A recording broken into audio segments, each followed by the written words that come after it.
most folks in Eberron live their lives hoping to survive and protect the ones they care about the most. A few do that and more, trying to help those around them, even the ones they don't know. But only one group does all that when no one else can. The King's Citadel, the ones who do the job no one else can do. Valerian, the Shield, a star-forged Aegis whose strength lies in their shield, their armor, and their will to keep the Citadel and its mission safe, no matter what the cost. Merime, the Sword, a Kalashtar bard whose dreams predict doom and disaster, so that her skill in battle, insight into the hearts and minds of those she encounters, and love for her sister and the Citadel is more necessary than ever. Tantan, the Brain, a dragon-marked human artificer whose jovial demeanor conceals a deep curiosity, razor-sharp intellect, and long memory. He knows what he did for the last war, and he knows what it did to him, and how much worse the next war could be. Nisiana, the Heart, a dragon-marked halfling healer whose love for her sister is matched only by her desire to help and heal the members of the Citadel. She's grown wiser and more wary, yet even in the midst of doubt, hope remains. Rowan, the Wild Card, a human wild magic sorcerer who's played a dangerous game for most of his life. He's gone all in to save his friends, but they aren't the only ones sitting at the table. As the shadows gather, will he have the chips to pay if his bet is called? These 5 elite operatives came together to aid the salvage outpost of Salvation, where the Grey hovers nearby, a threat and a promise. With the Oracle of War, they found an artifact powerful enough to end a war, or begin one. They traveled to Sharn, City of Towers, to unravel the Oracle's mysteries while stopping assassination attempts from the terrorist organization known as the Emerald Claw.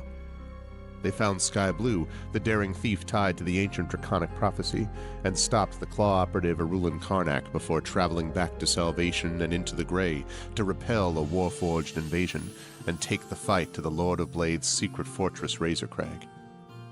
Capturing one of the Claw's most powerful lieutenants and sent to negotiate peace with the nation of Thrain, they survived another assassination attempt and saved the Thrain's leader from the continent-wide vengeance of the Undying Court, only to discover they'd been betrayed by an ally who was not as she seemed.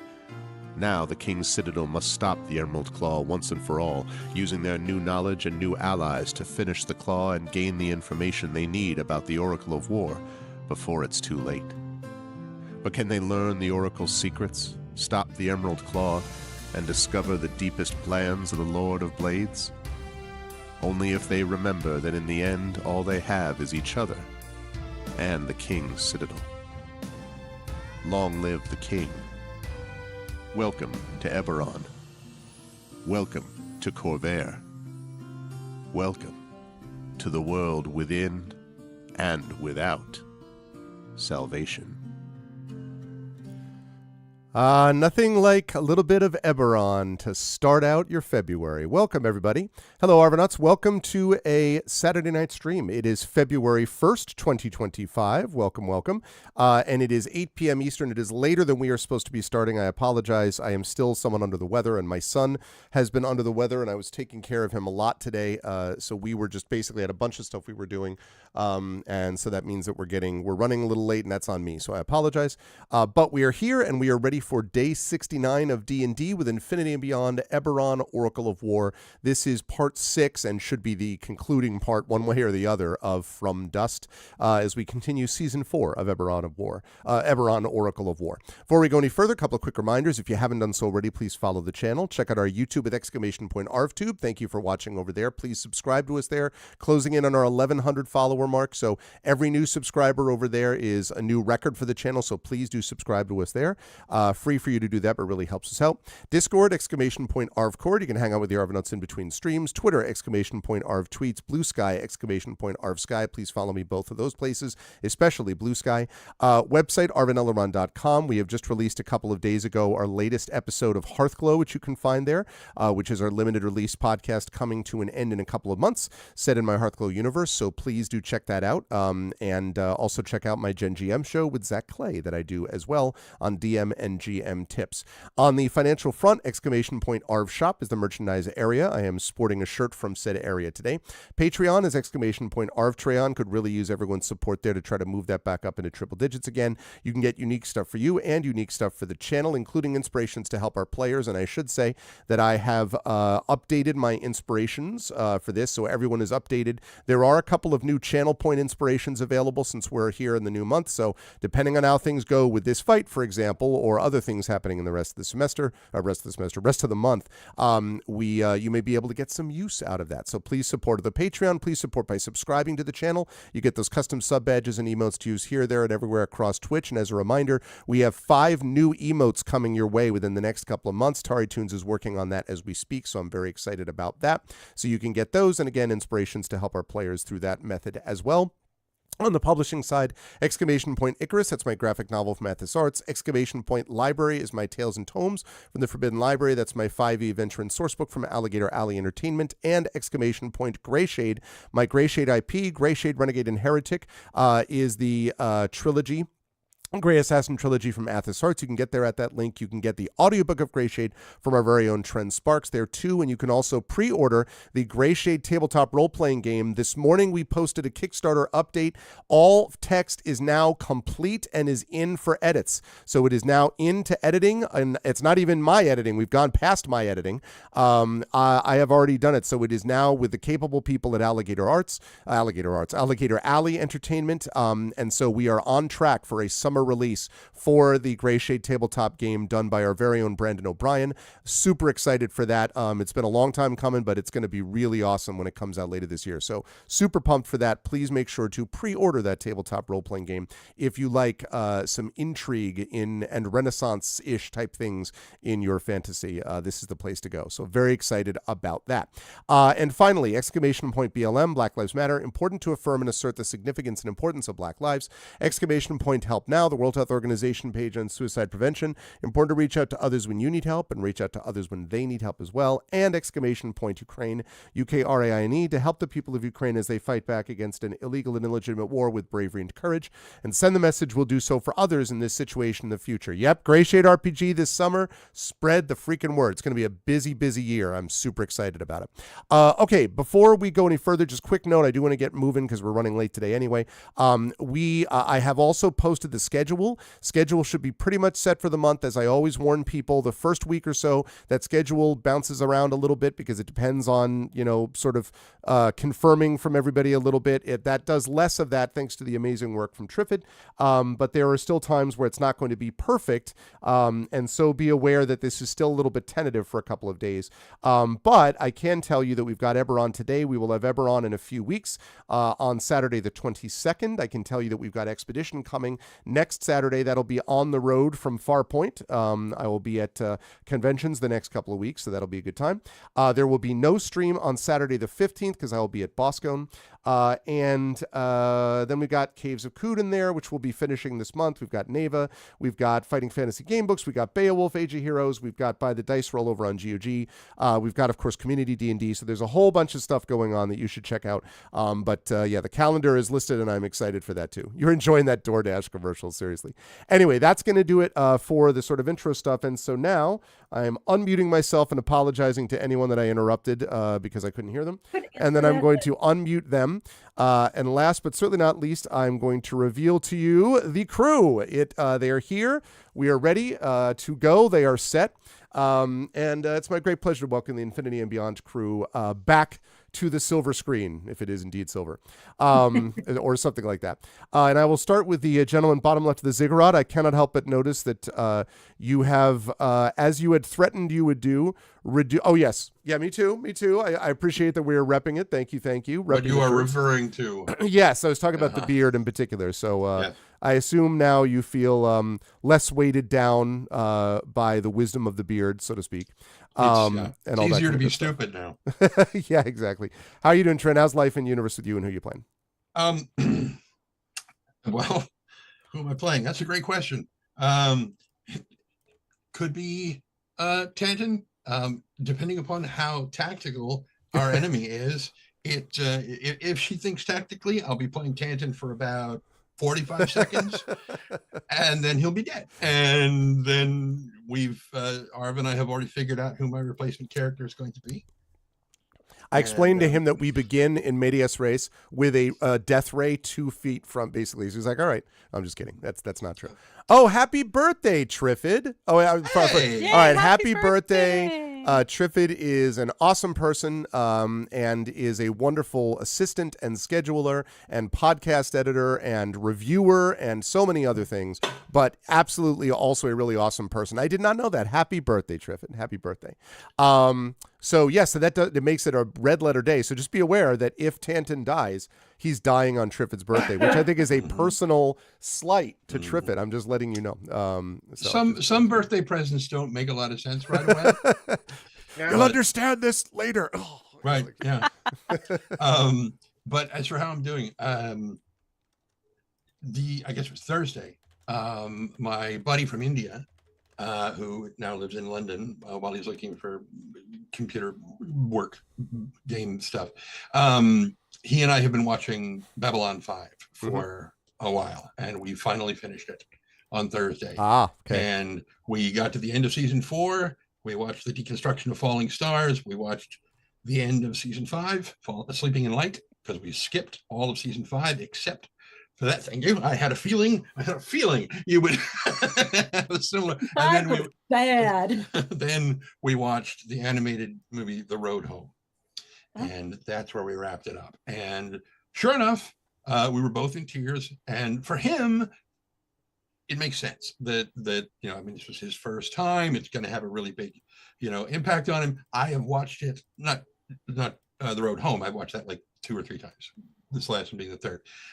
But Babylon 5 itself, I've watched a dozen times at least, but it's still just, it is when JMS pulls the handle and all the ships are leaving and they're all pivoting and turning as just anime video tears, just fountains everywhere. And I was doing okay until I heard him go, oh. I was like, oh God, no. And I was gone. And I was just gone. Just awesome. Yeah, we watch like 3 or 4 episodes every Thursday. We just do that. We've been doing that for a year, I think. Yeah, because I remember you talking about when you first started that, and you're like, I can't wait to be able to. The whole time in the green room chat, we were basically, just going back and forth about TV shows that are on our list, and I was like, raving about freaking person of interest to me, like, oh my God, this is amazing. So anyway, we were talking about all this stuff a lot. So that's cool though.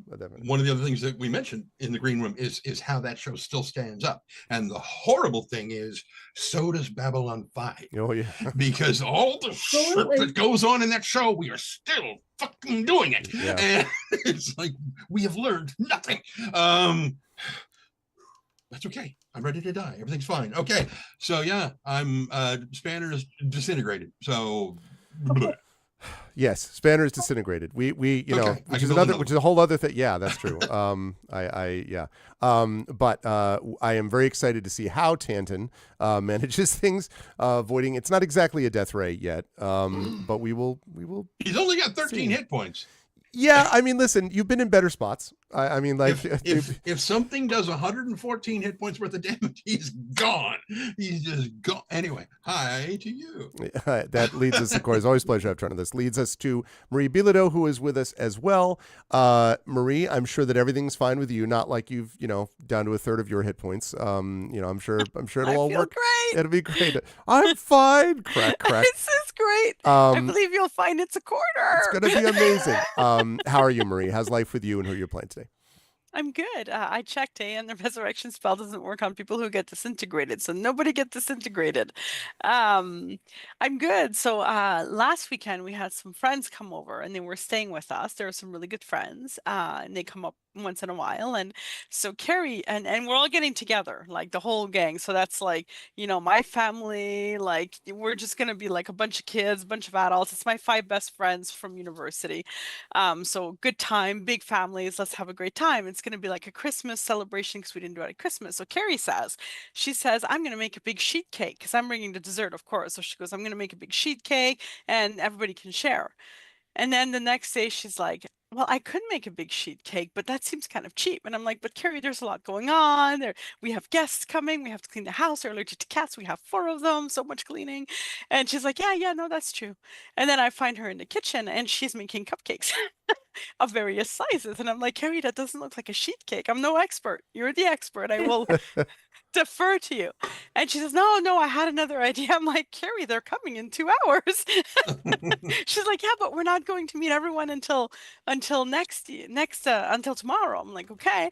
So anyway, so she ended up making, instead of a big sheet cake, do you know what a sheet cake? That's what we call it here. Uh-huh. It's like a big, Yeah. okay. I thought you were going to Okay. say she was like, oh, I'm also doing the sheet cake. But in addition, here's No. here's 35 different cupcakes of different amounts. Like, What she decided to do were snowman cupcakes, snow people, I suppose.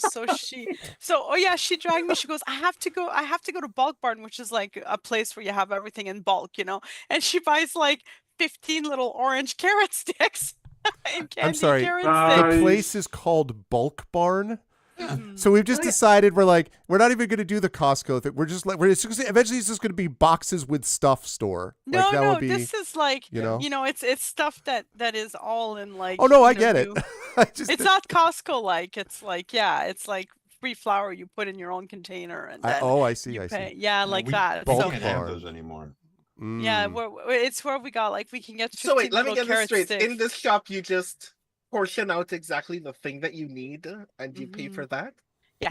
I'm And you so can mad bring- right now. You can bring your own containers, and then they will weigh your containers so that they can remove the weight of your container from the overall weight at the end. That's where I get my coffee as well. Yes, I see. it is quite excellent. That's the But, Bulk so, Barn. Okay. At the Bulk Barn. So we went to the bulk. You're all learning pieces of Canadian culture here. I'm glad I can help. I love it.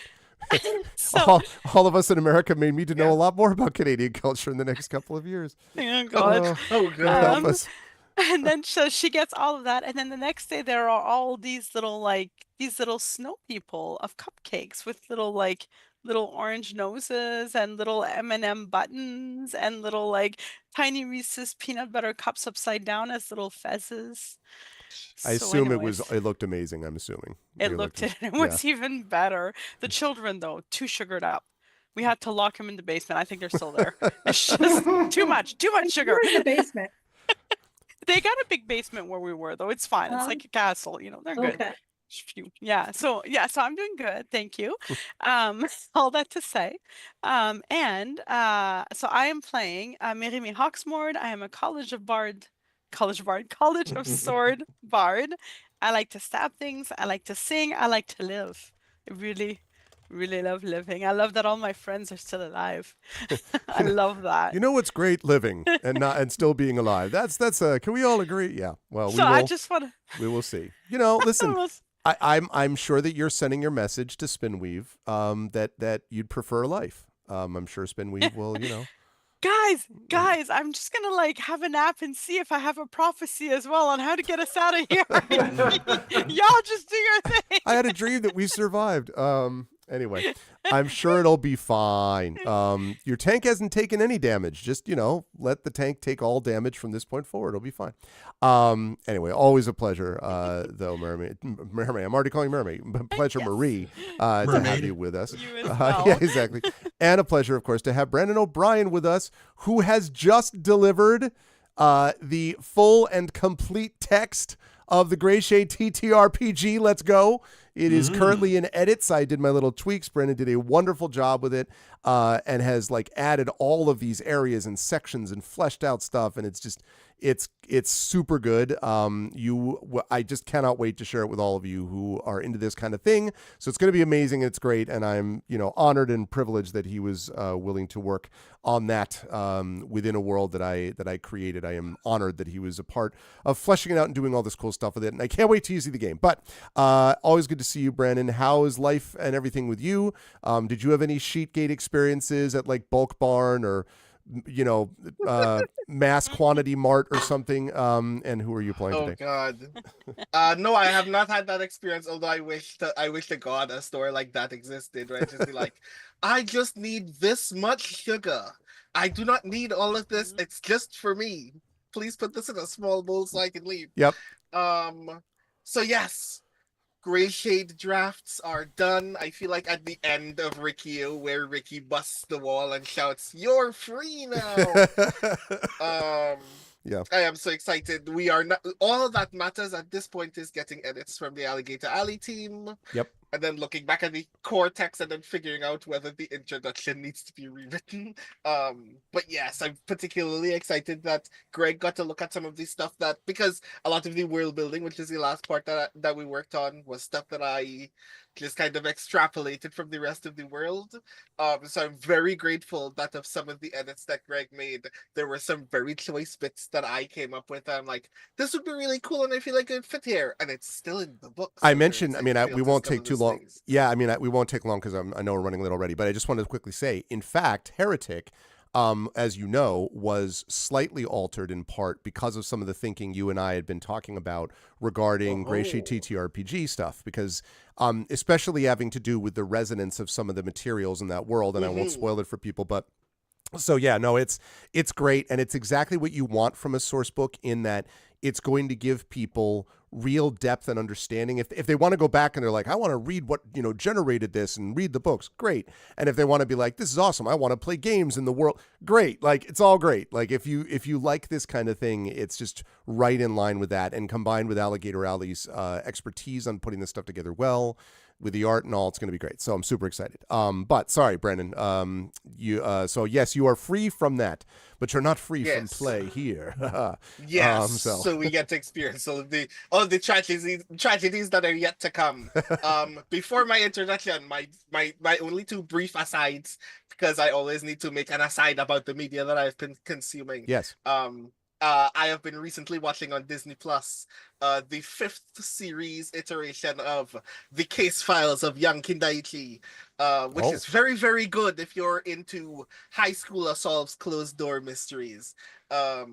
But what's particularly funny to me, and the reason why I bring this up is because I was idly talking to Iori Kusano about it, our good friend Iori Kusano.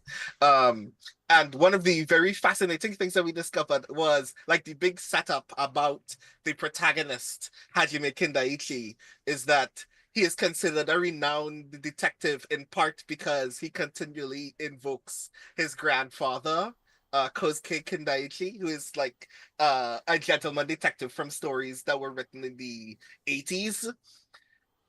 But the manga for Young Kindaichi has been running for so long that most young people have no idea who Kosuke Kindaichi is.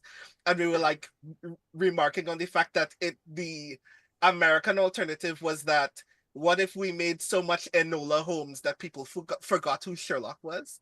Oh, jeez. Which is such a unique experience in that kind of context. And I was like, this is actually kind of rad. Is there any kind of alternative in the US of an adaptation of a character that is so better known than its original version? I don't think that happens a lot. No, because of the way that we treat public domain, and that's actually kind of neat. But also just watch Young Kindaichi because it's actually really rad. And a reminder, all of you lovely people, if you don't have your membership for Seattle Worldcon yet, I cannot help you because we're already in February. But if you already do, it means that you are ready and prepared for nominations for the Hugo Awards very, very soon. So please read more poetry. Please discover the poetry that other people are reading. I've been presently writing a column on the Seattle Worldcon blog called Converse, where we're like chatting with speculative poets and talking more about what does the genre look like? How do you get into speculative poetry if you're struggling both with poetry and the speculative in certain kinds of ways? How can I help you break through a poem and figure out whether it is your jam or not? So look forward to more of those blog posts as well on the Seattle Worldcon website. And I hope that it encourages you to read more poetry and think about the poetry that you like. So you will put things on the ballot. Please don't leave poems off the ballot. I really want something to win best poem. I'm going to rant about that to you every time that I am here because that is very important to me. So yeah, hi, I'm Brandon O'Brien. I'm a poet, writer, and game designer from Trinidad and Tobago, and I am your poet laureate for Seattle Worldcon 2025. And I am playing Rowan Shallow, who, for the first time in a fight, does not feel like things are going too badly. This is a lie, of course, and that is why we know something is going to go very, very badly for Rowan. But yes, we are still in combat, and the only reason I am not worried is because I was an anti-magic field, and now I am not, so now I get to shoot things. Yes, absolutely. Just looking up at the recharge numbers for that ability. Anyway, no, always a pleasure to have Brandon with us. Thank you, Brandon, and also a pleasure, of course, to have Jennifer Brozek with us. It is good to see you, Jen. I know that you as well have been busy doing many. In fact, this is the classic where we're like, we all know each other from this, and this. In this case, multiple people in here are involved in Worldcon in some capacity. So I know you've been actively working with that too, and other things as per usual. Jen, how's everything in your neck of the woods and so hard? Do you have any what have I not used an example? I'm trying to think of like a storage. Substantially significant storage containerville or something like what in terms of like mass quantities of food that you can get or anything. And who are you playing today? Well, if you know me, you know one of my monikers is Apocalypse Girl, and Apocalypse Girl is someone who is prepared for many, many emergencies. So if there is definitely an emergency, which I'm not completely certain there's not going to be an emergency, I am somewhat more prepared than most people. And that is all I will say about that. Okay. To you, Tren, if I'm ever in the need for a good cry, Sleeping in the Light, I put it on, I'm a mess, but I feel much better. Yeah. So, we are currently about to hit another weather event. Today we have had snow, hail, sleet, freezing rain, and sunshine. We are currently cloudy, but tonight we're supposed to have snow that might actually stick. So that'll be exciting. Oh, okay. I have been working my little tookus off on a magazine that has a pre-order that has people in it who are also in this game, like Brandon and Marie, and there's a certain editor who has to put his fingers in every pie named John, who is below me, who we're going to go next to this person. But I'm really proud of this thing. We have been putting in some hours, and it's the first of a series of quarterly magazines, actual physical quarterly magazines, as well as ebook magazines. Pre-orders are love. We have all worked very hard on this. You don't have to know anything about Shadowrun to enjoy it. If you know Shadowrun, you will have a ball. If you don't know Shadowrun, you will still have a ball. You may not quite understand everything that's going on, but it might, pique your interest in. Listen, even if you do know Shadowrun, you often don't know what the hell's going on. It's Shadowrun. I mean, like, really. Well, the fun thing is this magazine is fully in world from a corporate point of view. And the corporations, of course, are the bad guys, because real life is certainly showing us that. I was going to say, working against moving type. on. Not at all. The kittens are full of bees, and the husband is not here tonight, so we may or may not see the kittens. I may have to go investigate various noises because they're just now 6 months old. Mina is up there. Liliu is still hiding. but we're all fine. And I'm going on vacation soon, so I'm super excited for that. So, in the meantime, I'm playing Nisiana G. Jaraska, who's down to a third of her hit points. I think it's a third. 48 out of Yep. 127, yeah. Closing in on it. Yeah, pretty much. Yeah, she's not having a good time of it right now. She should not keep being the tank, but somehow people keep trying to shoot her or stab her or, various other things. Death ray her or something. Yeah. And I forgot where I was on my spiel. Well, Nisiana Di Jarosco, halfling healer from the House of Healing. She's about to go run into danger because her sister is right up in the bad guy's grill, and she has to make sure that one, her sister doesn't die, and two, when I unleash my next spell, it will be within range. So that's where I am right now. Awesome. I am excited to see how Nisiana manages things this evening. Thank you, Jen. And also, of course, last but certainly not least, always a pleasure to have John with us.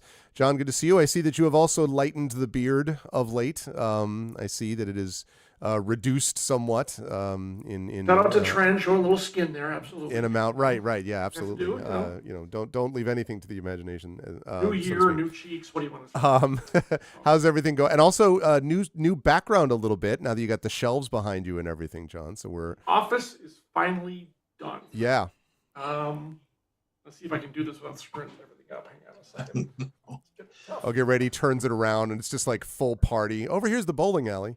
Well, okay. Where are we going? Whoa! What? That's the artwork, and Jen's seen the walls, but the walls, the paperwork, and then Wow. the light you can't see. This is by an artist who unfortunately cannot do these kind of etchings anymore, which is sad because of hand trouble. That thing is like 20 years old, and I've had it ever since college. It's a little crazy. See, I looked at it and I was trying to figure out why there was an X-wing in there, but it's the reflection of your ceiling fan. Yes. And So yeah, not the best to show people, but it took 14 months to get that fixed and everything's covered, and so it's ecstatic to be back here, how things are supposed to be. Yes, so I want to talk a little bit about Augment, that Jen has done such a heroic job of shepherding to production, just getting it greenlit, and that's another story we'll go into another day. And folks like Marie and Brandon doing some terrific work in there. It's been so much fun to watch this come together. We've got a great crew. Can't wait for it to come out on the 14th, right, Jen? Mm-hmm. Yeah, very much looking forward to it. The link is in the chat, folks, to give it a look. See, I think you'll really enjoy it. But yes, I work with everyone here in various weird, odd, sundry ways, and have a lot of fun doing it too.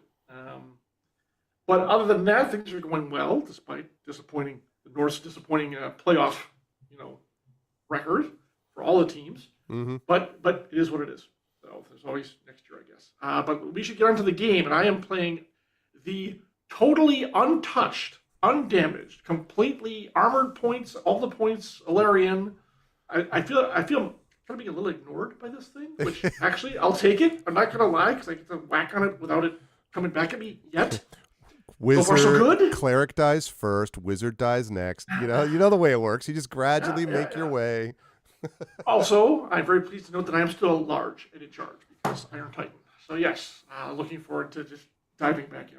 Very excited for that. Let us, with no further ado, jump right back into it by going over to the map, and let's fire up the music and let's talk about what happened, because we are in the middle of a combat, people. It is a no-joke combat, he said, as we fire up a little bit of this one, I think is what we were using. There we go. There's my music.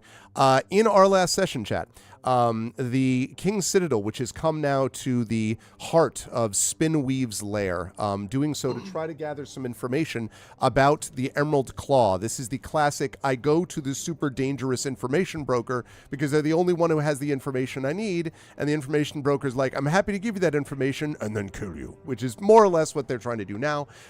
They discovered while they were there that the Emerald Claw, in fact, is trying to basically release this seal, this gatekeeper seal, to be able to gain the power from that seal. The problem is, and stop me if you've heard this before, chat, there are unexpected consequences if they were to do something like this, including the fact that if they were to remove this seal, not only would it theoretically free Valara, who was an ancient and deadly evil creature whom Spinweave served, so like, Spinweave, but like times 3, basically, but also would then open up a portal to the negative energy world of Dolar, potentially bringing about the end of the world. So, that, just typical stuff that you find. In other words, all of Eberron is in enormous danger, and the Emerald Claw, in doing this to try to bring down the civilized nations, the 5 nations, is in the process of doing that, potentially putting everything at risk. So they have to be stopped. That's great. Only one problem. Spinweave doesn't tell you anything for free. After Spinweave is done telling you this information, Spinweave then, laughing and evilly, retreats or does something, and then we get this shadowy figure. I will spare full description of it to help out Jen. I will simply say that it is a creature of some vaguely arachnoid variety. We'll just put it in that way. But it is shadowy, and it is big, and it is large, and it is highly dangerous. And so we spent much of the last session in the midst of this fight. It is an epic fight, legitimately so. And as we begin the round here, at the top of the round, we have Merime, who is sitting at 45 out of 156 hit points and 0 hero points. Do I have that right? Merime, is that what we're looking at? That is indeed correct. I have that I still have a hero point, but I guess nope. I used it last time. Yeah, you absolutely Sorry, I'll mark it off. My absolutely apologies. You did. And I partly because I was remembering, you're like, maybe this is a good time to use this. And you're like, so pretty much. Oh, yeah. Yeah, this was the thing. Nisiana has got 48 out of 127 hit points, again, with 0 hero points. Once you see a bunch of zeros in hero points, chat, when you're playing this game, if you just landed from Mars and had no idea, you should be like, this seems like this is quite a fight. And that's exactly what this is. Rowan Shallow has got 48 out of 80 hit points, like hale and hearty, right? And even as a hero Better point. than I usually do in one. Yeah, I was gonna say. You're like, I'm great. Yeah, exactly. With 1 hero point. Tantin, 13 out of 99 hit points, with 0 hero points and no Spanner, because Spanner was disintegrated. And then last but certainly not least, Alarian, who has 123 out of 123, 61 out of 61 Aegis, 1 hero point, has been basically just, over twiddling their finger, idly filing their nails, waiting for the real fight to begin, presumably. Chiefs, and then, man, just like the Chiefs. Yep. And then Spinweave, who's looking, little messed up, but okay, basically. And with that, we're going to bring things up to the top of the round, and we are going to begin with, I'm sure you'll all be surprised to hear it, something that Spinweave is going to do. What? You might be saying to yourself, but I thought they already went. And you'd be right, but this is Spinweave, and Spinweave is nasty. So, at the beginning of this, let me see, which is the one of the... Oh, yes. Okay, right. So, random ray. Okay, was 60 frames a minute. Okay. Right. Let's see. 5, 10, 15. Yes, absolutely. Totally within range. So, Nisiana, right near you, an eye opens, basically shoots up from the surface. So an eye stalk rises from the floor. Yeah. And then shoots a purplish dark beam in your general direction. I need you, please, to make a dexterity saving throw for me. This will be fun. Oh. So I'm thinking, since you can't believe in yourself, I'm thinking a 10 is not going to do the job. Well, it's also, I rolled a 7, so it's not a 1. Oh, okay, yeah. So pretty much not. All right. So Flash of genius. Add 5. Okay. Did you say That'll 5? be 15. That is not enough. Hero point? 4, 5, I don't have a hero 7, point. 8, 9, 10. And 11. I don't think my wings of No, we think talked my- about this. Not on that. Wait, what? Oh, I'm doing the wrong dice roll. Okay, hold on a second. Just rolling some dice. Don't worry There's about too many me. dice here. I can't see my screen anymore. I swear to God, Marie, that's actually more or less right. Oh, God. I was like, I can't even see what I'm doing. Stop encouraging him. Nisiana takes 60 points of necrotic damage. I am down. Let's see. I am Are we negative still 12. We're still in the magic dampening field, aren't we? No, the magic dampening it's field closed out. Gone for Okay, now. so I'm basically down to 0. If he doesn't bring the thing back up, my aura is around me. It's not quite in the right spot because. No, I know. But you're right. So you are down, but will recover on your turn, right? But at the moment, you're unconscious and prone, I believe. Okay, yeah, staying behind in reserve if things go south. Exactly. All right. So yes, and now having done that, I then actually get to roll to see if a certain thing recharges. Let's see if it does. All right, you'll find out if it did. All right, that's going to bring us now to beyond that. That's called the ambient magic part of the combat round, in case you're all curious. So now that brings us to Marame. Marame is going to be up, and then Nisiana is up next. So Marame, you just saw this information from the way that. This is getting more confusing. Okay, let's see. Right. So Nisiana hits the ground heavily. But my aura is still up. Right. Right. Yeah. Thank goodness that is not, as we've said many times, not a concentration thing. Yeah. So, but regardless, and let me move this. Nope, not you. Let me move this. That I think is about where it should be. Your aura, I believe. Okay, Marame, what would you like to do? You just saw your sister go down to the ground, not in a good, I'm dancing way, but in a I got hit way. I would like to qualify. I think because it never occurred to me before. Oh yeah. Was that the creature's turn? No, that's the ambient magic part of the creature's turn. The creature doesn't go until later. Also, don't forget, Brennan, it has legendary abilities which need to use almost any time at once. Mm-hmm. So, that is true, but that's separate. That wasn't a legendary thing. We're getting to that next. I know, it's even worse. Exactly. What'd you like to do, Merman? I understand that. I see that my sister's aura of life is still up, but I also know this thing wells hard. So I am going to call back to Nisiana. Can I? And just say a bonus action healing word at level 4. Okay. So Nisiana, stand up. We need you. Wow. That's like 17. 17? Yeah, Okay, 17 so does that put me to 17 or does that put me to 5? No, that puts you to 17 because you start at 0 on the heal. So so you'd be at 17 now. Hale and hearty. No, still prone, Nisiana, I want to note. And then I am going to look at the spirit and say, you hurt my sister. And then Relithim's psychic lance is going to shoot out of my forehead onto him. I am going to do it at level 35. 6. Oh, okay. Yeah, level 75. It explodes. Because you said it with the badass line, so you know. Right? Like, okay. So that means I have to roll. Oh, sorry. I have to roll 1d6. So it's 6.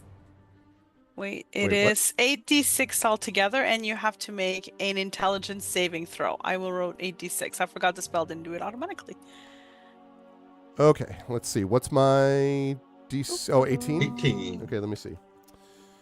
All right, so let's see. D6. Okay. Oh, wow. For the benefit of, I will say that for the benefit of the crew, although I don't need to mention this specifically, but I will say for the second time, Spinweave is choosing to make the saving throw. Oh, yeah, I forgot. Well, okay, and then it's half damage. Okay. So we're looking at 13, roughly speaking? Yeah, okay. 13? All right. Yes, I had forgotten about that from last time. That's my bad. Perfect. So I will stand where I am because I'm in melee, first of all. And second of all, I am standing before my sister, and that feels good to me. Yeah, absolutely. Yeah, I can imagine. All right. Well, then that leads us to Nisiana, who, Right. Nisiana, you're prone. You can stand up using your movement, and then you can take your actions as normal. But a lot has happened to you in the last 6 seconds. I know. But I have, because it's been long enough that I don't remember. Can you remind me what magics didn't seem to work against the creature? Well, the thing that was certainly necrotic damage was not effective against it. I don't remember. There was something one of you did that maybe would have added that in. I don't remember what it was. But Okay. beyond that, most of the stuff, I mean, you can't knock it prone because, it's a thing, a shadow. But other than that, the only real issue was when magic wasn't affecting it when it had this anti-magic field up. That's currently not up. You don't know whether it's recharged to the ability to do that again. If and when it does, then nothing magic would work within that zone. So, based on what you encountered before. Okay. Well, I'm gonna stand. Okay. And then, I already know that I cannot heal us enough that it would actually make a difference. So what I am going to do is I am going to flame strike. Okay. It is a 10-foot radius, so I want to make sure that it lands on the creature, but not touch Illyrian. Illyrian. Or I mean, Mrs. they More could than take enough it. space to do that. Yeah, I mean, they could take it anyway. It's just warm them. I You're could. just tempering the metal for Illyrian, really. Especially if it's a dex save to get out of it. So I am actually going to do, since I don't have anything at level 7 that can be helpful right now. I think I'm going to do it at level 7, actually. Okay. Yeah. Ooh, wow. Yeah. Big numbers, big numbers. All right, so it's got to make a dex Excuse me, I saving just- throw. Huh? Basically got my ass handed to me. Oh, honestly. yeah. So I don't deny any of that. I turn a hole. Okay. Okay. So that is assuming it makes the save. I got a little bit of not great news. It critically succeeded on the save. Okay, so Oh. what does that mean? Each creature, range, saving throw, creature, half as much damage for a successful one. Still will hit it for sure. So half of, what is this? It would suck if this game Half made a crit succeeds was it- not take damage. 14, 7. Yeah, So for it sure. gets all 4 of these? Yes. 15 plus 7 plus 18 plus 10 divided by 2? Mm-hmm. Wow. I'm not doing math in my head. I'm going to use a calculator. 49 here. divided by 2. So we're looking at basically 24, I think. Okay, Um, and if it matters, half of that it was radiant, or the 10. This 5 Does points of not that. seem to take any more damage from that, which is just information that you would see as you're watching it go Yeah. through it. Radiant does not seem to do more damage to it. Okay. Annoyingly so, yes. Yeah. That, Mhm. I thought somebody did seem to make a difference. Well, against No, this, I know my attack's been doing pretty much regular on my sword. Yeah, Yeah, So, mine too. yeah, not against this thing. Not that you've Okay, noticed so far. Well, that is what I have done. Let's see. Do I have anything else I can do? Nothing, since my wings don't seem to work. Here. All right. I think that's it. I think that's all I can do. Okay. All right. In that case, we will head to Rowan Tant. And actually, wait a second. Sorry, I forgot. I almost missed a legendary action here. Can't do that. It is going to. I mean, you could if you wish. I know, Yeah. I could If do it that. felt so confident that you use it this time. Yeah, I mean, I could totally do that. Let's see. This one is going to go at... The focus seems to be all not at Valerian at all to this point. Has all been sort of south and towards the other folks there. I need Merime, please, to make a Constitution saving throw. So A good at sickly those. green light shoots out in your direction from one of its eye stalks. I am good at saving throws. I'm working So myself good. up. Hey, there you go. I am good at them. Outstanding. There you go. Okay. 19 is not enough. I give up. Not enough. Not enough. No. No, that is enough. It means you're only going to take half damage from this attack. So you are going to take a total of 23 points of poison damage, Marame. And it is a good thing also you made that, because it also would have poisoned you beyond doing what I just described. But you will take 23 points, which I believe brings you down to 22. Yes, that Yeah. would be correct. It could be 122. Yeah, it could have been, but was not. Math doesn't work that way. All right, so much for one of its legendary actions. Rowan, you may proceed. Oh God. Right. So, bonus action. Spend a second level spell slot to gain 2 sorcery points. Yep. Come on. And then, Rowan. Come oh my God, was that admonishment? No, it was a. I it said, was a, come come on. on, You want. you yeah. can do it. No, do it. You Do can it. do it. Oh Lord. On road. Hanson and the way Marame, that come the- on, Rowan. That's basically what that is. So the funny thing is, looking at this scene, you see Rowan raise his gun arm, and it looks like, for a moment, if you're not paying attention, you can't tell whether he's struggling to find a way to shoot this thing past Mermaid, and is drifting very idly towards the left for no good reason. Twin spell haste. Mermaid and Elarion are now both hasting. Thank you. Haste. All right. Sped up. All right. Good stuff, Rowan. Oh, yeah. And that was a bonus action. How you doing on those sorcery points, by the way? I am now at 6 sorcery points. Gotcha. So now I owe you a thing? Yep. Yes. Now you owe me a wild magic surge. It'd be funny if I turn into a goat or something now. You turn into a shadow thing. Wait, what? Oh, so close. So close. Oh, man. Woo. Well, did not happen, Fortunately, he though. rolls a 2, Spinweave dies. Yeah, right, exactly. It Yay. says It'd be defeat funny if any... something in the Natalie Brown says you just look at the thing and it explodes. It's like, the boss you're fighting returns to full hit point. God! Flip table. Oh, man. Good stuff. All right, that was just a bonus action. What for your next trick there, Rowan? Wait, was my twin spell a bonus action? Oh, I'm sorry. As a bonus action, you were using the spell slots. Never mind. I apologize. So then you took the slot. So are you moving anywhere then? I am not moving. Okay. Because I am within the aura of life and am not moving. Okay. Hide behind Canton. My instinct was immediately gonna be, maybe I should flee again. But nope, aura of life. Make them flee again. All right. Let's see. So, 1 second here. Okay. So, at the end of your turn, it will take another legendary action.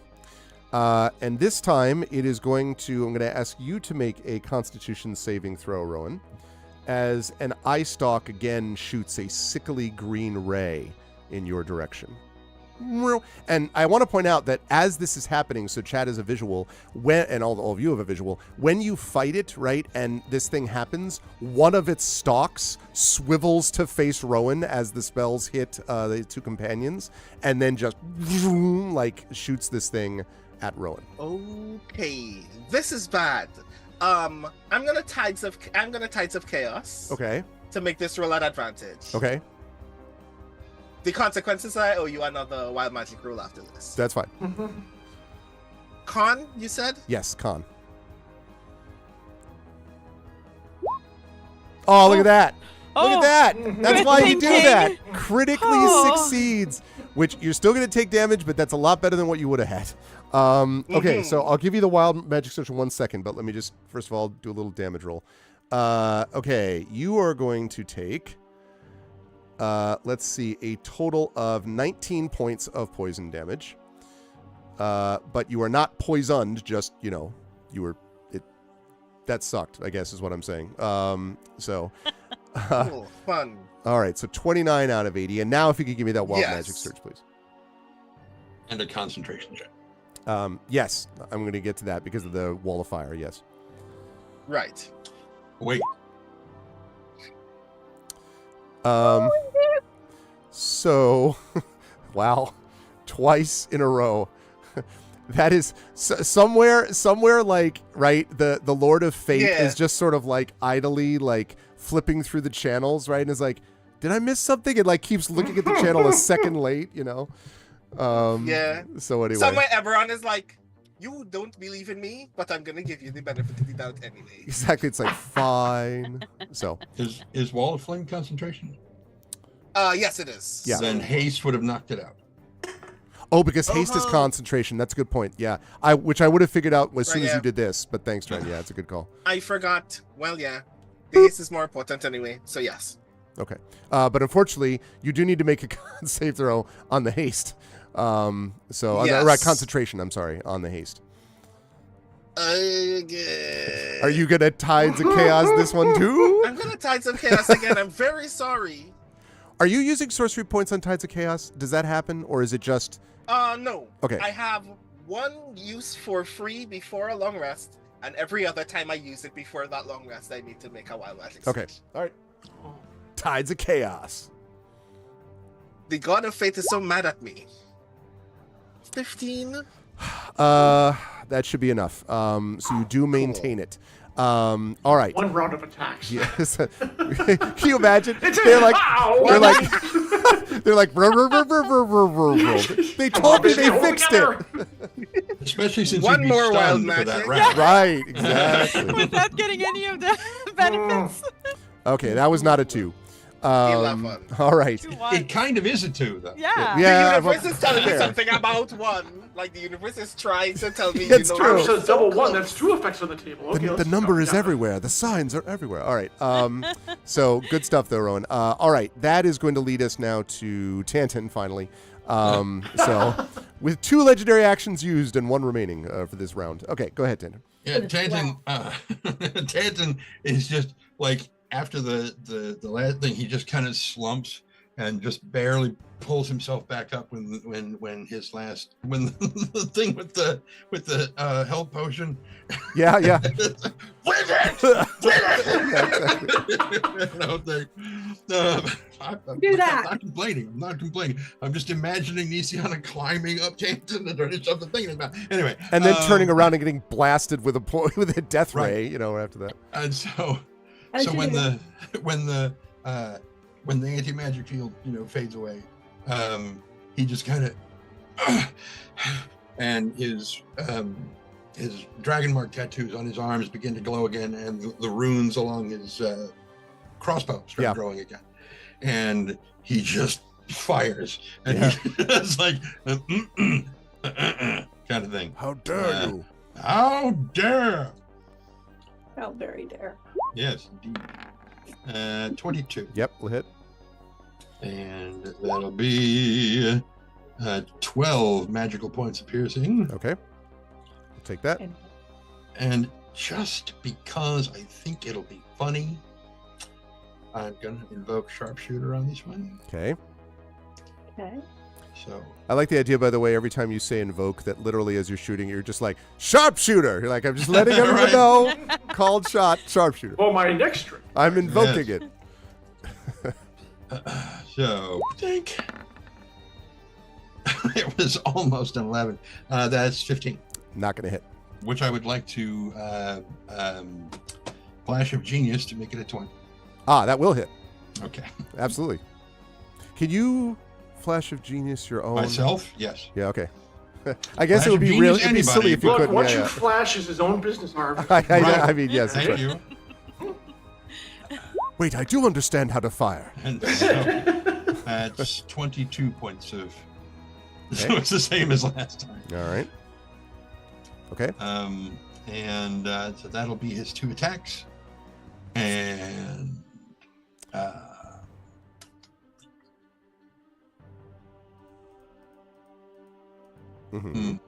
Are you moving anywhere?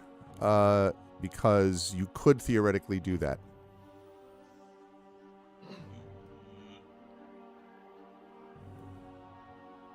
Correction. Okay. Correction. Flash of Genius. Wait, it's a new round, isn't it? It is. Well, Okay, so yeah, yeah, it's fine. yes. It's fine. It's fine. Because Flash of Genius uses my reaction. So I used Flash of Genius from Mary Maid last round. Oh, wait a minute. Oh wait, no. This No. is the first You round. used This it is on the same Mary Maid round. this round. Okay, so you then can't do I Flash. can't use it. Right. So Which means it didn't Well, hit. thank Is what we're 22. saying. Right. Correct. All right. Nope, that's fine. Just realized. Wait a minute. Thanks. Okay, so I'm back up to 3 of 5. Flash of Genii. Flash of Genii. Yes. Okay, sure. Flashes of genius. And that last thing did not hit, so missed, and that's the end of my round. Right. Are you moving anywhere though? No. Okay. I'm going to continue to hide behind Nisia. To just crouch down. I'm such a Me. I'm basically taking a knee and I'm balancing the bridge of my crossbow. Oh across my her head. god. No, I'm not actually doing it. You'll be shocked to hear that for a third and final for this round legendary action is I'm not shocked. let's see. I'm going to need Tantin, despite the attempts to hide behind the halfling. I'm going to need Tantin, please, to make a Constitution saving throw for me as another eye stalk swivels in your direction, and this time a kind of yellowish beam shoots in your direction. It's going to turn me to gold. Wow. And do you have one of my inspirations still? I think you do. No, I don't think I do. No. Ah. So Yeah. that's a 10. Okay, we just established that you can't flash a genius. Yep. All right, so unfortunately, 115 points of damage. has 60 million. No, actually, this is not a damage spell. That's the good news. So, you are hit by this ray, and you immediately feel this Stupid. no. You immediately feel this torpor beginning to come over your limbs. You are paralyzed. And paralyzed is bad news because that means you are incapacitated. You cannot move. You cannot speak. You automatically fail strength and dex. Attack rolls against you have advantage. And any attack that hits you, if the attacker is within 5 feet, is a crit hit automatically. And it is a good thing, just not for me. Yeah, it's a good thing in general terms. Right. Yeah. So, yes. So you all see, those of you, I imagine all of you would have looked over your shoulder to see where the ray was going. So you see Tanta got it. And there's like Neville Longbottom. Yeah, looking totally badass. Like, wow, this. He's like, oil can. Yeah, well, okay. What was the effect? What is it called? Paralysis. Paralyzed. Okay, I can fix that. I like the idea though that it also has this like, wow, incredible steady sniper aim. Like he hasn't moved a bit. It's just breath control, and you're like, Dude, awesome. yeah, exactly. All right, Alarian is up next. What would you like to do? Revving into high gears. Again, I'm a little insulted, not gonna lie. He said, Well, I can take these poison blasts.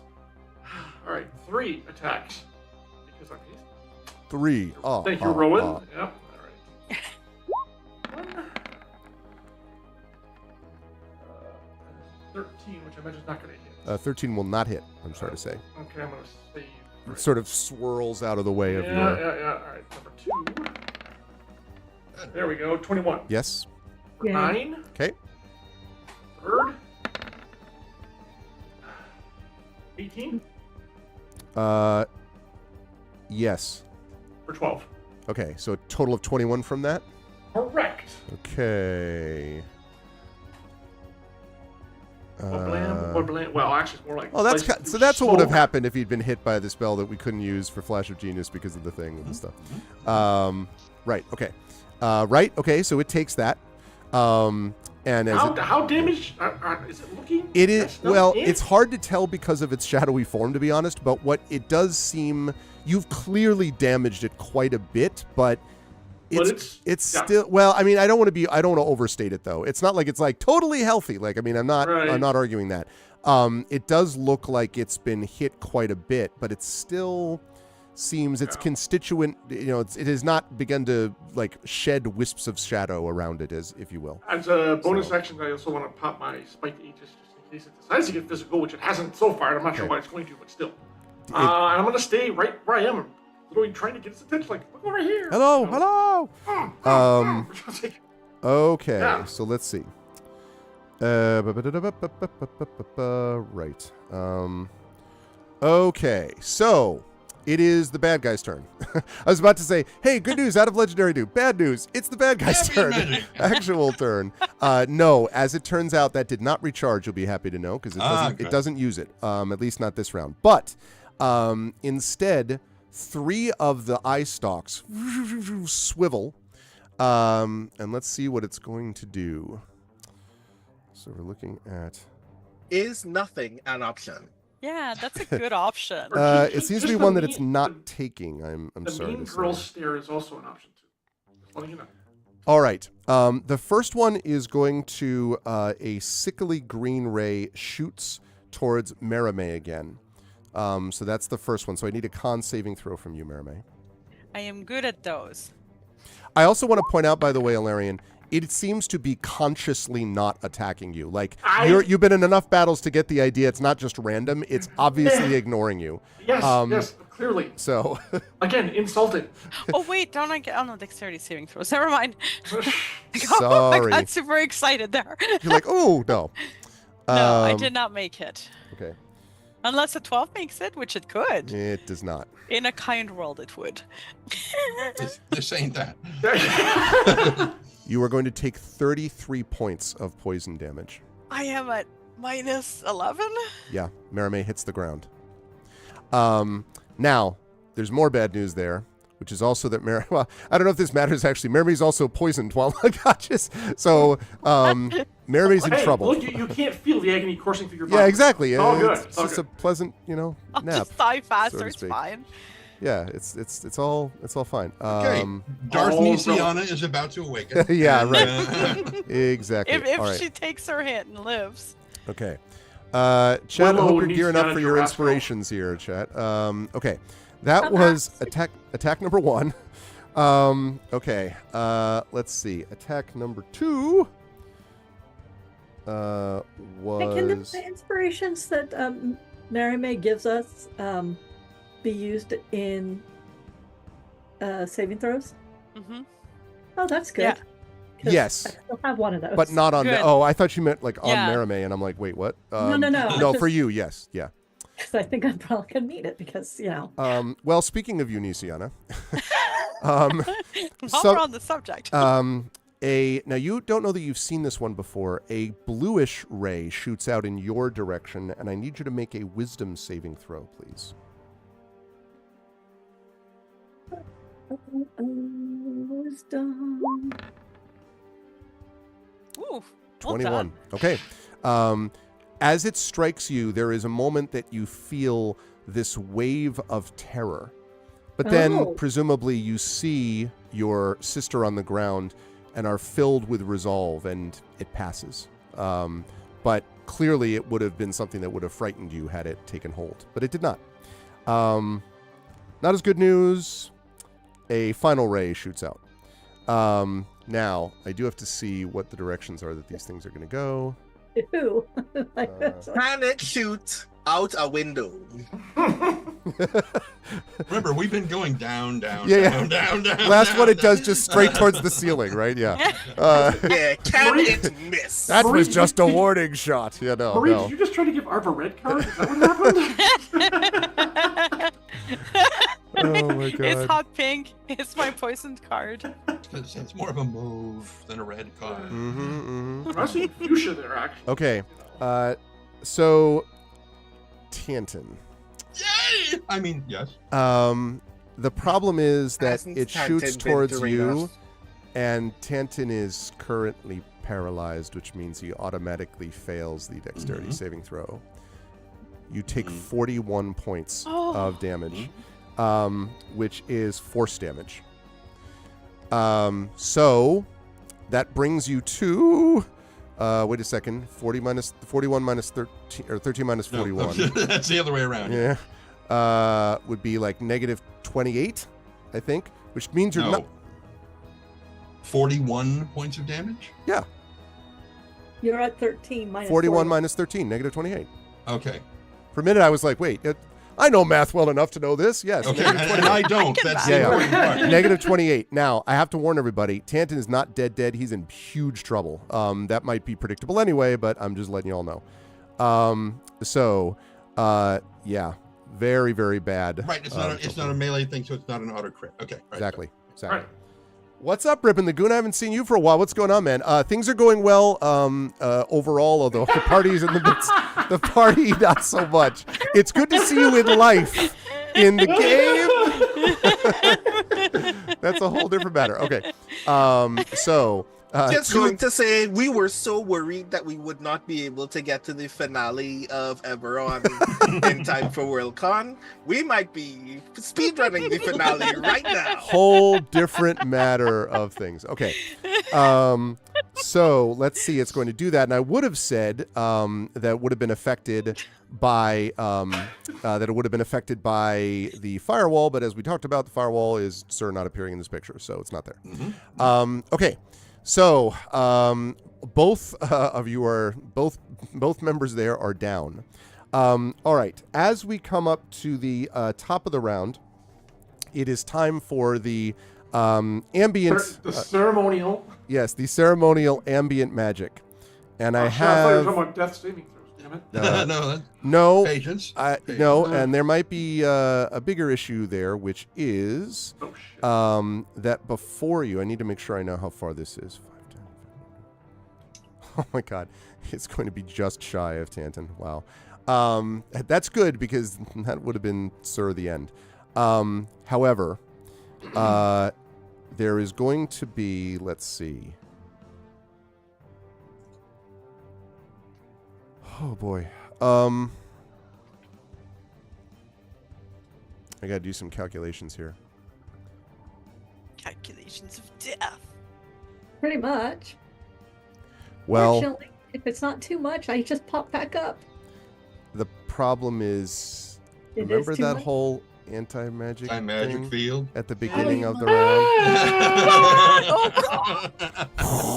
So it breathes out into this 30-foot cone. Now, the anti-magic thing is bad enough. That's going to be a problem. I don't know if you remember that the first part of that involved also damage that was left over. Then after the leftover part of it was the anti-magic.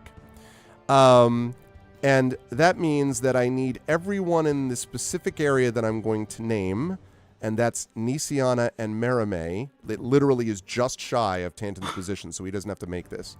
But Nisiana and Merime have to make dexterity saving throws, and before Merime does it, Merime, you are currently not functional. You automatically fail this save. So Merime is going to fail it directly. Nisiana, I do need a dex save from you, though. Okay, I Can still hold have on. it in. Before you What? roll, I need to look something up real quick. I'm really glad to hear that, Rippin. That's awesome, man. I'm How glad to hear that. hire hitmen in I still have Arv's a area. D10 inspiration from. Go ahead, Jen. No, it's a bonus action thing. Yeah, you still have the inspiration, and it's still active even if I'm not. And chat, you better gear up for some inspirations here going up because Please. Since it's a new month, I've got 2. I made yeah. The channel ones are free too, yeah. Okay, so hold on. I'm gonna roll my D10 Okay. with this because. Oh, So 13. that's not enough. All right. How much would it take to be enough? I can't I mean This is not a thing that you can fairly tell me. I can't tell you, I but don't want to waste. You know what? Would I'm it gonna be give you more this little bit. I will say this, Brandon. It's not that close. I mean, like, I'm not saying it's out of range for you, but it's not like only missed it by a point. If in case you're curious, I can't give you more info than that. Probably require the 4 on the D4, I'll bet. So I don't know if I would. I roll that. mean, better have the chance than not. Yeah, totally. Do what you gotta do. Absolutely. Yes, I'm gonna use my reaction to bend luck. Spend 2 sorcery points. Add a D4 to the roll. Pray for me. Are you 'Cause rolling I that have or to- not? I have to roll Rowan the has to roll D4. it. Sadly, please pray for me. I think there's plenty of prayer going on. Because you This can't. really- Because you can't do Everyone, anything everyone, to everyone. boost this roll. This is just. I'm an atheist, This is but just okay. whether Eberron loves me in or game, not. in game. Meh. Oh, it was a good try. It was a good try. Okay, now bend the luck to bend the luck. You You do that, right? Bend Yeah. the Keep bending the 35, wild magic surges. No. So Nisiana rolls a 1, and then Rowan rolls a 1. So that's 11. So if we add 11 to her, Yeah. Yeah, you gotta use the transitive property. Arb, that's how that works. There's this sequence in original Star Trek series where at one point Spock and McCoy confront Kirk because he's obsessed about something going on a planet relating to this creature he wants to destroy. And it doesn't matter. But when they come in to talk to him, like he comes in and Kirk has been like screaming about something, and then he sees both of them and he's like, "Do I take it, Dr. Commander, that you're here to suggest that there's a problem with my leadership?" So I just had this image of like, you were giving me all the add this plus this plus this. And I was like, do I take it then, DM, that's not going to work in this case? And sadly not. All right. You are going to take, let me make sure I rolled the right number. you're trying to roll is 1. That seems to be the pattern. 1. You just want to roll a 1. Yeah. Right. This is why I was doing the magic to see if this was going to dead Merime, but I don't believe that it does by much. You are going to take an additional 58 points of necrotic damage. So, Me? yeah. Dude, I'm already dead. Leave me alone. Stop fucking my corpse. Well, because you're in that. It's a cloud. It wasn't aiming for you specifically. Merime is now at negative 69. Merime's in. I've already made clear Merime's in trouble. I don't think I need to establish that everyone's in trouble. Nice. Yeah, but you're about to... Yeah, exactly. And then Nisiana, having missed that, is also going to take 58 points, minus 17. So I think that's 40, should be negative 41. I think. Did I get that right? I think that's right. Negative 41. 41. And the aura of life is negated right now, isn't it? That is right. It's gone. It's gone. And No. me and Hansen is paralyzed, so he can't pull me out of it to bring it back up. Rowan is too far away from me to get to me and get me out of it. And Tanton would be completely dead right now if it were not that literally, and I'm telling you, it's within, like, it covers Nisiana and is like, the tendrils are just like brushing the edge of Tanton's, like, shirt. I'm not touching. Yeah, exactly. So, oh, God. Anyway, so that was the recharged ambient magic. Merime, it is your turn. I'm going to need you to make a death saving throw. Chat, as I say, if anyone's got inspirations in that, of course, Trent can use those if desired. Might be a good time. Question though, when I get hit, don't I auto fell one? Only if it's a melee attack. Oh, Correct. Thank goodness. Thank you. Okay, so how do I do a death save throw? Oh, I Right. do it. I hit death save. Exactly. They all forgot. I've never had to go through this. Okay, Oh. that's one success. One success. Okay, so remember, for those of you not familiar with the death rules here, 3 successes means you're stable and you will not continue to bleed out. Although, if you take enough damage to go beyond half hit points negative, then you will die. Separate from resurrections and all that. If you get 3 failures, you are dead, except for the resurrection thing that I mentioned. If you get a crit miss, you will get 2 failures. If you get a crit success, though, you will actually come to 1 hit point. Right. That's So you right. literally like, type of thing. So there is that. But I'm just, keeping you all updated about that. Okay. One You success. mentioned a poison condition, though, and you told me to remind you. Yeah, the poison condition doesn't have it. Basically, just makes it harder for you to make saving throws that you're automatically going to fail anyway at the moment, except for death saving throws. Poison, for some odd reason, does not affect death saving throws, which is interesting, but it does not. Good. Okay, so Merime, you've had 1 success. Good job on the turn. Feeling good, and now I'm gonna stab. Yeah, exactly. No, you're going to sit there and be very unconscious. Nisiana, I need you to do the same thing. Death saving throw, please. I don't know if you get any benefits to death saving throws. Probably not. All right, that's 1 failure. It's a failure. All right. It is below a 10. Yeah, I should say also 10 and above is a success, 9 and below is a failure. All right, 1 failure. Okay. That leads us to... actually, and on Nisiana's turn, legendary action. Sorry, all. I would No, say- you're not. Could you put out the where the actual anti-magic field is? Yeah. Oh, sure. Okay, Give that's me a important second. for me. Yeah, give me a No. second. Give me a It second. may Yes. not matter with me right now. Yeah. I No, just- I can do that. Give me a We have second. to figure out a new character here real quick. All right, let's see. Right. Okay, I'm going to freehand this. I'll try to do it with. Let's go with no. Do something a Do little it more. with Notepad. No, it can't do that. All right, here we go. So basically, it's like. Ugh. No, I'm sorry. That's horrible. Never mind. Forget that I did that. It's okay. I couldn't see it. Oh, now I see. I was thinking of the Pee Wee Herman. Connect the dots. La la la la la. Oh man. All right. So it goes like that is what it actually does. It's about like that. So it's essentially a cone in front of it of billowing shadow. Now, last time, I will tell you, last time that you fought that this happened, it lasted for about a turn and then it dissipated, this anti-magic area. And then the aura returned. So, thank you, Rippin. Suddenly, that's Rippin just- gave 5 tier 1 subs. Thank you, Rippin, for that. I appreciate it, man. Nice. Good to see you. And also, congratulations on the business success, too. Rippin has been around here on and off for a long time, many years, actually, and stops in every so often to sort of check in with us. So good to see you, Rippin. Thanks, man. I appreciate that. Also, hi to Drew the Damager. Thank you. Good to see you, Rippin. Appreciate that, man. Okay. Right. So we did that. The victory music is hitting a little different in the middle of this fight, but okay. So anyway, that's what it looks like, Nisiana. You have the one failure. It's going to now do its legendary action. That's what I was trying to remember. Now there is one bit of good news, which is that it's not going to use this time. Within that area. Oh. Let me see. So how does it do this? No. Then what it's going to do is, hey, Alarian, guess what? It's going to swivel an eye stalk towards you. Yeah, it's your moment.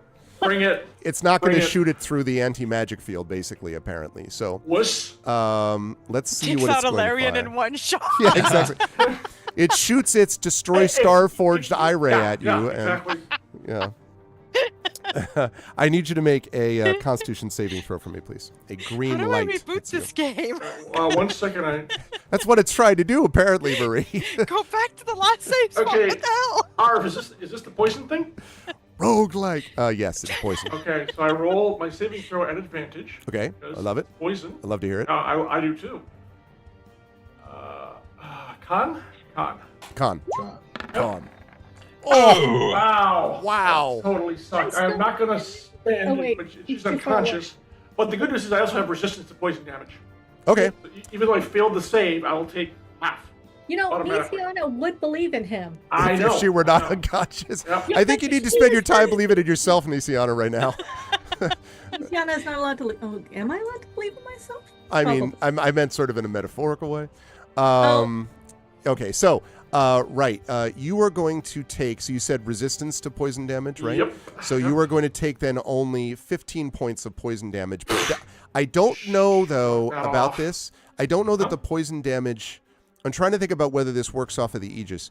Oh, I'm gonna take it all. That's fine. So you're just taking it to yourself? Okay. Yes. That's Okay. 15. All right. Come on, man. All right. 108, right? 108. And that's no problem. that was on Nisiana, the end of Nisiana's turn. So now we're up to Rowan with Tantan on deck.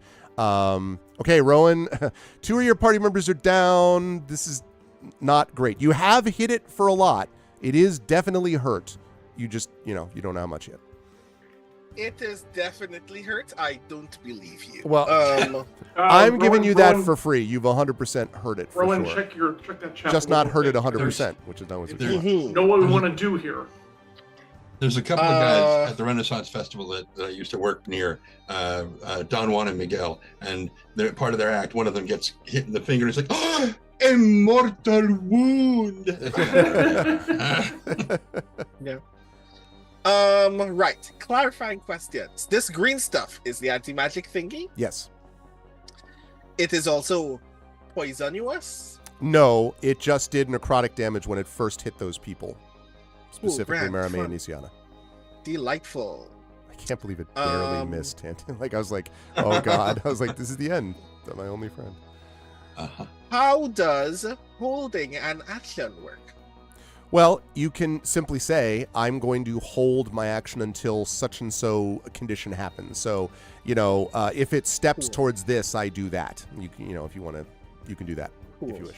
Grand. But one note though, Rowan, that remember, if it is the case, what happened last time, well, it was the start of its next turn when you had it last time. So it could be that it would dissipate just before Spinweave is about to take its turn.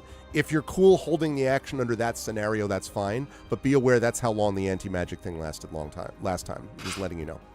And further, and Arv, you can make a call on this, but this is the way it usually gets run. If you are holding a spell and you do not get to release that spell within the round, right, that spell is gone. That's right. As though you cast it. Yeah, that's right. That's assuming that you're going to do that. But Spinweave has not gone yet, so, likely they would. Cool.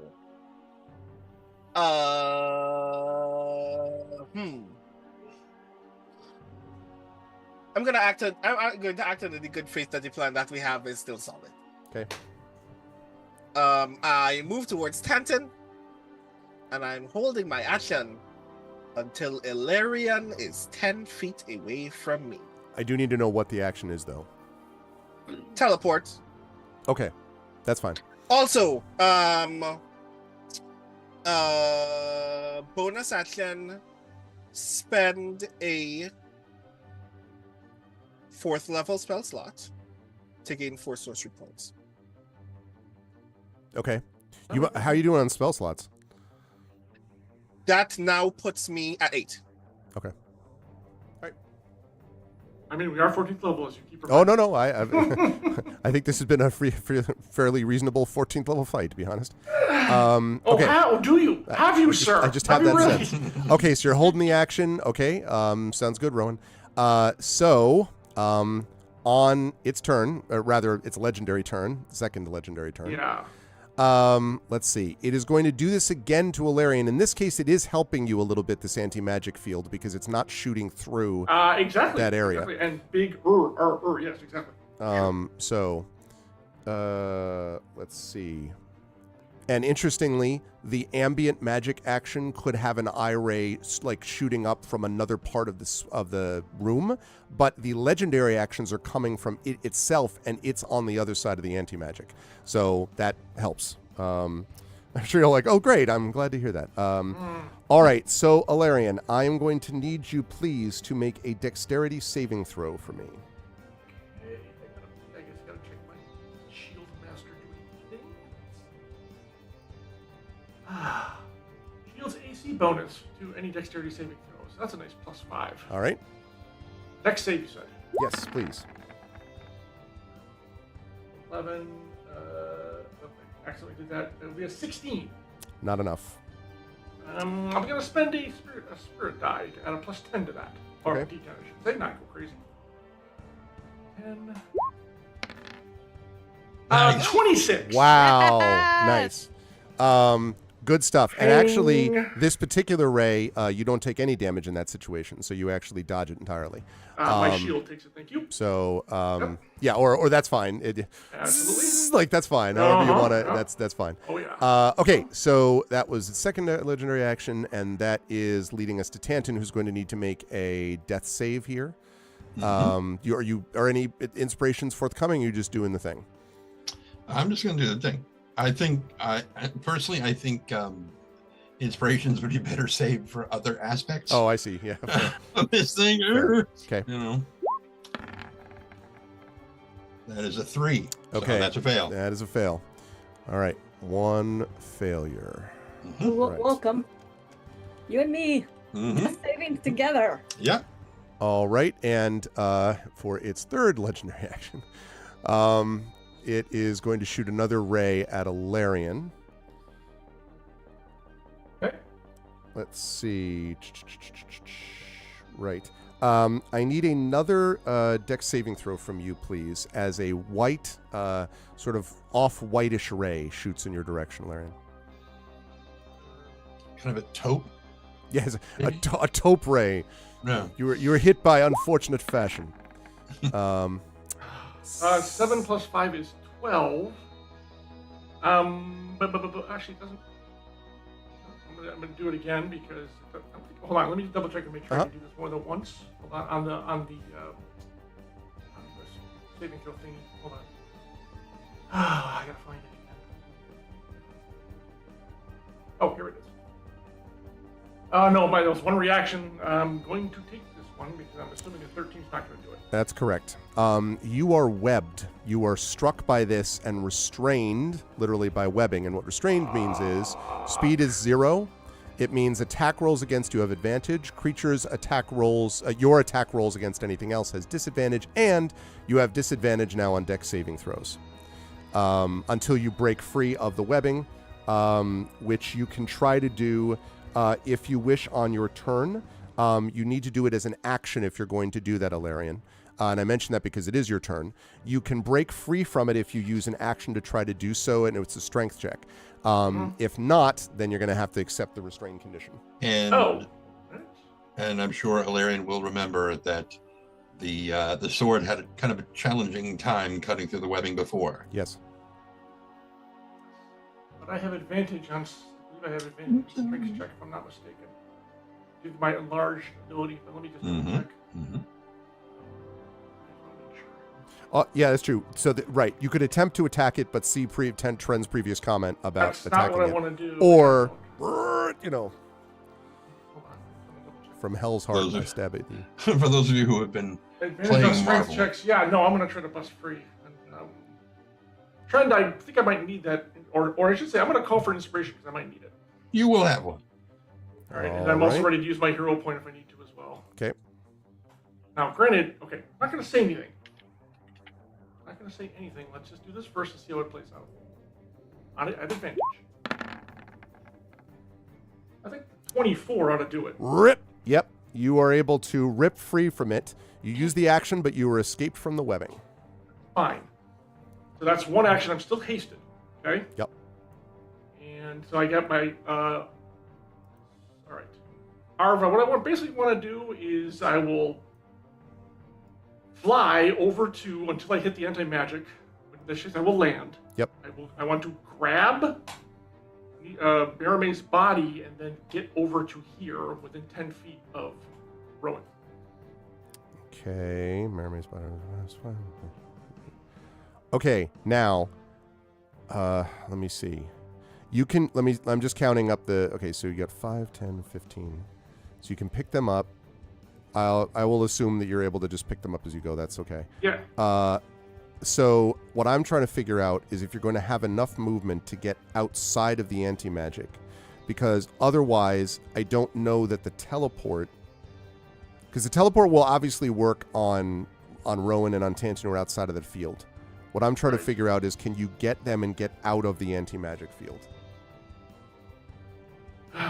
Let's see. Push me, no? Hold on.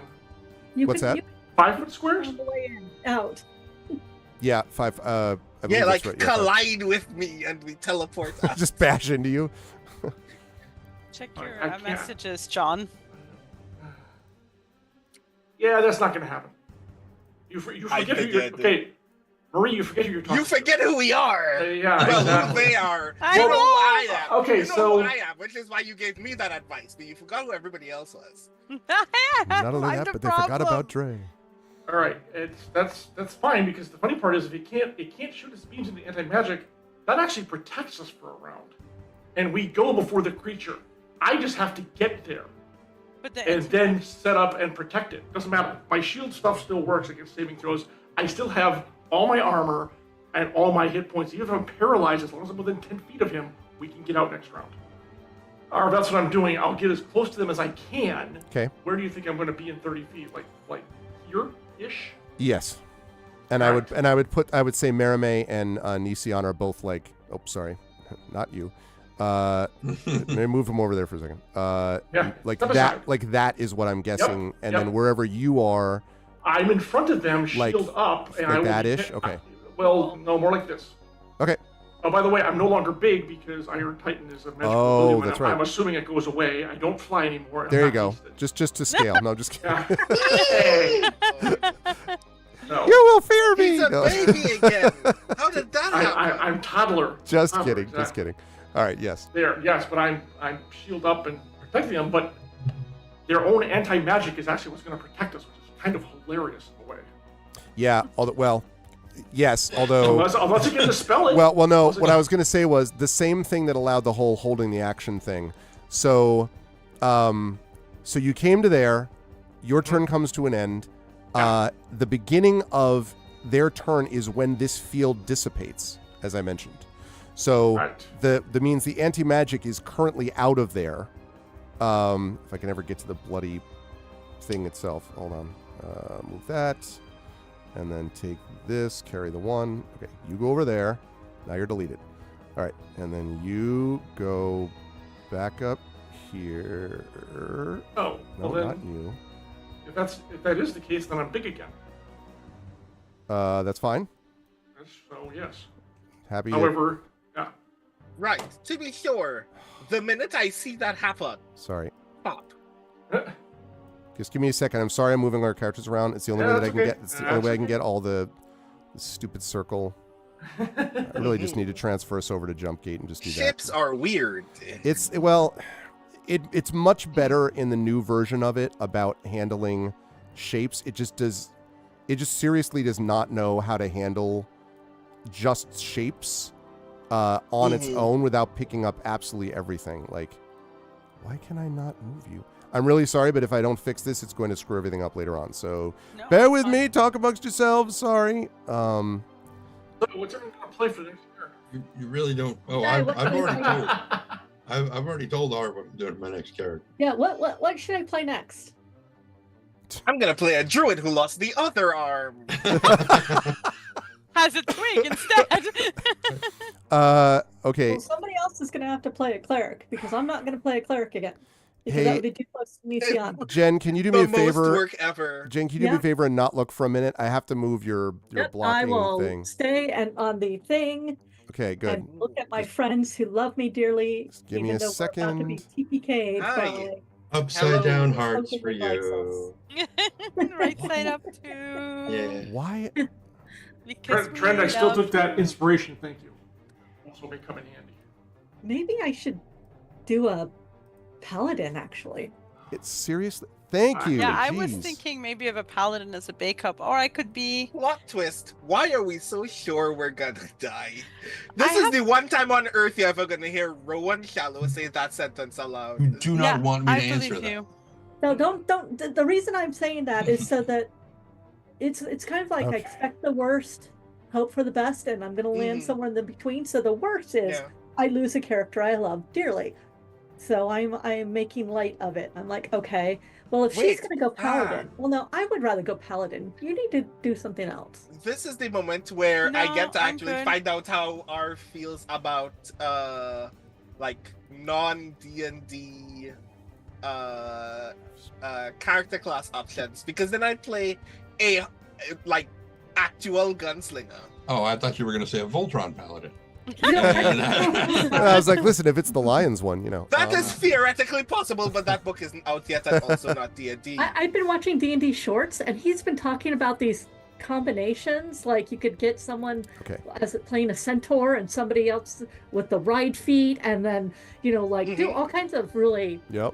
Yeah. weird min-max Okay. stuff. Sorry. I'm really sorry that took that long. Okay. So the Yeah. anti-magic field is dissipated, which means that this has now popped up again. And I'm going to put that right there. Yay. This has popped up again. This one is there, and we're all good to go. Okay. So Don't forget once to that make me- happens, then his Make right. me Yes. big, sir. There you go. That is kind of and Now large again. and Yeah, and the Yeah, minute I Mer- see Mermaid's behind uh, me. Right like that. Mhm. Okay. Correct. the minute I see Illyrian turn small and then big again, Yeah. teleport. Okay. So teleport where? To Halar's place is the one place that I focused on. And wait, having an object from the place means I don't need to roll. You stole a spoon, remember? Yes, I stole a spoon. Spoon thief. Okay. A teaspoon is going So to just save our all of lives. us fall onto his kitchen cabinet. Yeah, most of us dead. Just Okay. blood and chaos everywhere. So, so you're going to teleport there. By the way, this is, I assume, from any distance, and you could teleport 10,000 Anywhere miles on the away. same- It is the 7th level spell, yes. Ooh, on the same plane. Oh.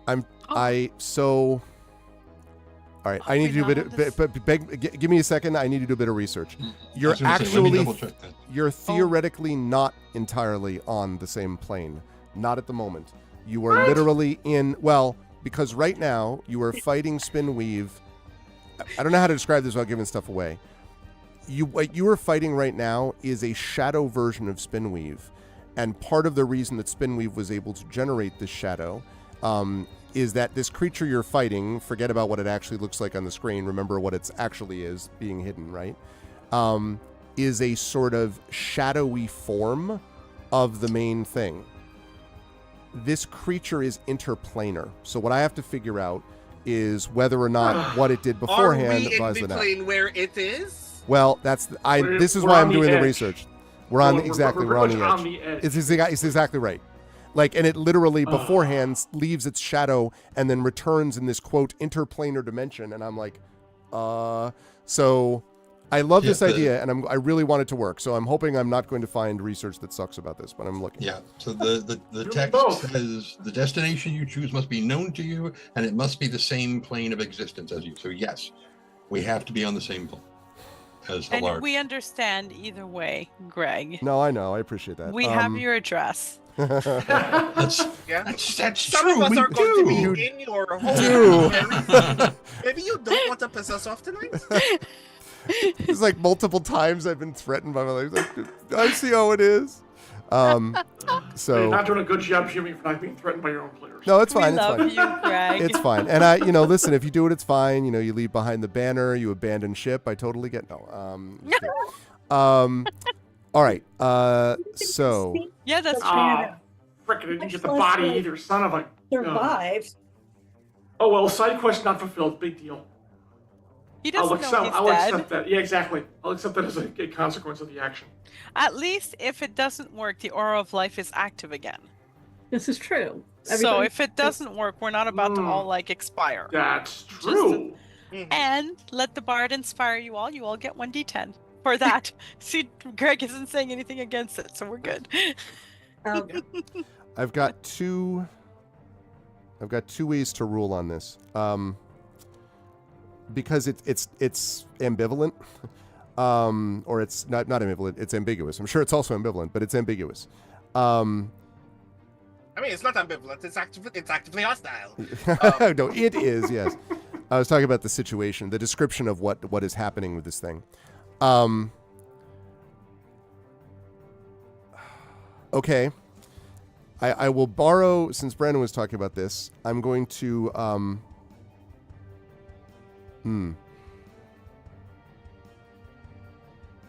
Okay. Either way is fine. I'm going to give. All right, Rowan, I'm going to give you this decision to make. Okay. Because it's technically an in-between space, and I love liminal spaces. Because it is technically an in-between condition, I'm going to say that you're not fully on this plane, nor are you fully on the other one. Which means that you can teleport some of you. Not all of you. So I would allow you to teleport half of your party. So since there are 5, I would allow you to take yourself and 2 others. 2 other people. And I will fully admit that this is me improving, but I think that's as fair as I can be under the circumstances. You know what Nisiana would say to you. I believe in you, right? Nisiana would say a lot of things. I actually do. I actually am Some of I'm gonna those make a things would be request here very though. encouraging. I'm gonna make a request though. I do not actually want the rest of the party to help you on this. I want Rowan to make this call on his own. Okay. Okay. because the answer to this question sucks.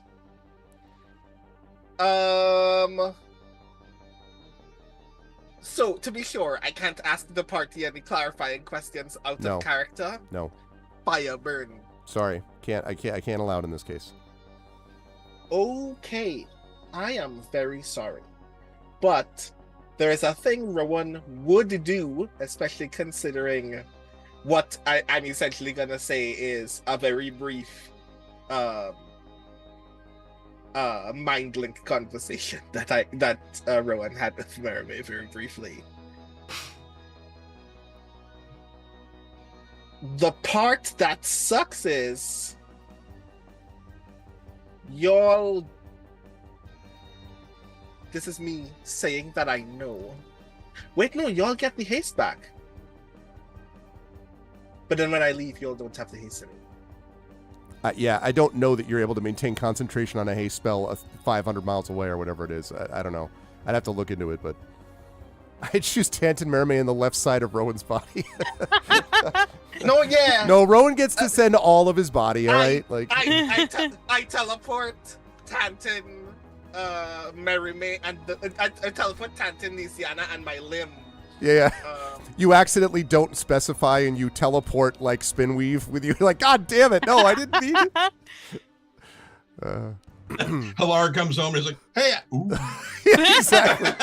Why are there shadows billowing out of my windows? Again. Yeah. Property values have really gone down here lately.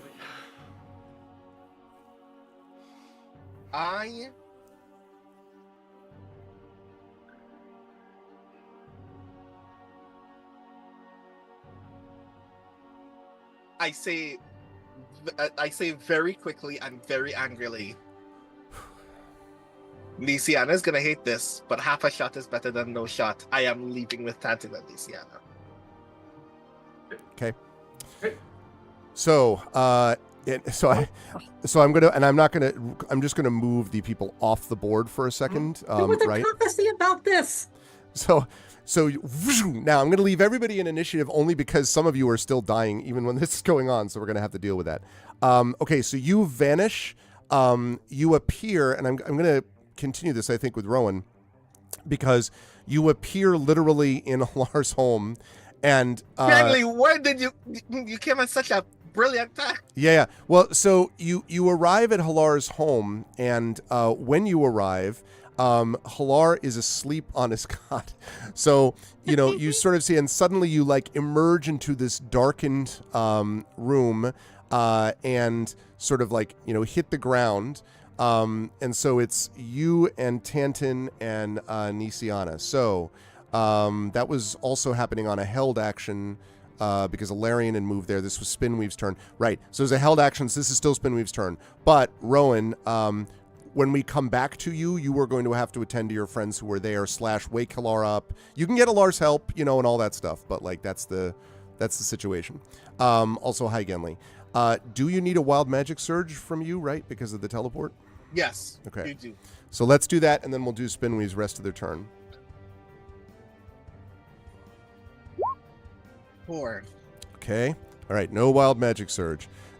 You show up and then turn Halar into a sheep. You're like, God damn it! None of this is working well. Or you show up and just detonate. Yeah. Exactly. Okay. Could have done it back there. No. So suddenly, Alarian, you find yourself apparently alone, but then when you look around, you are still there, and Marame's body lies behind you, and you are just standing in front, facing this thing. As the anti-magic business having now dissipated, it is going to attempt to shoot them. I am going to try to block everything I can from hitting Mermaid. I don't blame you. I think that's a wise decision. No. And I'm huge, so the shield's freaking literally 10 feet tall. So, Yeah. pretty good. No, it seems to be concentrating all its attention on you anyway. Shocker. Which is amazing. Okay. Let's see. 3 eye-ray things shoot out. The first one, I need a dex saving throw from you. It is that off-white, the top, challenge. The one that webbed me last time? Yeah. All right. Okay, I've got a hero point. I've got an inspiration, I have a +5 on my save anyway, so let's see how this Yeah. goes. But this is normal, it's not a regular one.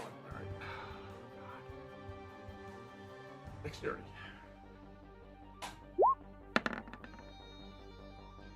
16. Okay. 16 is just enough. Okay. Okay.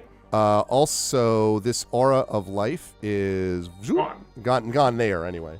Actually, yeah, no, because it's around. Yes, it's around Nisiana. So With Nisiana, Yep. alive or dead? She's yeah. she's still like Okay. 5 minutes. That's right. So so there's that. The second ray is, what did you do, Ray? I was going to say race dance. That's right. Okay, second one. I need a wisdom saving throw from you, please. Wish I could help. It's fine.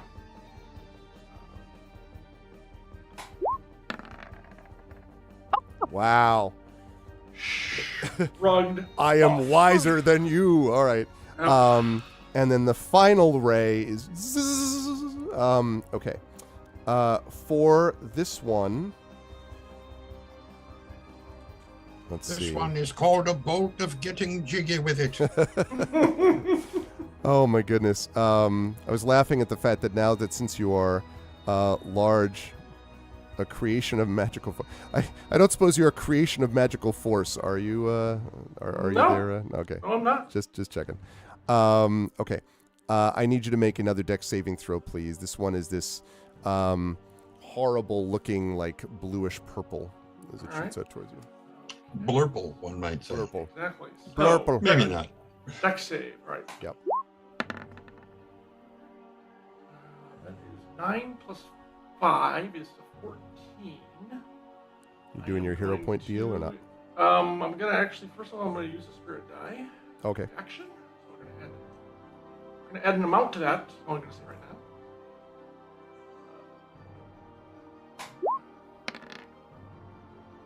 now. 14 plus 8 is 22. Okay. Are you keeping it with that? Like before you add anything I'm else? pretty sure 22 is gonna do it. It does. So, Yeah. Yeah. So yeah. Well, wrong. No. I mean, then my hero point was up next. So you would think so, but no. You'd like to think that, wouldn't you? Okay. Oh my god, I can't. I am so glad I actually took that saving throw thing. I thought it was gonna be completely useless, and no. No, it certainly not. isn't. Yeah. Okay. All right. Good work. That's going to bring it up to the top of the round. And it is now going to, let's see. So it did this thing. How much hit points does Alarian have? 108 Okay, and 61 of my armor, so technically like somewhere around 170. cool. Okay. Grant. All right. Ambient magic power. It is, let's see. I need a con saving throw from you, please, Valerian. As a random, this is the one where the random eye stalk appears from like on the floor and shoots towards you. It's like the Raise monster, ratios. the monster in the trash compactor. That.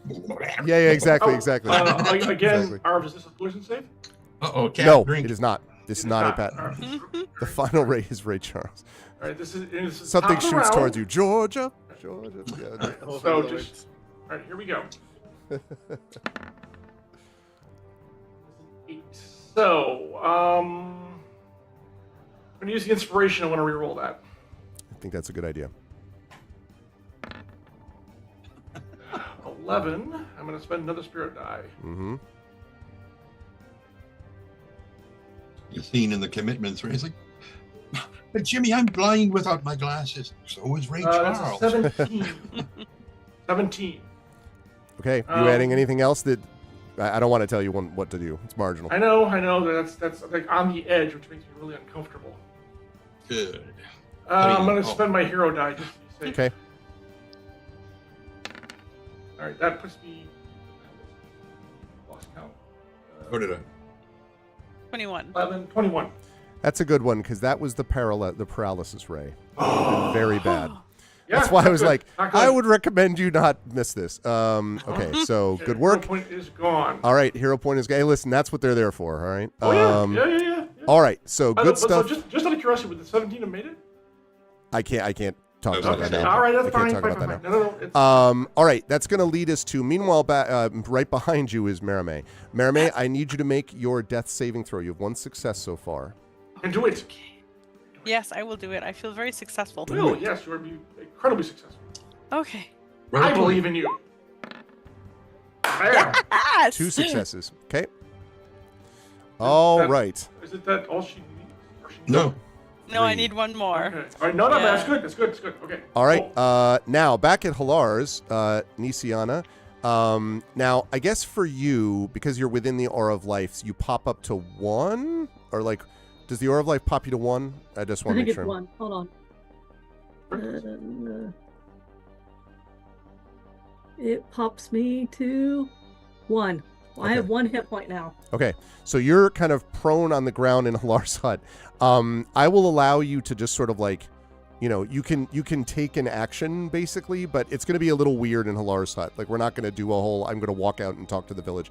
Like we Okay. are doing a fight back here, but you can definitely like notice that you're in a dark hut and a little confused, I would imagine. Okay, so who is with me that I can see?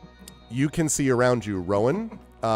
You can see Yeah, Tantin. Tantin is unconscious on the floor beside you, and Yeah. I am over Tantin. And Hilar is currently sleeping in his cot for who knows how much longer. Can I reach me and Tantin? You are prone. You're coming at. You can. I can't even like. You reach well, him. yeah. I guess that's true. Yes, because he's right next to you. You could roll over. Yeah, I mean that's fair. I am to do lesser restoration on him. I basically just whisper a small prayer, and little dragons out of me into him, and he's no longer paralyzed once he wakes up. Okay. Still dying, but not paralyzed. Okay, that's it. Well, that's all. No, I can it's a do. good call. No, I'm not complaining. I haven't totally. started looking for Merime yet, and Yeah, it's a mess. But it's still you're still alive. I'm still alive. All right, Rowan. You are now in. So it's your turn. Oh, okay. Sorry.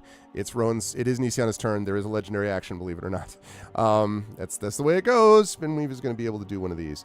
It is going to shoot another random ray at Alarian.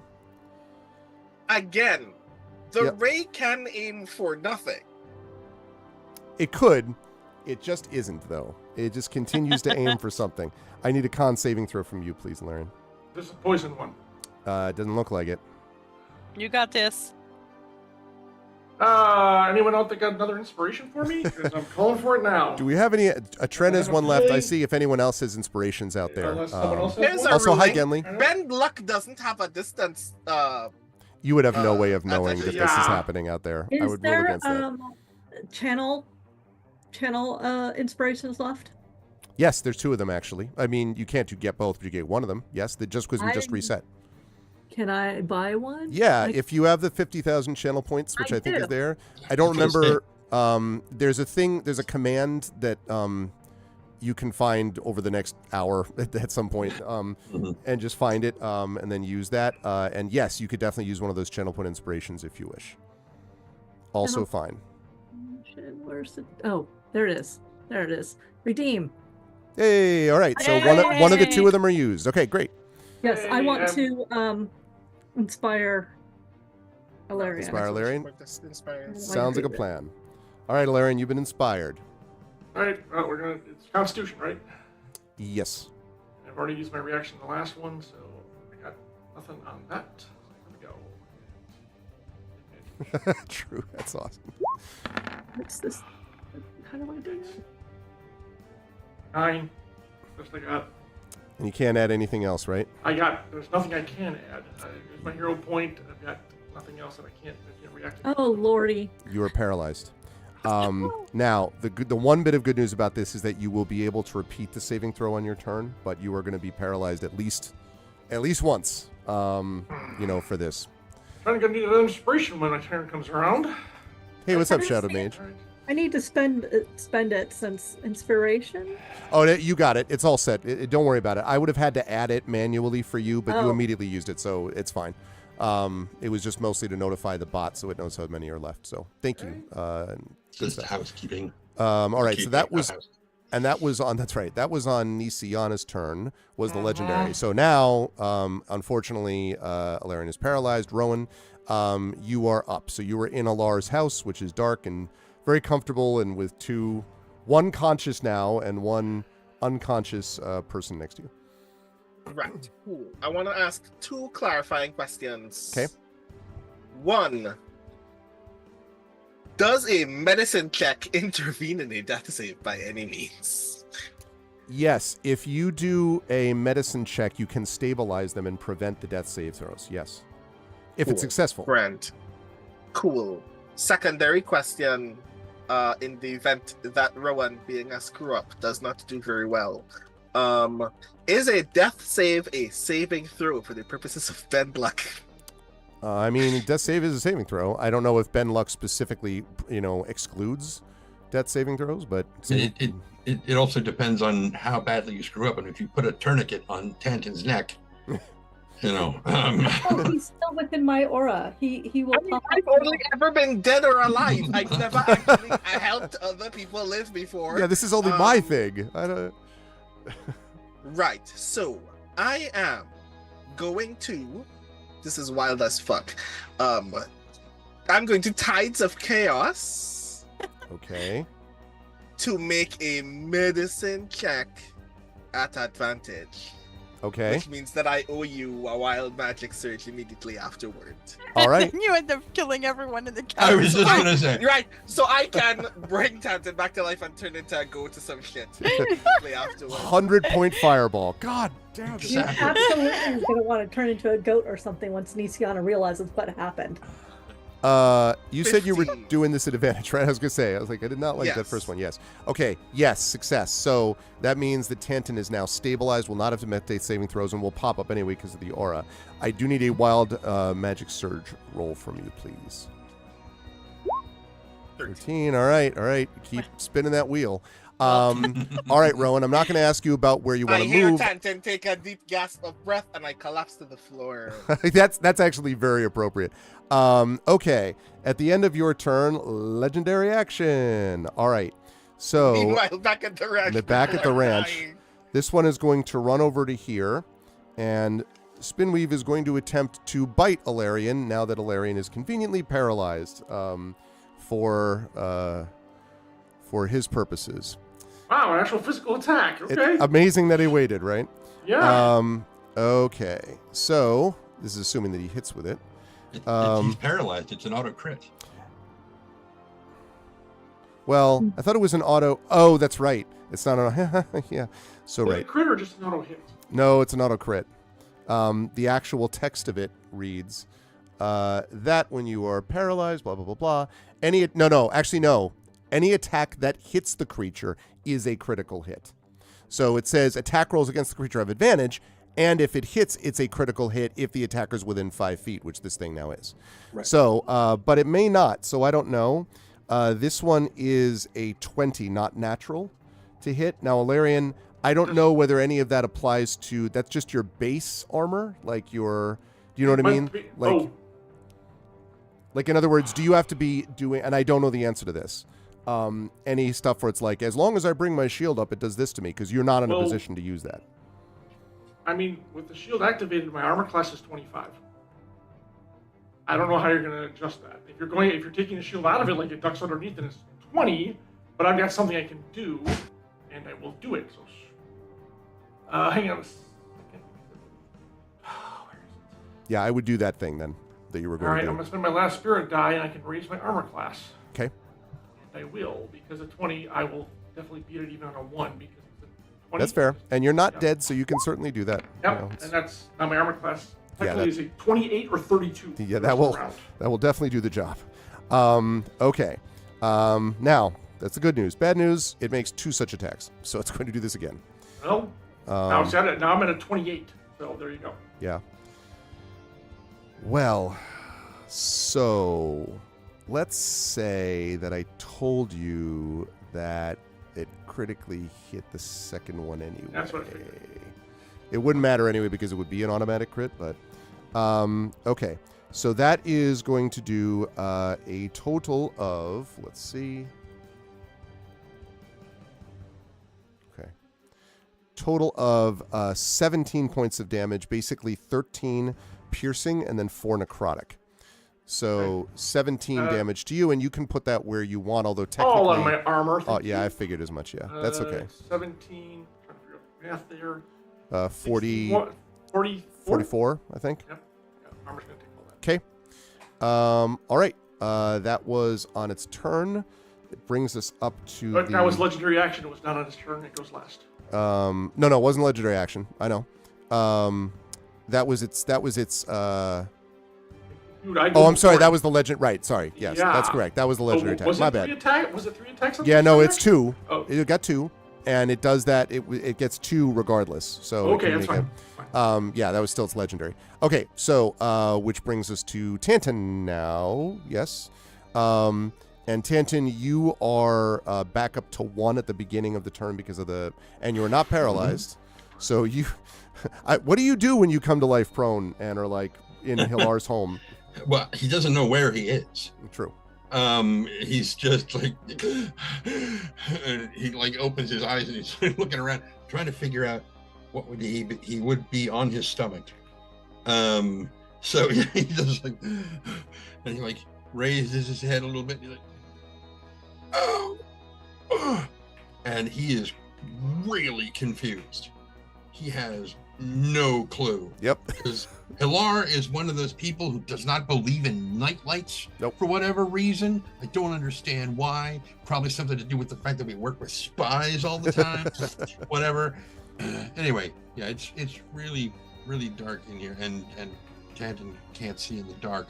And so he'll probably use his action to kind of grab something, like kind of feel around and grab like a fork or something that happens to be like nearby, and he'll just like scratch a rune into it, and it just lights up, and he's got like this glowing fork so he can like see, and then he realizes right away, wait. Yeah. And I would imagine by the way that light, like Hilar is like, and kind of like slightly sits up, sort of blinking. You can keep going. It just, that probably wakes him up. As soon as he realizes, he's like, just because he's been out of it for like what, a round and a half, almost 2 rounds. Yep. You know, so he's like, he immediately starts looking around because he can see Nisiana and Rowan and Hilar, but he has no idea where the other 2 are. And so he's like looking around, and he immediately looks at Nisiana and is like, what did you do? That's probably about as much. That's about as much as you're able to do in your turn. There was a lot of do the rune, stand up. So that's fine. Mm-hmm. That all works. Yep. Okay. One more legendary action on the part of the creature. It is going to again make a bite on you, Ilarion, or at least attempt to.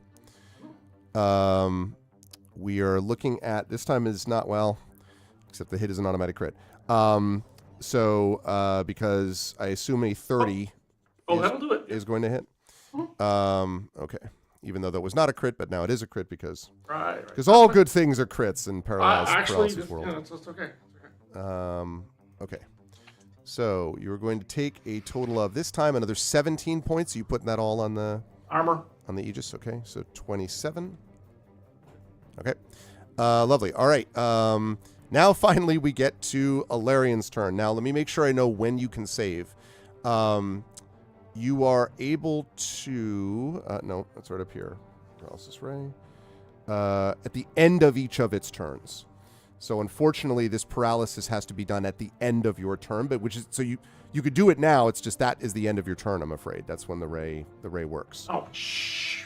Yep, end of each of your turns.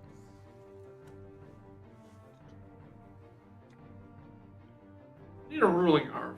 Sure. What do you got? I assume you're counting the fact that I'm floating doesn't mean anything. Because here's why: I don't have to walk; I float. Mm-hmm. And I can fly. Mm-hmm. I technically don't have to move, even paralyzed, to move myself. Or are you saying paralyzation means I cannot move? No, paralysis even under means flight. Even under flight. All right, that's fine. The only way that would be different is if you could theoretically, through only mental waves, like move your body like Professor X style. But I don't flatten my arms. The flight is an inherent No, ability but you wise. lean. Think of being All right. on like a Segway, right? Like imagine yourself on a Segway or Iron Man. Okay, no, Right? that's fine. You know what I Well, yeah, I can see the point. All right, well, I gotta make the save. Yeah. Well, there's nothing I can do. Got to make your hold on. save, yeah. Hang on a second. Is there something? Yeah, tell me if you have like Starforged anti-paralysis skill. I don't know. Oh, I'm out of spirit dice. So take some of spin weeps. Just Yeah, if only. By the way, chat, we haven't been taking a break because we got started a little bit late, and this has been a pretty freaking tense fight. But you were watching day 69 of D&D with Infinity Beyond, Eberron Oracle of War. This is From Dust. It's the conclusion of From Dust, one way or the other. Are they going to be going to Dust? Oh, yes. Three of the people are out of Sorry. danger, but not very many. Arv, hold on. Yes, I'm what's sorry, up? and I am taking this. I don't care what you say. It actually takes damage from my spiked ages. Oh, that's Twice, fine. those 2 attacks. Yeah, that's so fine. The first one, 6 points. Yep. Second one is 9. Okay, 15. All Got right. it. Yes. Fight me, will you? I guess I'm gonna make the roll and see what happens here. Like, ha, how does that Um, feel? Friend, I'm gonna use an inspiration, right? Friend? Yeah, you.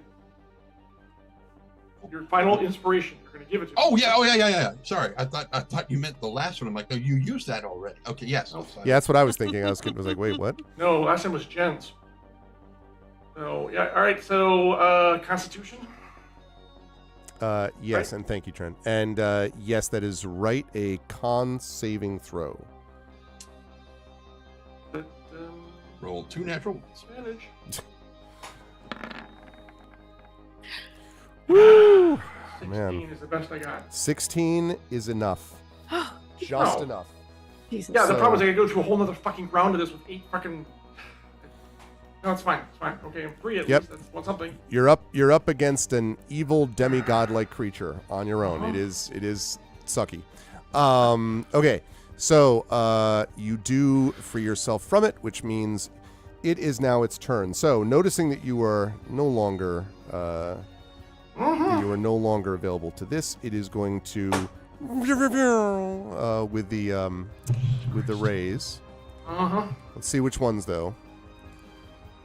It's not going to do an already did that one. I'm going to reroll the duplicate.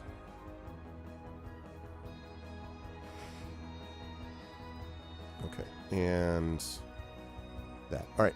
Okay, first one. I need you to make a wisdom saving throw as one shoots out at you. It's more difficult. Means that you need to understand that tomato does not go in a fruit salad. Exactly. 19. 19 is enough. Yes. Okay. So you are not frightened by that. I would take it. Run Yeah, I it. could leave, but I can't. You'd do run that. and leave me? I know exactly. I know. It's I'm okay. sorry, Could I make the grab to get her on my way out? Which is- I know, no, I know right? it's not a thing. Yeah. All right. Okay, next up, I need you to make, now you get a green, this looks like the poison thing, so you need to make a con Awesome. saving throw on this one. Fine. That is an advantage. Mm-hmm. Yeah, poison the only one. That is a 18.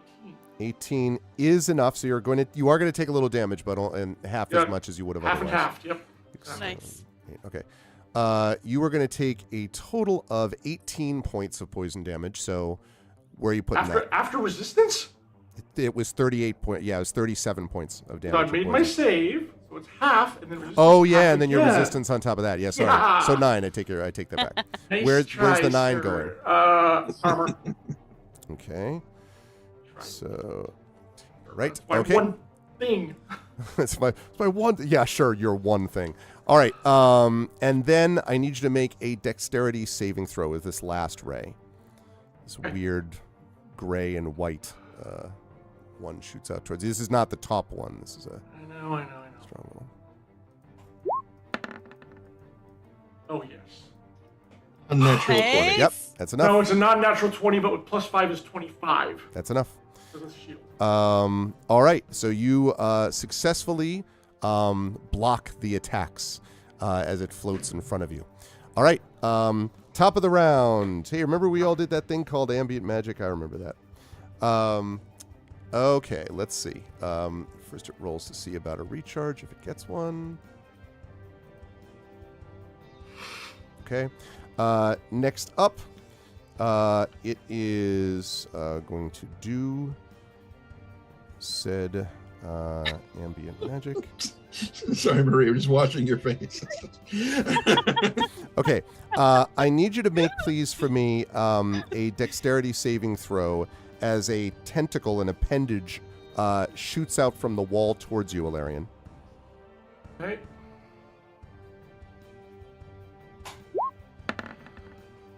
Natural 20. Yeah. Like, Yes! aha! Spit and weave. Yeah, absolutely. Dodge and weave. All right.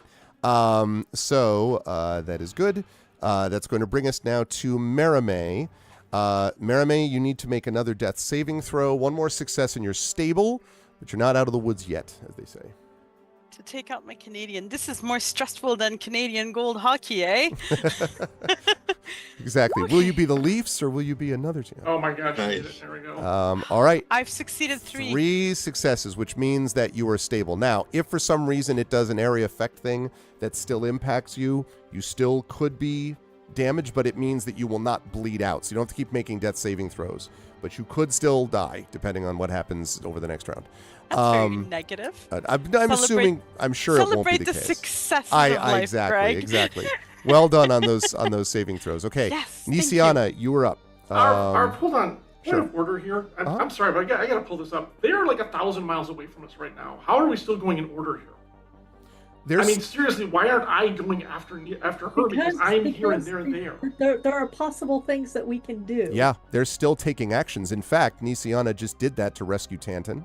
Right. Rowan went over actually to stabilize Tanton. No, this is temporal, remember? You're still going in a particular order. It's not that you're seeing each other and going, I go, you go. This is how time is working. Time has not changed simply because they have shifted position. All right. Or planes. Or planes. Right, which was what was so weird about this to begin with. Hang in there, Alarian, because I'll wake up in about an hour if I don't take more damage. It's true. Yeah. Let's see. Okay, so Yes, Nisiana. Tanton asks me what I did. She just shakes her head and says I was down. She looks around. She And has Halar is sitting up looking now, by the way, at you, Nisiana. and she does not see Alarian or her sister. Right. She looks at Rowan and she's like, send me back. Do I have enough time to answer? You could respond quickly, yes, by which I mean a one-sentence thing. Like 3 seconds. Yeah. What? No. I can't yet. Okay, so I'm going to attempt divine intervention. Ooh, nice. It'd be funny after the 75 missed, wild magic I'm searches. bending luck. I don't even need to see the math yet. I am bending luck for this. You can't, so divine intervention means I have to roll a percentile, 100 percentile, and I have to get under 14 or under. Yeah. Right. Yes. It's. So I'm not. High, I see. It's basically this is one of my. It's never worked, and it's very hard to. Higher level though, the higher you get, the more likely. You know. Yep, and so I am. To see her going, Eberron, eat the thing we were just fighting. No, actually, what she basically is saying is send me back within 5 feet of them. Oh, okay. Within I cannot 5 tell you how feet of much them. I'm rooting for this to work, by the way. I just so Okay. badass. But you're so All weak right. too. Oh, God. D100. Here we go. 5. That's it. That actually works. Oh, I Holy would have rather had to crap. bring us out to you, but this was a work, I guess. Wow. No, it's not a 1% chance, Triffid. Not at level 14. Every level that you go up, that becomes the percentage. So she rolled a 5 on a 100. Zap. Exactly So what you see her do is she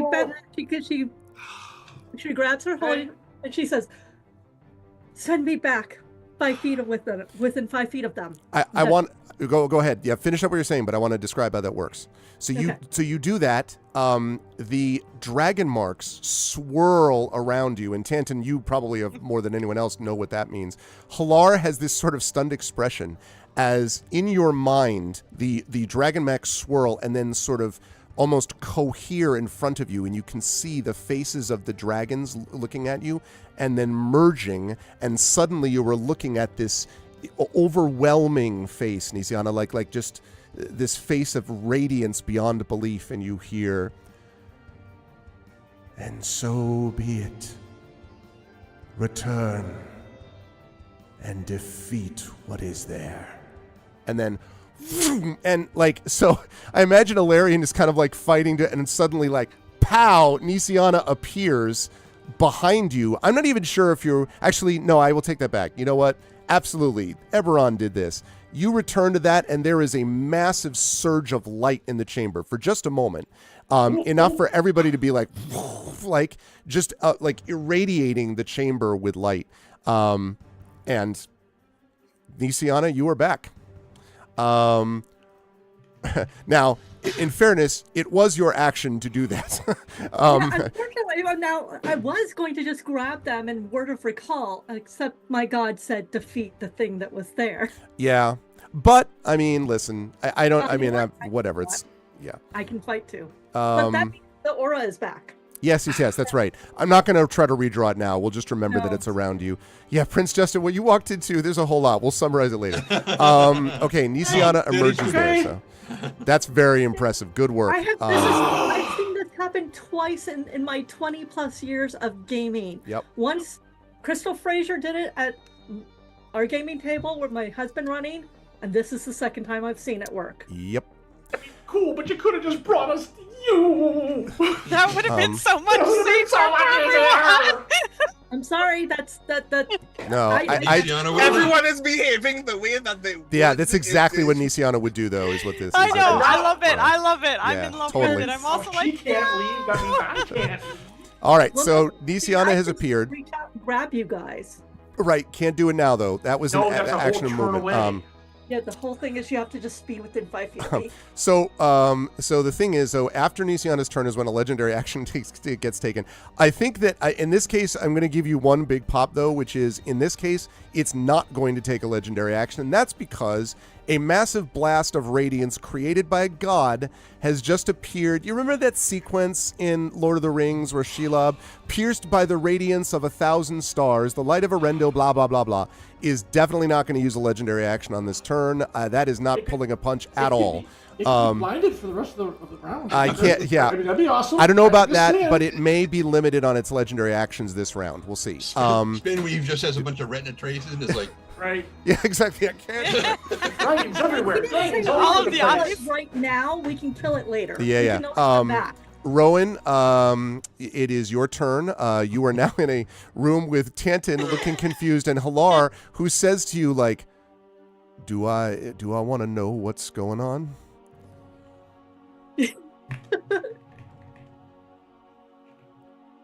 You do not. I'm not even turning to face Halar. I'm just like looking at the space where that Nisiana has just left, going, I would have gone with you, you know. You were just also dying. So yeah, I'm like, damn it. I imagine like Tante is just kind of looking awkwardly up at me from the floor, going, what is even still happening in the minute? just looking back and forth between the two. Like, Titan has gained no information. Right, exactly. Y'all have just seen something happen with Nisiana that you have never seen. Mm-hmm. Oh yeah, like that is going to warp my brain after I stop being upset that I'm not where you are. Mm-hmm. No, Nisiana's not back to full HP. Listen, you just got a divine intervention that was restored. No, in reality, it's just returned to that what kind of fight Eberron? What kind of god is this Eberron then? a god who does what Let's- it's a god who does what it's asked in a divine I did not intervention ask to case. be I know. I know. No, I know you. I know you know. I was just, you guys. I was just I know, laughing. I know. I know. Trippa didn't mean that anyway. It's funny. Let us also be absolutely sure there is an aura of life, so there is no immediate threat beside the anti-magic field. But two of the three people who are now in this fight have 1 HP. Yeah, well, yes, there is that. Yeah. Yes. I have no So if idea. an anti-magic field happens again, There is no recourse. So, Rowan, are you other than saying what you said? So you responded to Halar. Are you doing anything in actuality? And you don't have to listen. If I don't want to make you think through turns, I'm going to go to the inn. Like if you don't want to. I mean, I just want to. The thing that comes to mind is not mechanically possible. I'm like, is there a thing I can do to also get back there? It's like, no. Can I Arcana check to see if I can also divine intervention? Can I also divide it? What happens if I break my arm with a hammer? Okay, wait. What if I respec and multi-class immediately, and then divide intervention right now? Yeah, no. I'll tell you what. If he rolls 2 wild surge, yeah, sure, right. Can I wild surge my way back into the fight? Brandon, my friend, I have great admiration for your tactical genius. I don't see it happening in this situation. The only other thing that would otherwise make sense is to just keep medicine checking to just give Tantan HP, which I'm pretty sure I cannot do. I'm pretty sure that's not what medicine is for. So if you want to start explaining to, Pilar or something. Wait, can I pop my healing bracelet? Like, I take off my healing bracelet and I pop one on Tantan. Oh, I mean, you could do that, I guess. I don't see why not. What does it do? I cannot remember. It's a cure light. It's a 1d8 plus 5 because it uses my intelligence modifier. Okay, so let's do that. And then Tantan, you're going to be on deck again. It's not going to use its legendary again. Nice, 13. So Hale and Hardy.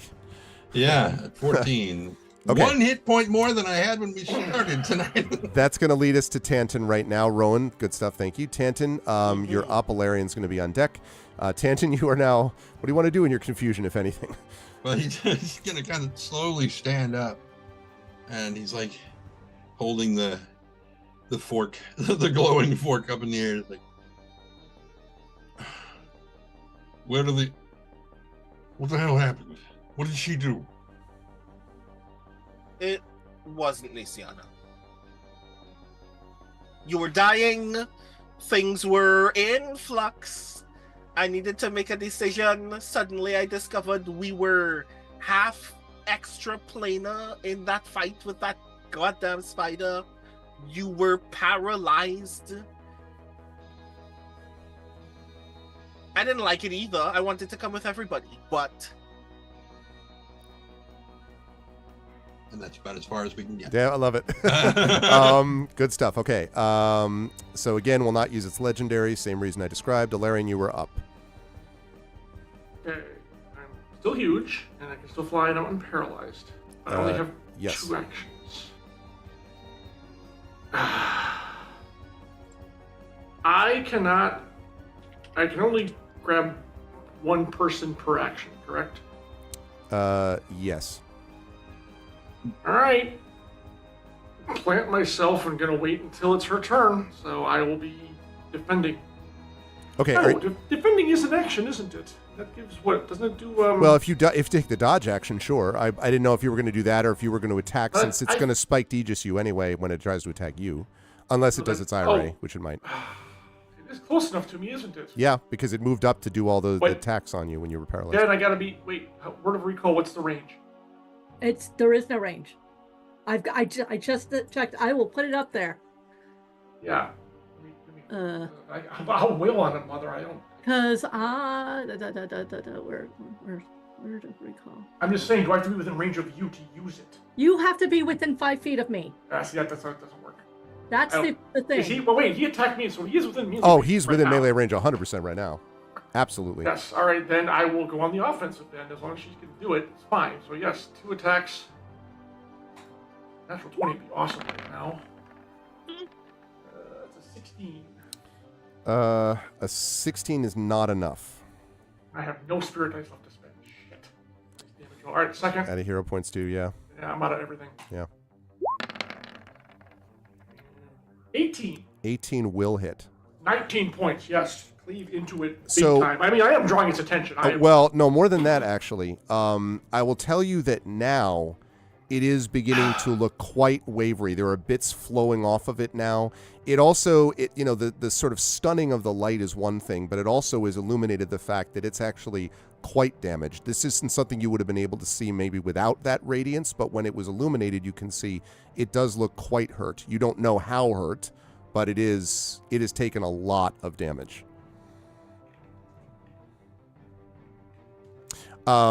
So that you had 2 attacks, which you used both of, yes? On those, okay. So it still did not use its legendary action, and so it's just going to take its turn. Let's see. What is it going to do? It is going to... I don't think it's going to... It's not going to use its eye rays at all because of what I described this round. Next round's another matter, but this round I think it's just going to attempt to bite you, Alarian. Yep, bring it. Now I can totally move, so screw off. I mean, go ahead. How dare you? Okay. So we are looking at a 17 and then a crit miss. Nope. Yay, crit miss. Oh. All right, 17. That's funny. I just got that. Right. Okay, 17 is a miss. Okay. Right. Let's see. So that is going... If that's the case, we'll stay here and kick the bleep out of it, Andrew. All right. Okay, that is the end of its turn then, because it's going to not move in your direction. That's going to lead us back up to the beginning of the round, which means we get the ambient magic thing, which means it's time for random eye ray. Everyone's favorite, it's a random eye ray. Okay, I will need you to make a dexterity saving throw for me, please, Alarian. I wonder how quickly Tanton can make some Ray-Ban eyeglasses. And then get them to, if you start running now. 24. 24. You dodge out of the way of what would have been a, it would have been bad. So I'm glad that you did not get hit. Well, you could have taken it, but still. And it would have been Lucian in the face. Exactly. And she is destroyed now. Okay, that leads us to Merame, who is not bleeding out anymore, but is also not conscious. So unfortunately, Merame... Wait. Aura of life. Aura of life. Oh, yeah, that's right. I forgot. So Back, baby. She's got 1 hit point. One hit point in a dream. Okay. Come on. Well, a Kalashtar. That's true. It's charged. That's a charged comment. So 1 out of 156 hit points. You wake up, Merame, to kind of like... Also a little confusing insofar as... Well, actually, you wouldn't know any of this because you've been unconscious for a while. No, I'd feel like... Yeah. Where are Rowan and Tanton? Yeah. Yeah. Like, You're prone. You could like... I mean, you could like... stand up if you wish. Yeah, I'm going to stand up. I'm Okay. going to do that. I'm going to look confused around, but I see the creature in front of Alarian, who's starting to look hurt. I see my sister, who doesn't look too hot beside me. I can only worry about what I can see right now. Okay. So I trust that Rowan and Tanton will know to take care of their own. And then I wish I had more spells that were like direct effect as opposed to saving throws, but I am a saving throw kind of girl. So I am going to actually...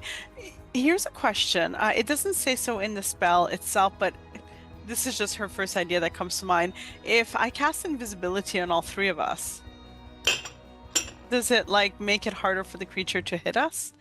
Because I don't think it would necessarily, with its little eye stalks. Well, an invisible you don't know how much it's going to be able to see within the context of its own lair. You don't know. Yeah, that's fair. You don't know. Okay, so what I'm going to do then, knowing that it casts Frighten and knowing that we're all hurting a bit, I'm going to cast Heroism at level 2. Okay. So it will give... It will give this, so it will give spell modifier. What's that? So... equal to your spellcasting ability modifier, so which would be probably... 8. Yeah, I was going to say. Is it my spell right? attack That's cool. bonus? Yeah. It's 10. That's not So your you- attack bonus, no. It's your No, spellcasting it's- ability modifier, and it's Oh, which is got charisma, it. Of course. Which of for you is course. charisma. Yeah, which is That probably... makes sense. Yeah. Yeah. And immunity to the frightened, that's good too. Yeah. Yep. It's a good So call. what is your base spellcasting modifier, like 8 or 9? Something. Yeah, it's 8. 8? Okay. Okay. Cool. Yeah, So 8, 8 and temp. that's I'll take Yeah, 8 8 temp temp. points. Yep. and you can't get frightened. Uh-huh. So Okay, cool. it's a little something to help. And then I will say, I feel like we need to get out of here sooner rather than later. Nisiana, sorry, yeah, no, I'm gonna go. Ilarian's playing defense, so I'll go. Ilarian, can you just keep him off of us a bit while we recover? And I give you, you got this, buddy, and you get 1d10 of inspiration. Okay. You. All right. And that's going to be it because you can't move anywhere. That's going to leave us to Nisiana is up next. Okay, so John, Yeah. I can take us out of here right now. And you said you were just saying no. So If it's that damaged, you heal want the me to thing and I can finish finish it. Yes, let's finish it. okay, Let's do it. all right. Finish well then it. I will With actually. the biggest, whatever you got, the biggest that you got. I'm going Maybe to move. healing. No, offense. Colossus of the Shadow instead of Shadow of the Closet. Yes. I'm moving up in between Marame and Ilarian, and I Okay. am saying stay within 5 feet of me. And then I'm going to. Okay, I need to save that. So then I'm going to. Oh, hey, I have another flame strike. There you go. Yeah, I'm gonna flame strike him. Okay. See if that works. All right. Flame that's- strike. All right. Powered by the belief in her god and the god itself, it instantly demolishes. I have a feeling that I'm only that gonna- belief is increased just now. Oh yes, it is. And H. it is at level 5.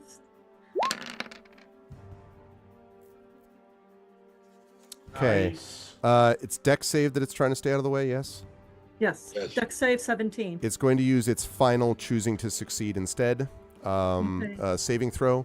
So it will take half, I believe, is what that means. Yeah, so 26 plus 16, 36, 42. 42, so 21 points of damage that is Divine Strike, Okay.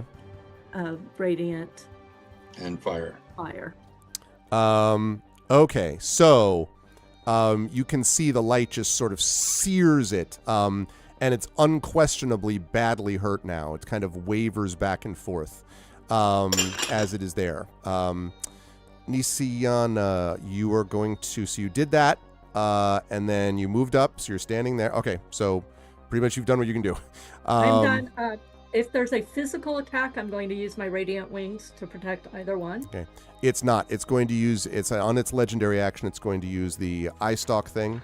So it is going to attempt to zap. I think it's probably going to keep attempting to zap Ilarian because Ilarian's standing in front of all these others. So I need you to make a dex saving throw for me, please, Ilarian.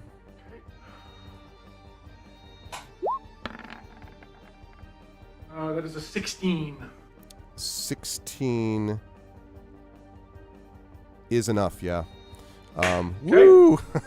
Yeah. That is enough. Okay.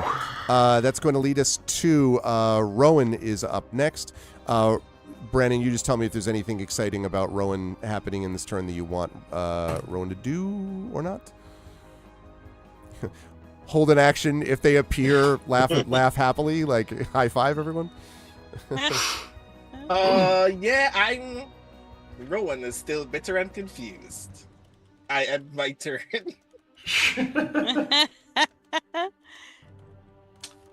Okay. Yeah. So for Prince Justin, yes. She had to pray to her God, granted her prayer. Literally had to roll into 14 and she rolled a 5. On a D100, had to roll under a 14 and rolled a 5. So, yeah.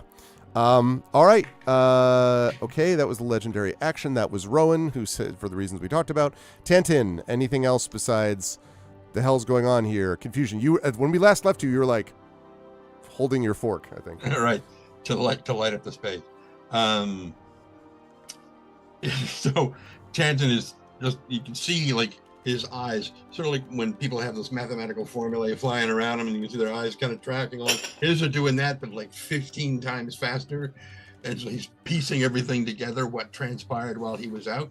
And he just looks at Rowan and is like, how much money do you have?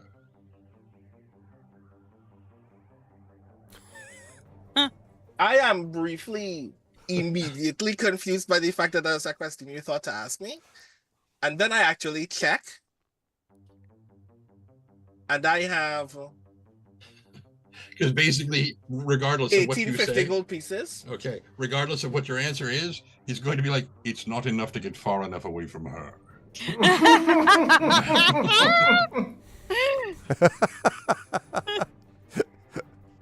I made a decision that I thought. I get that part, but yes.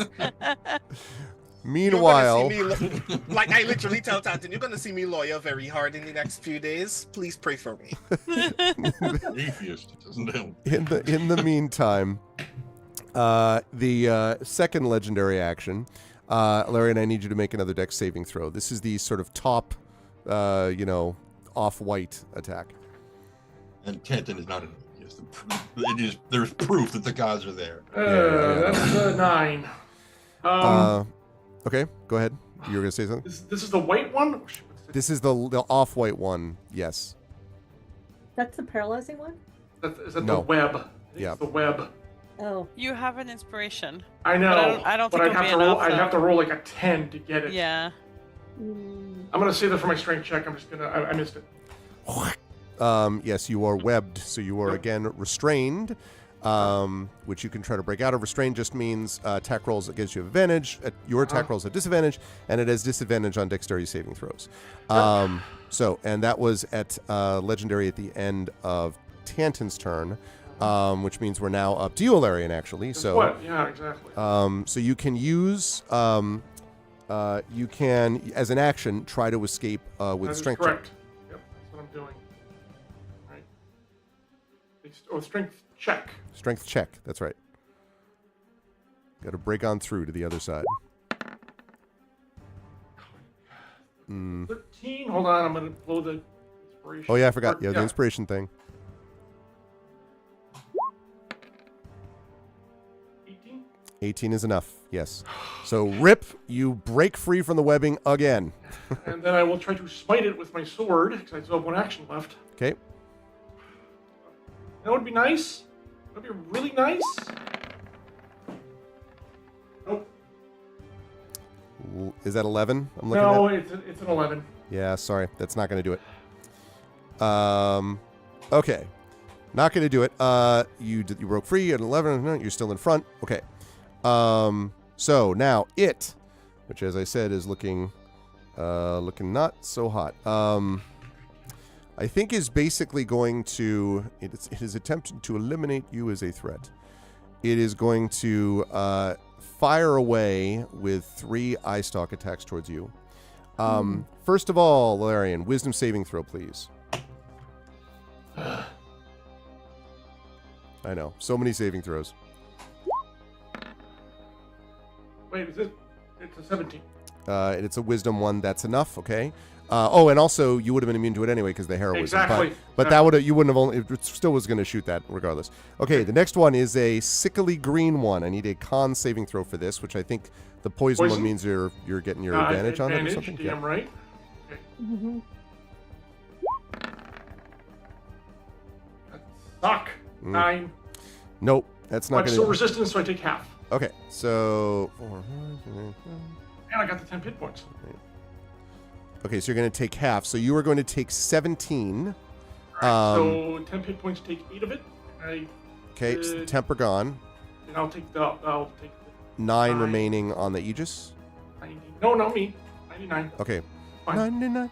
All right. Slips below triple digits for the first time. Okay. And then the last one is going to be another Dex saving throw, please. I keep doing it. Natural 20. Wow. Yeah, I'll take the 20.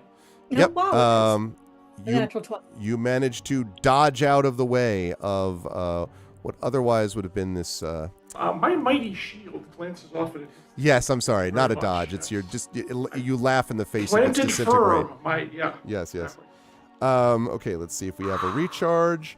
Not so much. Time for ambient magic. It already did that thing last time. So, Dex saving throw from all 3, Nisiana, Marame, and Alarian, please, as these grasping tentacles shoot out from the walls.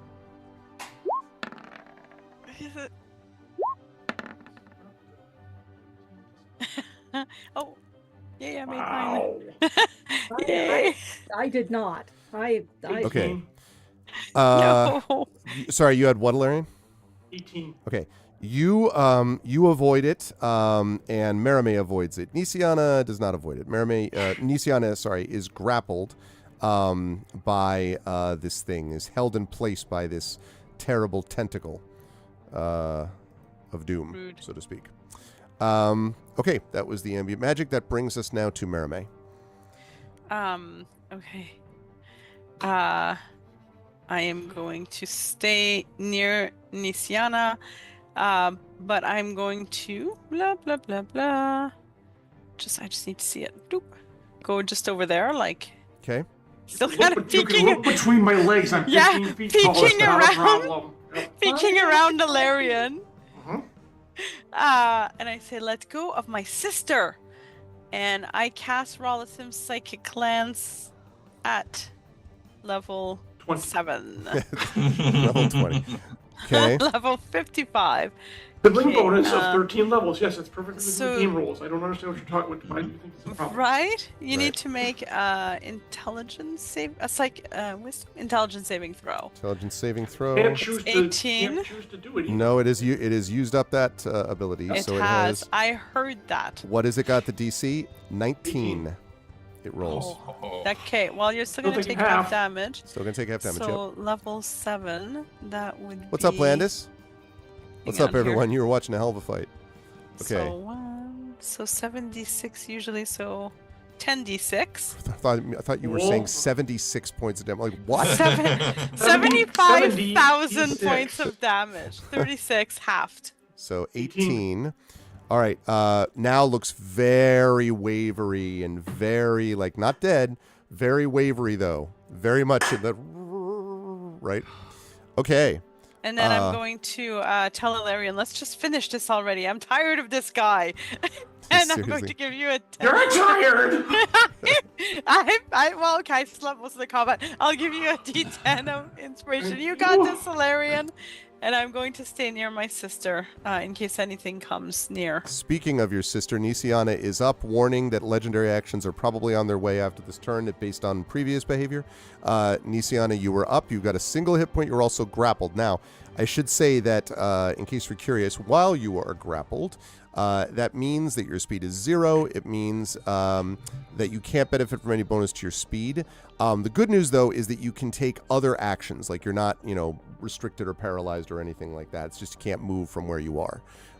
Unless you try to break free of it. And if you wanted to break free of it, that would be... you would need, I believe, to make so you'd need to make a strength check to try to break free of it, kind of like what Ilarion did with the web. So you could try to do that, or you could just stay where you are with this tentacle thing and leave it at that. I'm gonna stay where I am. Okay.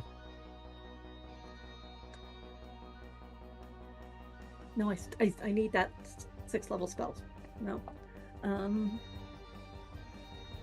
I could really take us home right now, but Almost got it. it looks really hurt, huh? We're fine. We both got 1 hit point. We're fine.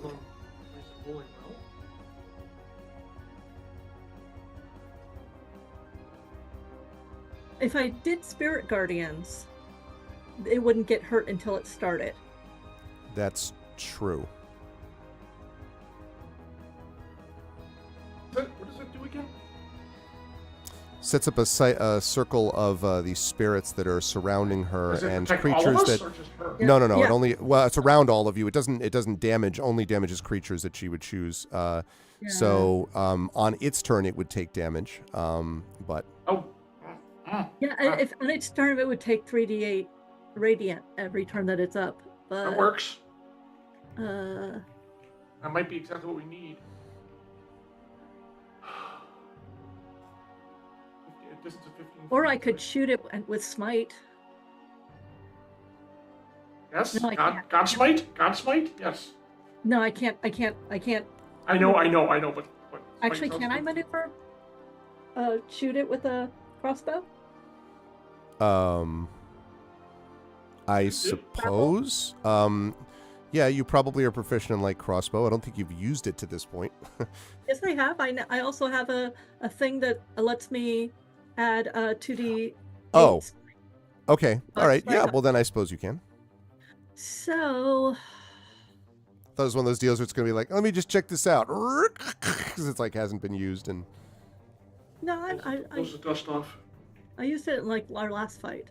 Where is my... oh, Oh. yeah, I do remember that.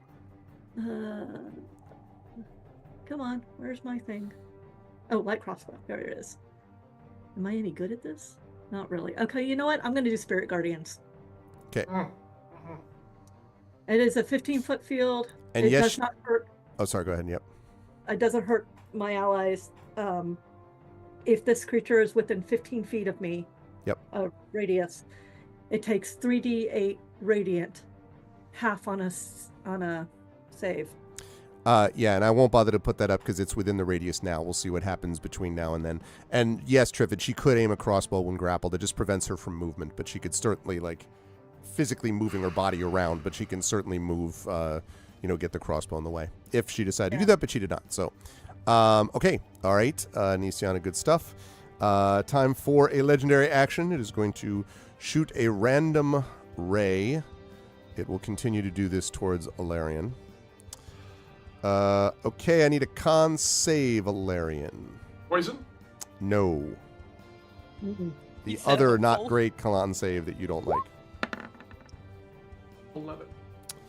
Not enough. You are paralyzed. Paralyzed? What was the effect? Well, I don't know because he was about to say something. No, Well, you started to say something, and we just didn't. Oh, I thought- stopped because he was saying, he's like, Oh. so I wanted I to see. thought, if he I was- thought you said paralyzed. I was about to say paralyzed. That yes, I didn't know if Okay. you were trying to stop me beforehand. Yes, that's what the effect of it is. Damn it. I'm going to try the D10.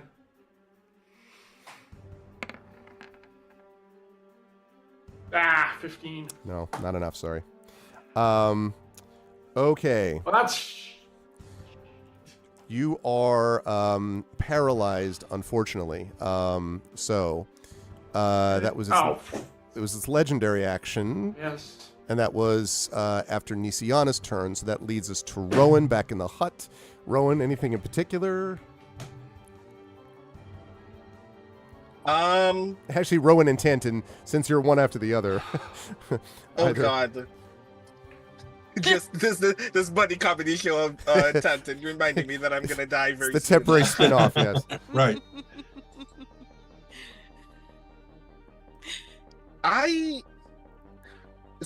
If this is the moment where I look around to notice whether Halara is still awake. Yeah, oh no, Without Halara's stood up. effect. No, Halara's stood up and is now coming over and is like checking Mhm. on the both of you.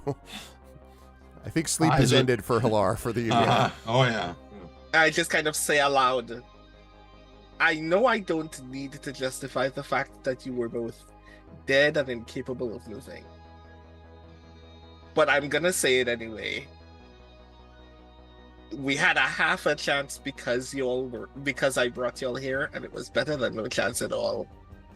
Because I had no idea what else we had left. And Halar sort of nods slowly as he kneels by the two of you and is kind of like, it sounds like there wasn't a whole lot else that could have been done. Although I'm not sure that everyone will see it that way. I mean, there was another thing that we could do. You could come fight with us sometime. And he kind of like raises an eyebrow and he says, I don't blame you for the claim. However, there have been other things going on too. But that isn't, I think, the important point. Right now, you need to all tell me what exactly has been happening. Because remember, he has not actually seen you now since you first went to the Maror Holds and all that stuff. So, there's that info. So I don't know if the two of you want to kind of montage that, so here's what happened, sort of thing, or not, but. I am not gonna tell Halar nothing until we all get back. Gotcha. Okay. Tanton is free to make his own choices. Let me explain. No. It's too much. Let me sum up. Actually, right before you speak, Tanton, I am going to have the creature do its legendary after Rowan's turn, which is going to be a 6. which is going to be used on Alarion, who is going to automatically fail his dexterity save because he's paralyzed. Don't do that. Not his death saving throw, sorry.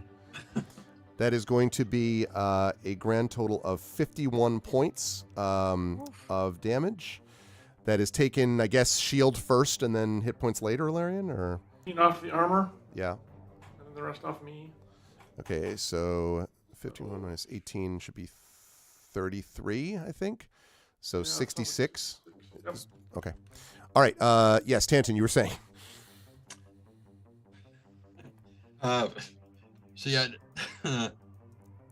He's like, honestly, I don't know what to report just yet because we don't know the outcome of what is currently going on over there, but it could potentially be very, very bad. That said, do either of you have any way to contact people at a distance? Specifically, the rest of our party, if they are still alive, or the captain of the airship? I tentatively raise my hand.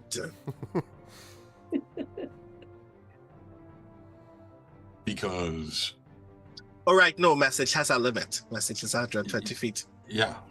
Would have to be sending... Yeah, sadly, I don't have something. I put my hand slowly back down. And that's about as far as Tanton can get in that 6 seconds. Okay. After Tanton, the creature is going to take a bite attack on Alarion, but I don't think is going to hit. 17 is not going to do it, right? Nope. And also takes damage from your Spike Aegis, I suspect, which is still up, right? Yes. All right. Oh, yeah. So what is it? 10 points. I think that's actually appropriate because as the creature reaches Oh down, my God. That's hilarious. It sort of like strikes you, and then as it does so, the sort of spikes sort of cut through the shadowy bit, and you hear this sort of hissing and the sort of sound of air almost escaping the room. And there is this horrific sort of cry, and then whispering in all of your ears, echoing around the chamber, you hear, "None of you will be saved in the end." And the shadow disappears. The creature, whatever it was, is no longer there either. And there is now simply silence in the room. We are out of initiative, and I will now give these folks an opportunity to figure out. I want to keep us for a moment with the three who are here. So Alarion, Nisiana, and Merame. The tentacle, by the way, immediately releases you, Nisiana, upon this happening. So. And there is just sort of silence as you look around the now empty chamber. Is there a banner? See? No, the paralysis also vanishes on you too. Okay. Yes, is there a banner? Exactly. You see the Hulk. No, not that banner. God Give us damn our it. banner, Greg. Don't cross the streams, sir. Okay. So, the question is, where are you going to look for said banner? I will hack through every inch of this fucking web. Okay. Let's see. I'm just going to stay here and bleed a bit. I'm going to also start healing people because I have actually quite a lot of healing that I can still do. And I'm saving my word of recall. Yeah. Except I am going to send. So there are all is lost. Send help. So there are two things that I want to say. Okay, I'm going to talk about the sending in a minute. I do want to mention one thing about this room, which is that right over here, you see how it's lighter in that area?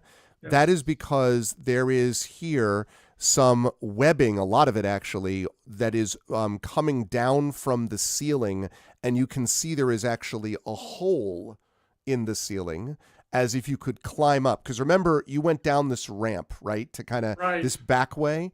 But there's also, there's an exit from the chamber here to the east. There's the ramp behind you that you came from.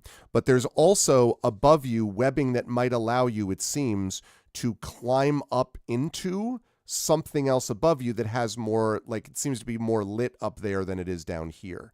So I'm only mentioning that so you're aware of the stuff that's around. There is no banner that you can find, although it's going to take a while, but I'm assuming you're going to cut no matter how long it takes. You don't find any banner stuff that's in the web stuff down here, Alarian. Okay. I mean, honestly, Well, I what feel healing bad for the what ghost. healing are you doing? Because it might be important. What? What healing are you doing to whom? Because it might be important. Okay. Well, Yeah. what healing do you guys? Well, what- she needs a lot. So Yes. I have 1 hit point, so I'd like to go up Let's- that ramp and check what's there, but not with 1 hit point. I'm like we're gonna bleeding. You know, we could just leave. Okay. I will start with the mass. I have a mass cure wounds. Um, Okay. So everybody gets Everybody clap your hands. this plus the 14 plus. Why did it give me a divine strike again? Smash! You're still My so healing wired, you're hurts. just divide striking around you, just like Cure wounds. Bang. But this like cockroach in the side of the room. Ah! Destroyed. everybody gets 4, 6, 20 hit points back. I get 25 hit points back. Okay, so I feel Maramee's good at about that. 21, right? Feel You were at lively. 26, Nisiana, I think. Yeah. And then Alarian would have 86, right? Yeah. Yep. So that's the first thing I do, but I'm like, we can leave. We do not actually need to stay. I'm aware. Just. Well, you're the ones who wanted to kill the shadow creature. We might as well go up there and see if the banner is there. Well, I go up there. I go and look. First of Where all, are Rowan and Tanton? Are they okay? Did they get disintegrated? No, Rowan teleported me and Mia Tanton to But you- Halars. But you're here. Did he miss? He doesn't usually I miss. asked Eberron to bring me back so I could save you too. Now, let's. But anyway, As I'm like, Nisiana, you mean Eberron granted you a wish? That's amazing. Yes. I'm so happy for you, and I gather you in a big hug while you're trying to be practical. And I'm covered in blood, so it's not. Please don't squeeze me too hard. It'll hurt. Oh, I'm sorry, but you're so amazing. I'm so proud of you. Mwah! We can always come back for this banner. Oh, we're not coming back here.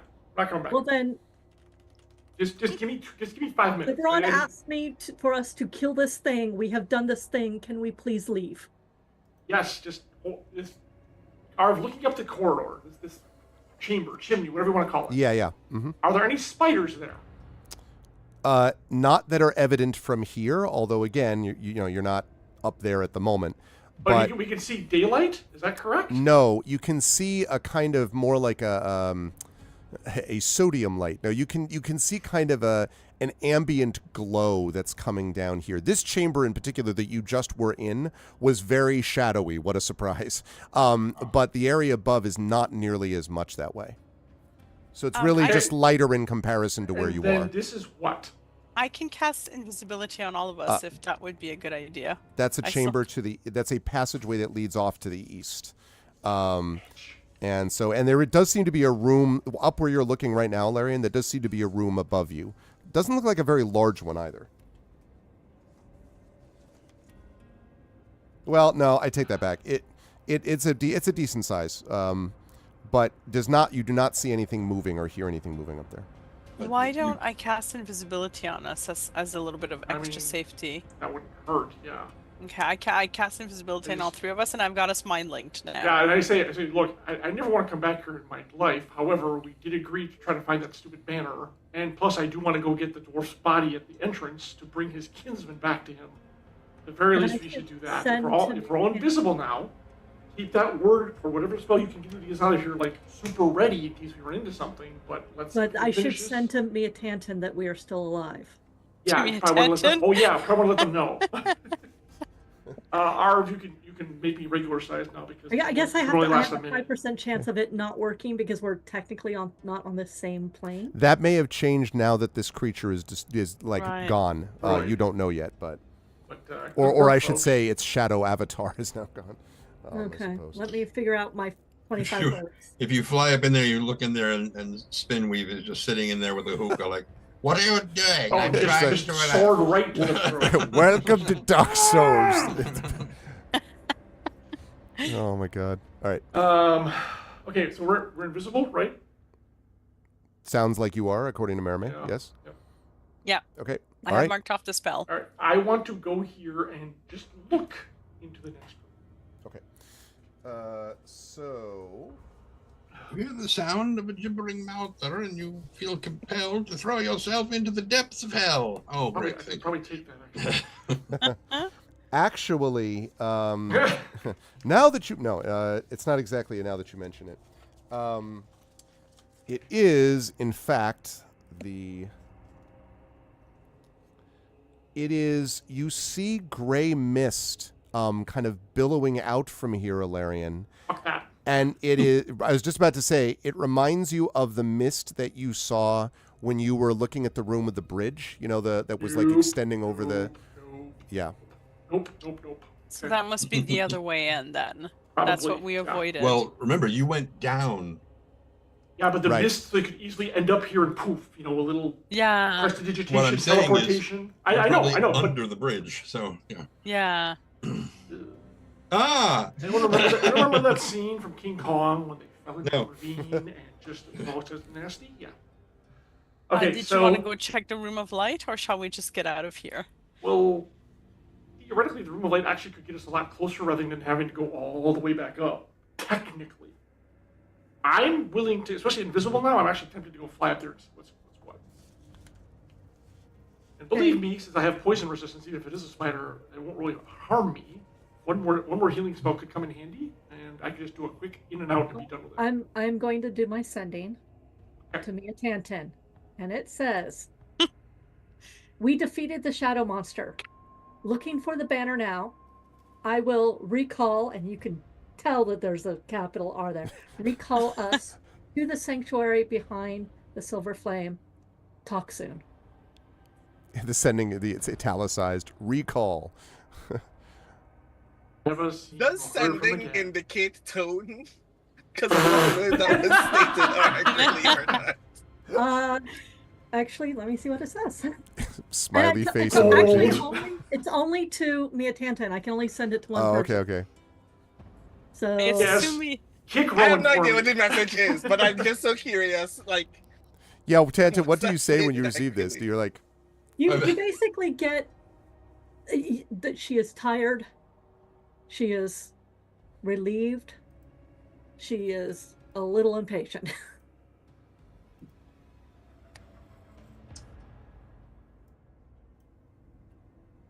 So Tantan listens to all of this and kind of, there's a visible smile of relief on his face. And he looks over at Rowan and draws breath and almost says, "He'll be waiting when you get here." He doesn't say it, but he does, or he's looking forward to it. But no, he doesn't say it.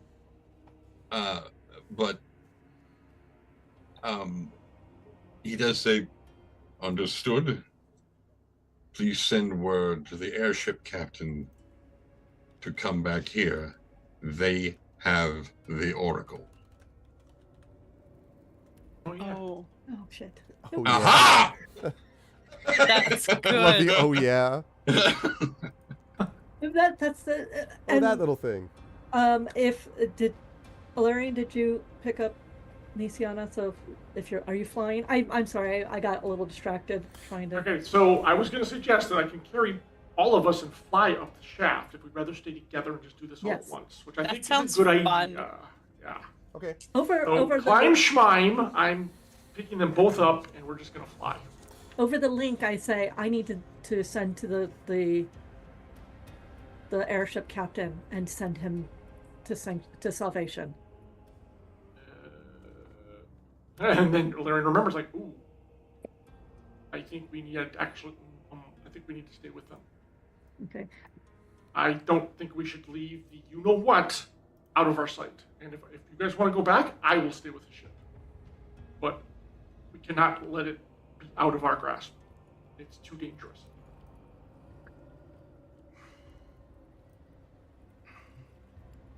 What's up here? Are we about to be attacked? Are you yeah, doing? Are we doing the thing? What are you doing? I have like sword out holding them, but my sword is leading. So in case someone gets sassy, they're gonna get a pointy star sword in the nether region. It's just like the scene in Star Trek V where Spock shows up with the rocket boots and they all get on his boots and they all because they're all too heavy and they start sinking down. No. Mm-hmm. It's exactly It's exactly what doesn't happen. Well, because fortunately, it's no one, and there's nothing against anybody. The two latest characters, along myself. It's all good. My carrying capacity is like 700 pounds. It's all good. Okay, so. We'll continue. Oh, I can't do any other actions while invisible. I will become uninvisible, right? Make sure that I've done Correct. this right. Mm-hmm. I mean, you can't attack. You can't do other actions. You can't attack or cast a spell. Well, then I'm not invisible because Why? I had to send. Oh, we would have waited and she would have cast it again. It's fine. We would have waited. Yeah. That's the only logical. Okay. So again, a little bit of a strange cutaway. I'm going to put this here because it's happening on 2 levels is why. So I moved the 3 of you over here. So there's 2 things that I want to note. The first is that from the south of this room, and that's like through this sort of hallway, you can see some faint movement. I can't like reveal it all because it's in the darkness somewhere, but like shadowed. But you hear down here a much louder, like the same sound that you heard, but it's down here echoing, not in the room where you are. In the room where you are, there is a lot of webbing, but right here, you see very clearly a dwarf skeleton which is clutching a banner. And there is also an exit out of this as well to the east over here. Why don't, since we have the Oracle of War in the ship and we need to return the banner, why don't we take it and then I'll dimension door one of you out, come back, I've got enough spell slots just to do this, and then dimension the second person out as well. Dimension door. Is it anywhere you can see? I hate to be a rules lawyer, but I thought it was line of sight. Oh, is it line of sight? Or just a location somewhere I've you been. know of. Yeah, okay, that's somewhere good enough. I've been, yeah. Here, let me see. I was just looking at the dimension door. When you can visualize, a place you can see, you can visualize, or one you can describe by stating distance and direction. Oh, okay. So. Pretty sure you can visualize that. You can visualize that. Yeah. Easy enough. All right. Yeah. Up to 500 feet. Okay, but hold on a second. So you have 3 uses of it? Well, I can only take one person at a time. But I'm saying you can do it back, and do it again. Yeah. I've got just enough spells to do at that level. It's Fantastic. only a level 4 spell. Fantastic. So. Then you take her. I'm going to start collecting things. No, once you're ready, because I'll take her out, it'll take me 1 action. I'll action right back in, grab you, and get out. Okay. I'm collecting not only the banner, but the bones. Ilarion, I want you to make a perception check for me and do it at advantage. There's a palm in there. Psst, oh, God, son of a... You take 300 points. No. There we go. I'll take 23. Made by Mia Tanton, Dagashon. Exactly. You see the banner, but you also note several, I guess what I would describe as sort of bits of cloth and sort of gold colors and things like that. That are still attached to the skeleton. If you had to guess, Ilarion, this looks like Rolforor's skeleton. Yep. Exactly. But it is definitely a clan banner as it was described to you. So, zip, zap, out to the outside, which means that I'm going to move forward just to this one space. To say that when you bring back, because I know you're bringing the banner back to the guy, right? You'll be able to do the rest of it with the Oracle of War and everything without difficulty. You're not, the Maror holds are a safe area, relatively speaking, once you get the hell out of here. It is a long journey up, but when you arrive back at the tavern with the banner, you bring the banner to him, assuming you give it to him. I shouldn't assume, but if you're... Yeah. Oh, yeah. Don't worry. No. We said we would. Totally kidding. And totally. he reaches out, and when he holds the banner in his hands, and it's interesting because, it's a physical banner, but he does hold it.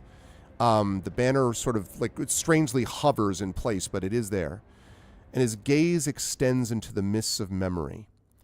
After a moment, his focus returns to the present, and he sets the banner, so the banner kind of floats, basically down to the bar, and he says, "Thank you all.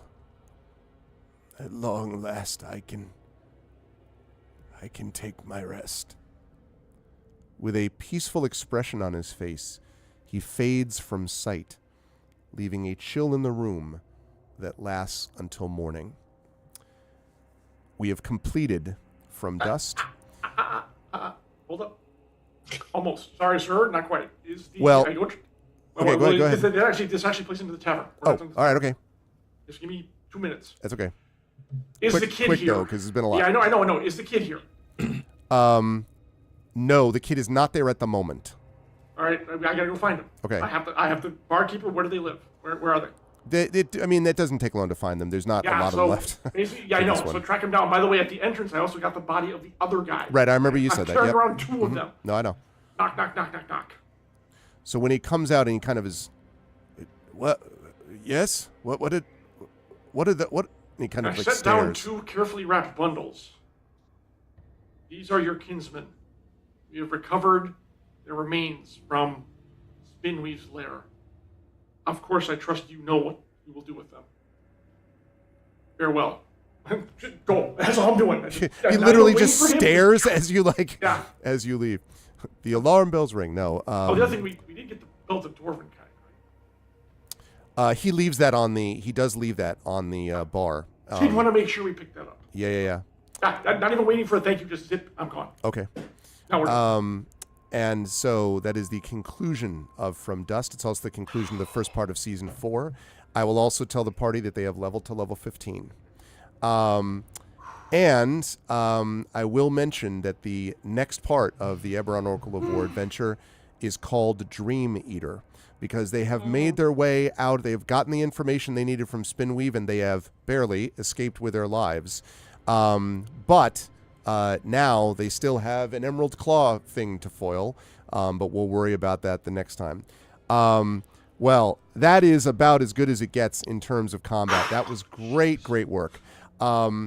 It was it was meant to be a baller fight. That's exactly what it was. It was a very difficult fight against to be clear, shadow avatar of a creature like Spinweave. It was very, very powerful. I will mention, and I really want to be careful not to do this much because I don't want to, it breaks immersion and other things else. But since I thought I was curious about this, this creature had 342 hit points. Oh my God. So you were wailing away at it, and you were fighting in its lair, on its ground, and so it kicked your ass. I mean, you kicked its ass too, but it kicked your ass around, and it's meant to feel like you were in a fight, and I think you sure did. I made sure not to pull punches on any legendary actions or anything else this time in the ambient magic. And the thing that got me was that every time it's like, randomized death ray, grapple the thing, and I was like, it's the other legendary stuff, plus those legendary resistances. But there are a couple of key moments there. Obviously, the divine intervention is a WTF moment. Like I was saying in chat before that, Jen, I know you mentioned that you'd only seen that work like once or twice before. I, in all my time in D&D, have never seen that work before in a tabletop session. I've done it once in a video game, but I have never seen it happen in a Dungeons & Dragons live in-person session.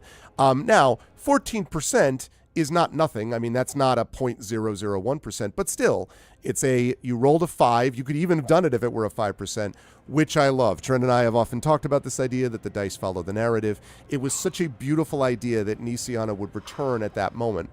I think it's not impossible that Alarion could have possibly defeated it, but I would say it was 50-50 because the fact that it could paralyze you so often made things very difficult.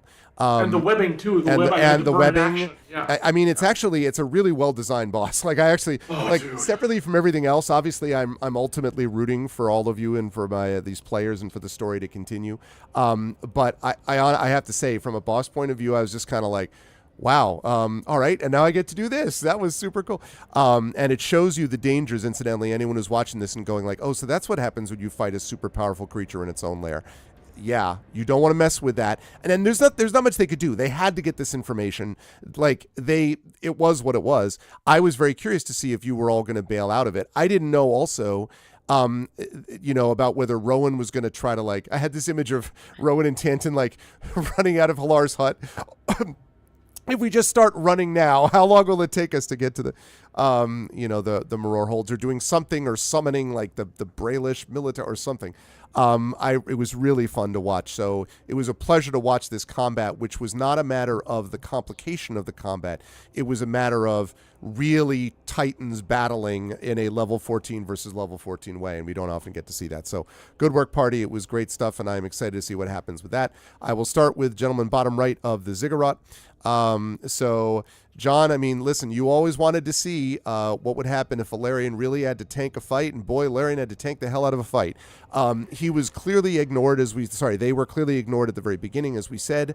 But again, that was intentional. This thing is also extraordinarily intelligent, right? It was like, I'm not going to fight this thing that's not going to do all that much damage to me. Instead, I'm going to destroy the damage dealers, the magic users, the healers. I'm going to take all them.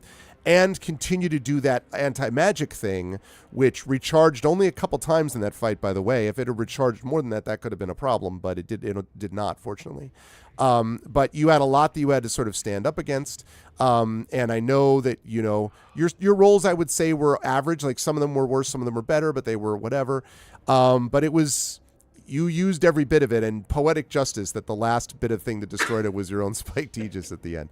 How did you feel about today? Where will the fine folks find you? So, yeah, this is not since the very first time we came up against those a-hole archers in the junkyard.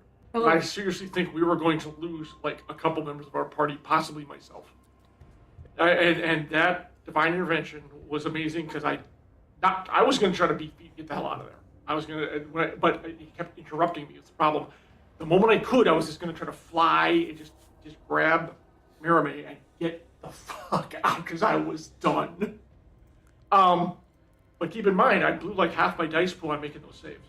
Yep. There was so many times when I had to make those clutch saves, otherwise it probably would have gone much worse. And yeah, it's funny that the first time I didn't take any damage, which allowed me to keep taking it, but oh my god, that was just... And then the bites were kind of inadvertently hilarious, because you're trying to poison me. Well, guess what? I'm the one thing that poison not so good on, so that also too, thank goodness, also worked. Mm-hmm. Yeah, seriously, when they left, it was us two, and I was like, if I could just get a move, it was web, paralyzed. I asked you about the spine, nope, So I'm like, well, this I think it's going to be it. I think we're both going to be spider snacks, and thankfully, well-timed intervention of a deity, which I will certainly take. No joke. Yeah, this was my heart's still pounding like a trip hammer. This was amazing. So, Chad, I hope you were entertained. We're fighting for our lives, literally. Yeah, this was great. This was terrifying fun. That's what I'm going to say. And we won too, which is because literally, if it hadn't done the damage on my spikes, which again is hilarious. I was making moves. I was texting both of we should get the hell out of here. I did not think we could do enough damage to take it out. I was like, if we can't get on this round, we're out. And then that's just kind of poetic justice. Or if it had recharged at the end of that round and then just breathed that thing at you, that would have been it. I mean, yeah, that too. So, that too, because then stuck. Yep. And anti-magic. So no more. That anti-magic was just a killer. Yeah. Because so many of us rely on it. Yeah. So yeah, this was the high point of the campaign, obviously, and gee, we have 5 more levels, so I can only imagine how much worse it's going to get. I mean, great fun. How much more great fun we're going to have dealing with this stuff. So, but I was glad we were able to accomplish the goal, even if Valerian was a little strident about it. But I'm like, we're not coming back here again, and I want to finish this, and I'm glad I got to deliver those to the dwarf as well. So, this was awesome, folks. I hope you had as good time as we did. I'm not sure good time is how I characterize this. Well, what was Jen's line last time? Let's go with this. Wait. No, I had the line. Didn't we get a command for this? Jen had oh yeah, I had a great time. I hated every minute of it. Right. Yes, that has to be on a T-shirt. Absolutely. Yeah. That is exactly how I felt. So much fun, so much terror, so much panic, so much. Maybe I need to start rolling dice. Anyways, so we'll be back later this month, the second one, and this has been terrifyingly good time. Awesome, thank you, John. Great stuff tonight, and well done despite the obvious frustrations. Moving on. It all worked out in the end. It all worked out in the end. Yeah, it almost didn't. I actually, well, I'll tell you who I thought was not going to make it in a minute when I get there. But Jen, again, Aura of Life did great work for Nisiana, but obviously the highlight is the Divine Intervention, which was a great call. It was not something I had thought of. I assumed that when you escaped, there was going to be I thought it was maybe how fast can everyone get the town mobilized? Can you get another airship? I mean, the problem is even if you had unless you figured out a way to teleport back there, you weren't going to be able to help them, right? Like no airship, no lightning rail, nothing is going to be fast enough to get back to the Roar Holds and down into the dungeon. This is no way. So the only way to do it was a teleport, and it hadn't occurred to me. When you said it, I was like, oh, Divine Intervention. And then I was like, 14% chance is not zero. I mean, because when Triff had mentioned the thing in chat, isn't it 1%? I'm like, no, everyone always thinks that, but not when you get up to that level. It could happen. It's not likely, but it could happen. And so there Eberron shows up, and what perfect time to do it. And then appear, and then that was really helpful because that allowed Merime to do a little more damage and so forth, and just put all of you in a better situation as a consequence of that. I'm also super excited. I really liked the very brief sort of what did you do? Send me back, to Rowan or whatever. So again, as we said, it's going to be very interesting to see the first portion of next session. Although I don't want us to spend the whole session on the aftermath, but at least a little bit of it will be dealt. There's got to be some for the No. Of course. I'm looking forward very much to some of the kind of what did you do. So it'll be interesting to see how they'll work. But in general, it was very fun to see Nisiana, and I love that moment. Obviously, how did you feel about today's session? Where will the fine folks find you next, Jen? I had a great time. I hated every minute of it. That really sums it up. But having the Divine Intervention work, and then Nisiana saying only send herself back, not bring Mia Tanton, not bring Rowan, because she was leaving them behind to protect them. Because her whole point was, I'm going to go there, get them, and get out. When in fact it would have been better if she had brought them with her. This is something she's probably going to think about, but it's this might keep her from just fall out, smacking Rowan about the Head and Shoulders. No promises, though. No promises. Because she got some questions. She got some questions. I love that question from Brandon or from Rowan about what was? Do you get a sense of tone from them? is it the sort of text "Come home now, hon," or is the "Come home now"? I did not actually know what I would have done if the Divine Intervention didn't work, because I hadn't thought that far. I was embodying Nisiana, and she was panicking. And I still didn't get to use Word of Regal. No, it's true. I held on to this and them, and I'm like, do I do it? Do I do it? Do I do it? Yeah. Yeah, you had one contingency plan left that you still could have used if you had to, the group of you. But you all had a lot of things Rowan had set up ahead of time. Make sure I take the thing so I can teleport back. You being let's make the sanctuary with the... So there were a lot of contingencies, and you had one left in your back pocket there, Jen. Yes, I did. And I am interested because I'm also pretty sure I'm going to be mad at my sister. I spent the whole session unconscious. She's sometimes naive, but she ain't dumb. It's bleeding out on the ground. This is true. I have no knowledge And what you know may or may what? not have transpired during the battle. It's probably a good thing Rowan didn't grab you and me, because I don't know if I would have come back. Mm-hmm. But, Wow. yeah, I know. There's some Gee, Tangent, I see how we rate. Okay. Yeah, sure. There's a DC has always been very honest about her feelings, and she's been upfront about it. But she's growing, so yeah, I'm very pleased. So I am on Blue Sky. I am on Instagram if you want to see more of my kitties.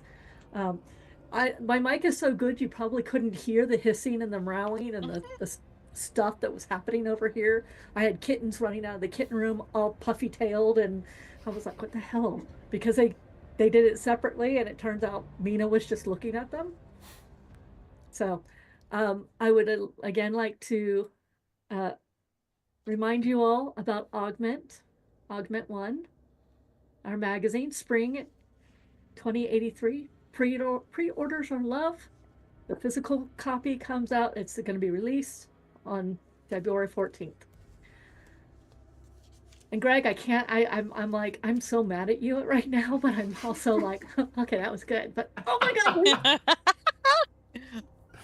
I'm if it's a combination, I'm so mad and pleased at the mad, then I will take it. It was awesome, but God. Oh my God. Oh, I kept going, oh my God, it's going to be TPK. Oh my God, I actually am going to have to figure out a new character. It's very close. I also, I should mention, by the way, I think I asked you all to fill this out, but if not, I wanted you to mark down on your sheets the legacy event Desperate Measures. I may already have told you that. Okay, so anyway, that is the legacy event at the end of this. We don't have Spinweave Slayer. We don't get that. Nope. That's the thing. Tavern, Tailspinner, and Desperate Measures from this section of things. That's right. You also get, I should say as well, and eventually will be transferred back to the sent back to Salvation. There is an 800 gold piece reward for the skeletons. And also the Belt of Dwarven Kind, Alarian, that was previously mentioned. So we'll talk about the significance of that, but just mark it down and I can talk about that. I know one of you has one already, I think. So, yeah, that's right. Rowan does. So anyway, but yes, so good work. Good work today, Jen. Very well done with Nisiana, and super clutch Divine Intervention. That's one of those stories you tell in the future. This one time. There I was. You know, yep. But good stuff, Jen. Thanks.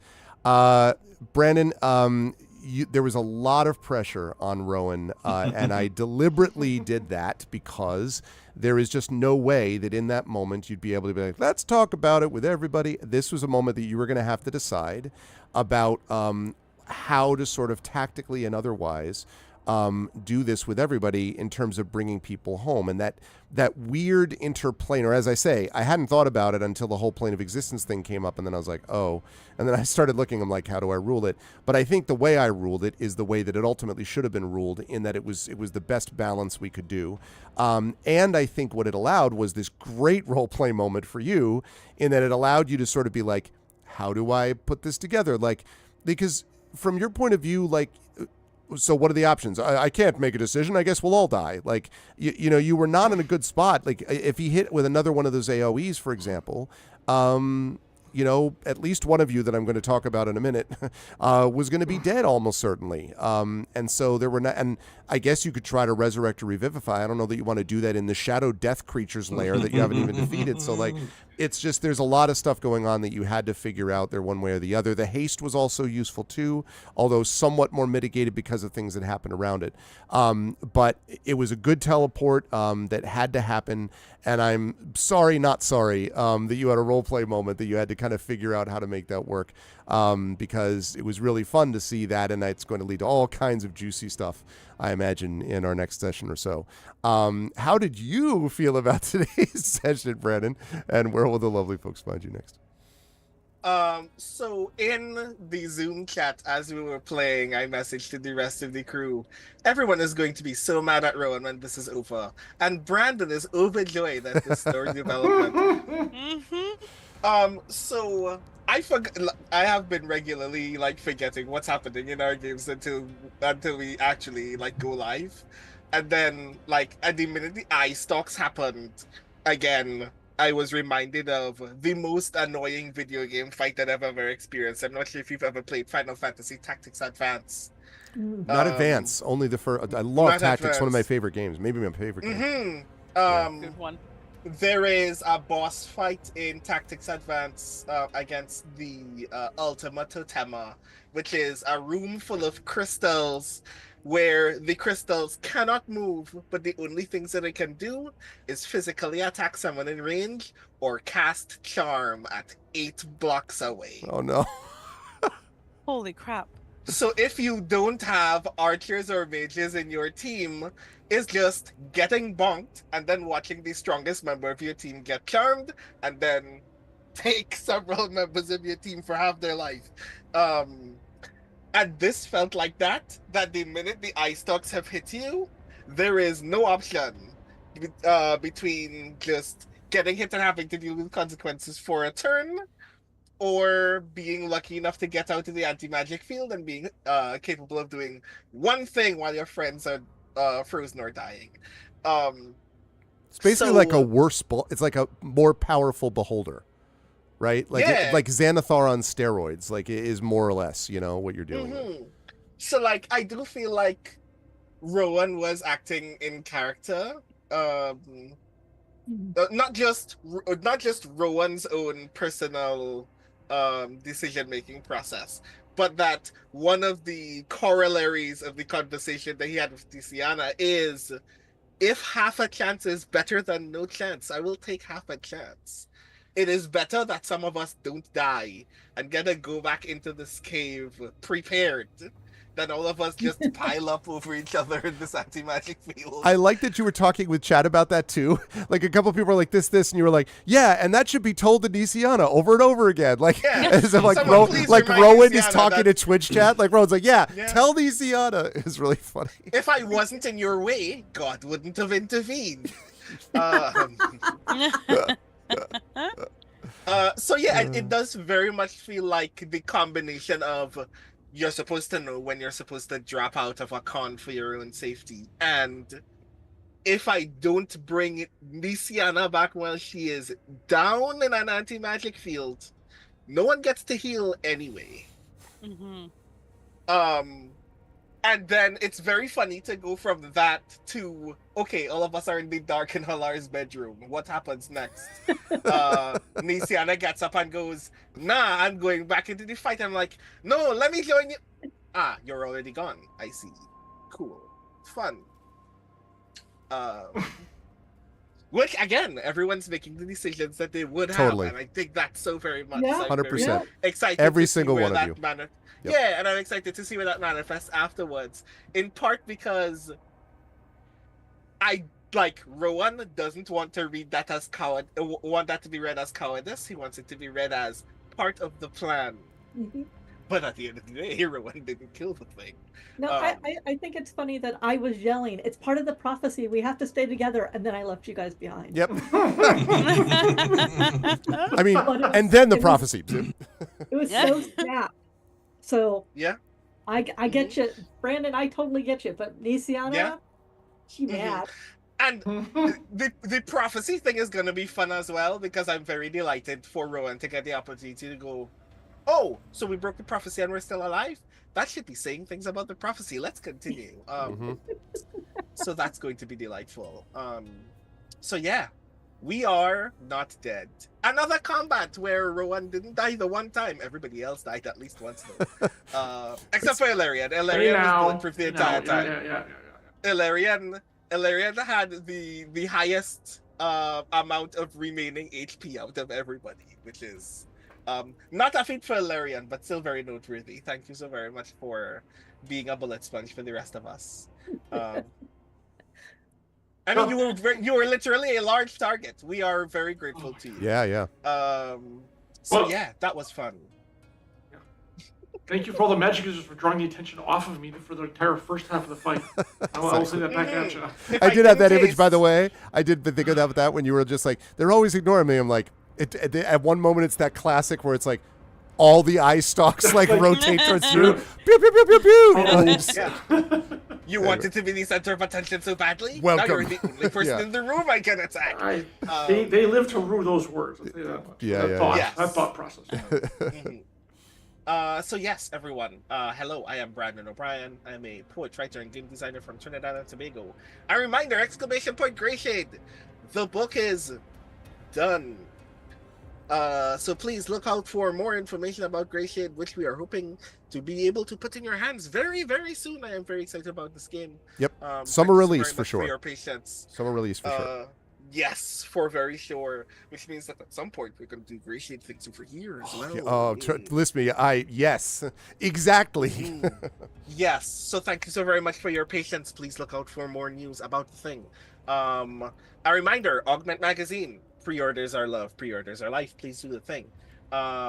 Also, as previously mentioned, I have a feature over on the Seattle Worldcon blog called Converse. If you haven't checked it out, please do.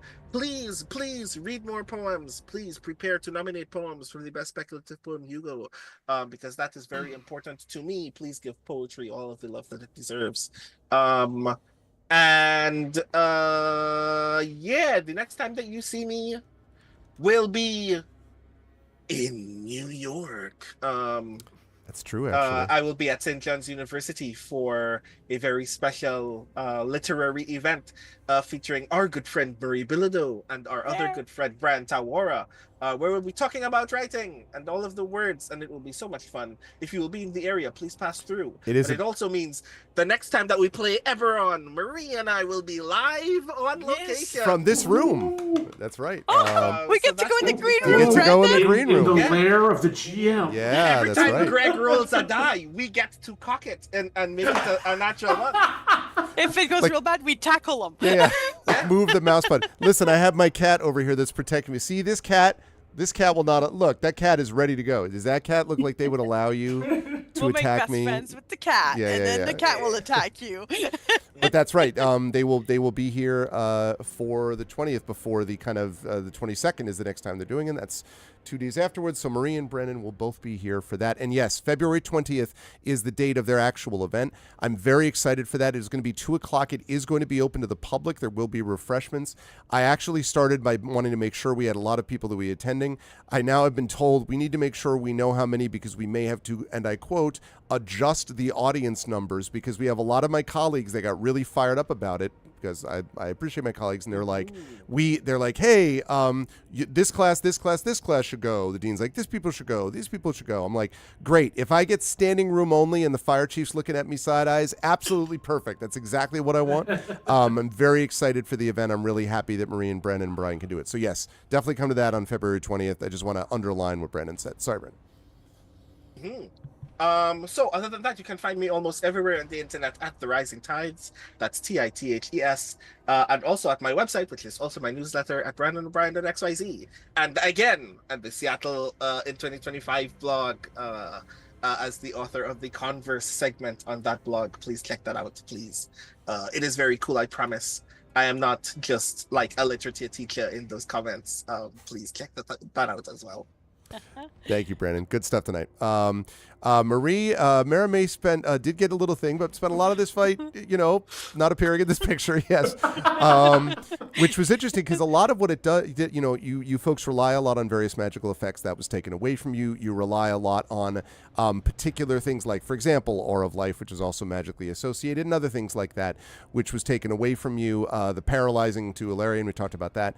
And you, as a massive damage dealer, like clearly the biggest, I think, damage dealer separate from spells and things like that, especially in melee, you got taken out of that fight because this thing was surgically picking you off, as it were. And it's a good comparison John made about the archery, the back in the junkyard might have been the one where you were concerned. The two characters that I was worried about this fight was Maramé and Tanton, and you all saw that moment where I paused to calculate because I'm like, it didn't mean that I was going to undercut it. If it was the number, it was the number. But I honestly was like, it's quite possible Maramé doesn't make this because every time it's like 40 points, 50, 30, 60, 50, 40, So the two I was very worried about. I really actually did not think Tantan was going to make it. But Merime, I was like, there was a point where you were at like negative. You were within, I would say, 10 or 11 points, Marie, of just I was dead. So I guess I'm curious what that was like to be floating on the edge of non-existence from your character's point of view for a while. Like, I mean, I don't know how you felt about that or that experience, but you did make it through, and in the end, you did add some extra offensive firepower and all that other kind of stuff. And of course, the back and forth with you and your sister, as always, will be entertaining at the end of this scenario. So, but what did you feel about today's session? What will the fine folks find you next? Well, for being like unconscious most of this session, it was extremely stressful. You got no rest from that unconsciousness, really. Yeah, like I didn't know. I love the like this was such a wonderful session for like everybody playing in character and for the hard decisions, like yourself including, Greg, because I saw your face a couple of times and I know you're being true to the dice, but it doesn't mean you want to kill us either. But it can happen. Exactly. And it's like, please be nice, guys. Just take that and freeze that in amber. That is 100% accurate. It's exactly what I was going through. I was like, shit.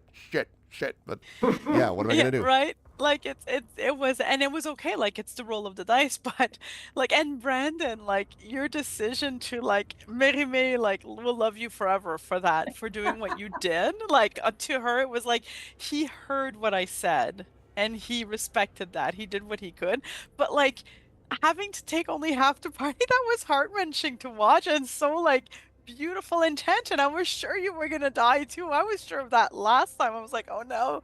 That's why I was glad when you pulled him out, and then Nisiana came back, and but Merime saw none of it. She wasn't conscious the whole time. So she's like, where are these people? Why are we not concerned that they're not here? What? So it was stressful. But as an aside, I just wanted to add, I imagine it must have been very funny for you to have given me that option to leave with Nisiana and then wake up and see that Nisiana is there and I'm not. Right. Yes. Well, I wanted and I wanted to absolve like Brandon the player as well, like in a tough decision. I'm sure we all would, but it's like nobody will be like, it's okay. I would prefer, like Merime would much prefer being gone than Nisiana. I, as the player, I would prefer Merime being gone than Nisiana. That's how attached, like we've built this little like sisterhood. Anyway, so I loved it. I don't have a backup character. I just want to be real clear. I don't either. And I was thinking, like, what would I even be? Can I just be Merime 2.0? No, I'm kidding. I'm Terame, her long-lost cousin. Yeah. Nisiana, now I am your family. Terame Falconless, I see. Perhaps if... But yeah, yeah. I'm a cleric. Yeah, it was like, yeah. It was like, I loved it. It was really stressful. I think I am so glad that you're all here.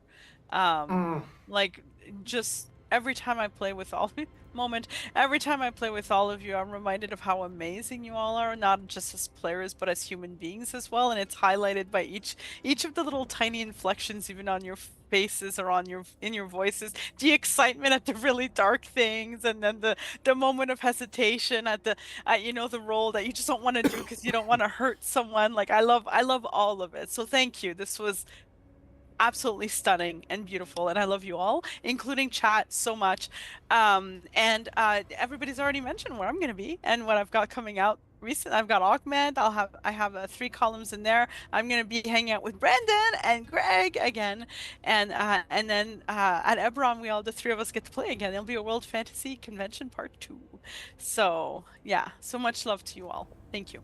Good stuff. Thank you, Marie. Good work as always. And World Fantasy Part 2 without technical difficulties. Yeah, exactly. Well, not now. I mean, listen, we have technical difficulties. I don't know what to say. Like, I mean, I hope I don't have tech difficulties in my own freaking studio, study, but we shall see. But looking forward to that.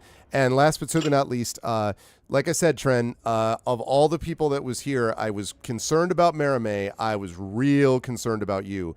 And I honestly, I went through because I wanted to be on. I was going to be direct about it. It literally was just shy of your body. But if it had not been, you would have been dead. Because I calculate 3 times about the size of the cone. I'm like, nope, it's just going to miss him. But it was a little random. If it could very well not have been if he had been any closer than he needed to be, except just staying there and doing the zappity zap thing all the time with the eye stalks. It was a lot. And then the going back, and I love the image of you also in the darkened room with Lar, just like holding the fork and being like like going on, and then the other thing, which was low key cracking me up, also not so low key, was the stuff to Rowan about how much money do you have? Like, getting away. That was so great. Honestly, I didn't know where you were going with that. I'm like, buy a teleport that's spell? not enough to get away from her. So funny. But yeah, I was, and I mean, obviously, you've talked about before. You had spoken to me before about I have contingency plans for other characters or whatever. I get that. But still, I'm curious about how you felt kind of going through it. Where, and I mean, again, 2 of you were down at multiple times. Everyone else was like really. In fact, 3 of you went down at some point in the fight, and 2 at once. And then obviously having the party split forcibly because you had to do the recall thing. So there's a lot going on, and it was fun to see Tanton navigate through all of that. Oh, and by the way, having already had Spanner disintegrated, I know you can make another one, but still, you didn't have a backup. So, how did you feel about today's session, I guess is my question, and where will the fine folks find you next? Well, first, we'll address the Spanner issue. Right. Since we are going to be level 15 when we come back, this works perfectly in regard to that, because at level 15, one of the very few things that artificers get is the improved Steel Defender. Oh, so his new name is Spitter. His name is still Spanner, but now he's got 2 more armor class. When we do the Arcane Jolt, it's 4d6 instead of 2d6. Ooh, okay. Nice. And whenever we do the when I deflect attack, whoever's attack I'm deflecting, they take force damage along with being at disadvantage. So yeah. This is what, Spanner 4.0? No, his name's Spanner. Anyway, so 3.5 is what I have it, but that's a controversial subject. Yeah, that is a bit of a controversial. We're gonna skip 4. We're gonna skip 4 entirely. Yeah. No. But yeah, with the how much money do you have? When we came back for the next round, I was gonna say that Tanton and Rowan were just they had left and were just walking over to the light rail, and Tanton was just buying him a ticket, going, get as far away as you can. Just get as far away as you can. Take my advice. Just go. If she sends a message to you, do not answer. If possible, get off this plane. That might not be enough. Is that Mia Tantan just fucking with Rowan?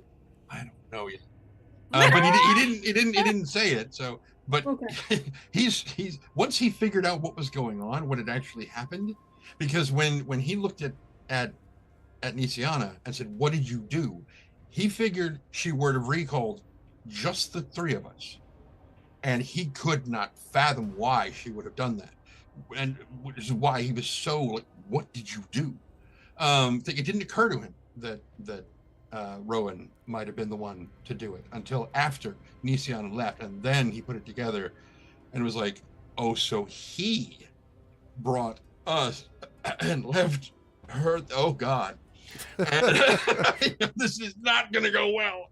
If she's dead, oh my God!" And then of course he has no idea what's going on back there, and no way to find out. And I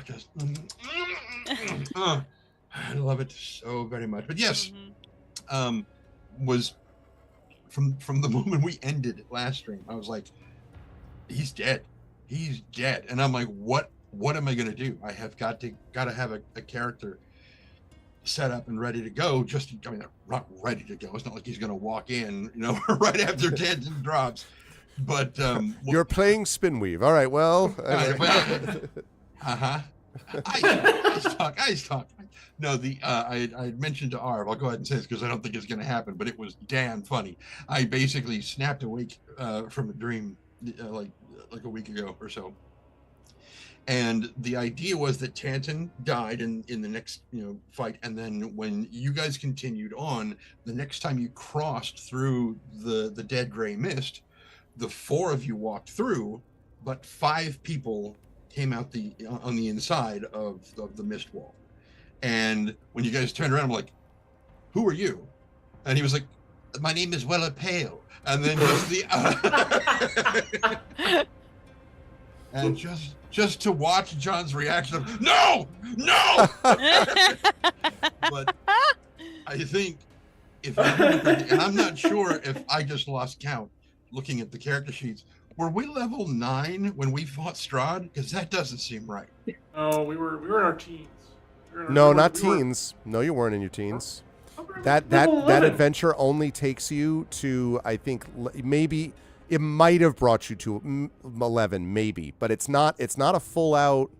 No, not 20. I know that, but I'm pretty sure we weren't 9. That's all I'm saying. I could have sworn I was like 10 or 11. I don't know. Continue, Trent. I'll do a little quick research. Yeah, because I was looking on D&D Beyond, because that's usually where correct. I would level him up, and he's level 9 on D&D Beyond. I'm like, wait a minute. So I was like, if he comes through into the Dead Gray Mist and he's level 9, oh no. But he would also not be little Weller Pale. He would be the reincarnated version, which was Weller's friend that took over his body when he got reincarnated. Yes, anyway, yes. So I'm going to put into chat the link on Audible to the latest BattleTech audiobook.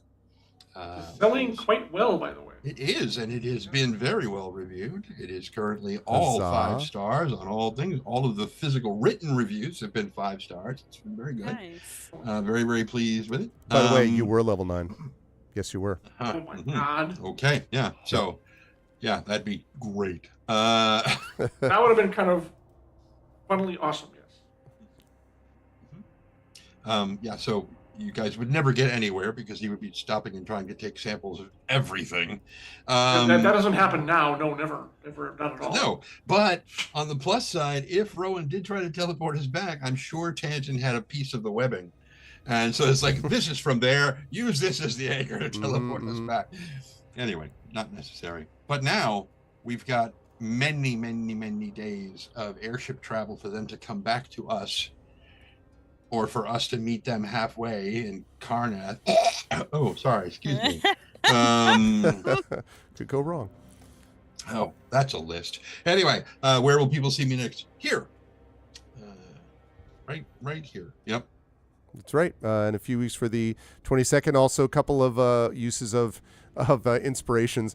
That's so funny, by the way, towards the very end there, where at one point John is like, that other Inspire, and you're like, wait, what? And he's like, this, because John was so frustrated with how far the fight was going, and he was like, inspiration, and you're like, yes, oh yes, right. For a moment, I thought you thought that I had given it to you and you hadn't used it. And I was I know. It. And I was like, wait. Yep. And then I caught up and everything was fine. The value of the inspirations. And by the way, Jen turning in for a channel inspiration also. So lest people think that doesn't work. It does. It does work. Well, I appreciate very much MVP, Eberron. Yeah, seriously. Oh my God, I love so much the fact that the divine intervention occurred. So great on so many levels. Anyway, what was mostly great was how well all of the players played. So excellent work as always. Very excited, folks, as we move into the next part of season 4, which I said is called Dream Eater, and we'll be doing that in a few weeks. And Chad, I'm glad you were along the ride watching a very epic fight between powerful forces. Who says that high-level combats are not interesting? You are out of your mind if you think that's true. Me. No, not anymore. It's interesting with terrifying. I think that's what you meant to say. It was great. I hated every minute of it. Anyway, I did not hate every minute. I loved every minute of it. And I want to thank the wonderful party as always. Chad, can we get some love for the amazing Infinity Beyond crew? Thank you so much to Trendane Sparks, to Marie Bilodeau, to Brandon O'Brien, to Jennifer Brozick, and to John Helfers. Great work, crew. And I will see you back in a few weeks. Until then, congratulations, King Citadel, and bye for now. Stop telling people who we are. That is going to do it for this one. That was really great. Again, for those of you, and I know there are many of you who have played D&D before, the whole it's rare for a reason. You don't get divine interventions much. And I don't think it wasn't like a one-trick pony thing where the combat, the only reason they survived is because of... Remember, the Divine Intervention is something that they can do, and as a devotee of Eberron, who has been more connected to it over the course of the now 14 levels, up to that point 14 levels, than Nisiana. So I love the fact that that was all sort of player motivated as a result. And also, there were just a number of amazing aspects to sort of the lead up to that fight, I think, and then the lead up through it. As I say, I think that if Alarion had been left to do that on their own, I'd say it's 50-50. I don't know that Alarion would have made it because of the constant stun lock stuff. I don't know, but it's possible. You know, it was a very close. I really thought Tanton was likely to not make it. And as I say, I thought Merimee was like 50-50 to maybe 60-40 not going to make it. And then everybody else, I was like, I have a feeling they'll be fine in the end, until Alarion was facing down the creature on its own. And then I was like, well, because by the time we got to the end of it, it was like 66 points or something like that of hit points, no Aegis points left, no Spirit dice left, no hero points left. Like, if I look at their things that are set, they literally had... Rowan had 1 hero point, and that's it. Everyone else used up everything. So I was very much like, it's going to be very interesting to see how this all goes down the line. And it was true. When I was calculating it, I definitely was not looking forward. I don't want to kill off a party. But I have obviously had characters in games of mine die before, and it could well have happened here. And it wouldn't have been fair if I didn't play that like all out. And so I did. I played it all out, and I'm glad that we did in the end, because it led to an epic combat that felt authentic and real, and the King's Citadel survived it, and we'll see what else. Now the Lord of Blades should be a cakewalk, right? I mean, I'm sure that'll be no problem. Possibly. No, that's not true, by the way. Will not be a cakewalk. Yeah, just letting you all know. Anyway, but you're going to get more of this wonderful campaign in a few weeks. What you're going to get now, though, is me heading off because it has been... it is a long session. I got to get myself a little bit of food, do just a little bit of work, and then head to bed for the night. But I do want to mention that I'm going to be back on Tuesday with some stuff because I put the schedule together. So just very quickly, Tuesday we have Beowulf Age of Heroes, so I'll be doing more of that campaign. Tari Toon's moving into the next part of that campaign. That's going to be a good time. And I don't remember exactly the dragon and the something, I think. I don't remember exactly what the name of the next part is. And then Pen and Pixels over on GOG, I will be playing Airborne Kingdom. So that's going to be a good time. I'm excited for trying out that new game, for me, new anyway. Wednesday the 5th, we've got Community D&D again, Waterdeep Dragon Heist. That's always a good thing. Thursday, more Caves of Kood. We are making excellent progress in the main quest. I expect to have Caves of Kood finished by the end of the month. So that's awesome. Saturday, 1 week from today, Expedition from the Mysterious Peaks. That campaign is also going in a really awesome direction. That's about to ramp up. They've got a council meeting to do. Then they have to, it's called Return to the Barrier Peaks is this next part of the adventure. So all this cool stuff that you will not want to miss, and that's the only expedition session we have going on this month, so you'll definitely want to be here for that. Tuesday the 11th will be our Fighting Fantasy Gamebook illustration stream with Tari Toons as we finally finish up with Skylord. Then Pen and Pixels again, Airborne Kingdoms, and then our Vocalists, tentative right now for the 11th and doing Growing Up. Tentative, but not 100% confirmed yet. Thursday the 13th, more Caves of Kood. Saturday the 15th, no stream. I will be at Boscone. In fact, that stream on the 8th, I will actually be at Farpoint. I will be doing some panels at Farpoint, and then the weekend after that, I will be in Boston, and I will not be streaming over that weekend. I'll be doing actually 4 panels. I almost had 5, but I had to turn one down. But I'm going to be on 4 panels, Boscone, all on Saturday. The whole thing's going to be on Saturday. But I'm very excited for it. A lot of really good ones there about the nature of villainy, about particular aspects of dialogue construction, about just different, a number of different things that I really liked. There was a panel on Shakespeare as fantasist that I really wanted to do, but it was Friday night, and I was like, I don't think we're going to be there in time, so I just, I ended up passing on that. 4 panels is still great, so I'm excited to do that on the 15th, but no stream. Tuesday the 18th, so 2 weeks from this Tuesday, will be the Patreon Field Chat Chosen Game of the Month. Then Pen and Pixels will be doing By the Dice Roll and D&D Ghosts of Saltmarsh happening on the 18th. That'll be a good time. Wednesday the 19th, that also is starting to move into its final stages, that campaign, by the way. Wednesday the 19th, we're looking at Community D&D again, Waterdeep Dragon Heist. Thursday the 20th will be, if it hasn't already finished by then, Caves of Kood, probably fast final session on that Thursday the 20th. Saturday the 22nd, of course, we will have live and in person. And I should say, on the 18th, we will have Brandon with us because Brandon's going to be here. On the 20th, that is, of course, 20th is up in the air because the 20th is... in fact, I'm going to even mark the fact that it's tentative because that's when all that stuff is happening with that special event. Tentative. Let's see. Storytelling. I don't know if I'm going to be able to stream that. Just going to put that there. Okay. I don't know if we're going to be able to stream that or not. But I don't know, but it's possible. But I don't know if we can. But anyway, the 20th is definitely up in the air because of that. So I don't know about the Thursday, the 20th. Saturday, the 22nd, though, definitely Eberron, as we said. Again, 2 people will be with us here, Marie and Brandon, and then John and Tren and Jen will be elsewhere. So there's that. Then Tuesday, the 25th, Beowulf Age of Heroes again, as we continue with Tari. And then Pen and Pixels, Airborne Kingdom. On Thursday, the 27th, again, assuming Caves of Kood is finished, we will be finishing up with Neva. So we'll be doing that wolf game. We'll do the second part. It'll only be basically one more session. And then we'll be moving in March into the game Cryptmaster before finally going back to Dragonlance and doing some of the classic Dragonlance games. But that's what we got on the docket. It's going to be great. I can't wait for any of it, but not for right now. If you like what you saw and heard today, I hope you will follow the channel. I hope you will check out our YouTube at !ArvTube. And thank you to all those who were watching today as we went through this. It was a busy bee. And I also am sorry because I realized that I missed a comment on the YouTube channel, which was, if you were transported into the world of D&D and or fantasy games, had to make your perfect character for yourself, what would you choose? Race, class, multi-class, prestige, case, weapon, etc. I'm really sorry if you're watching the VOD on this later that I didn't answer that, Mark. I usually am able to do that if I'm not also running a very, involved fight with multiple windows and all this kind of stuff. So I'm sorry.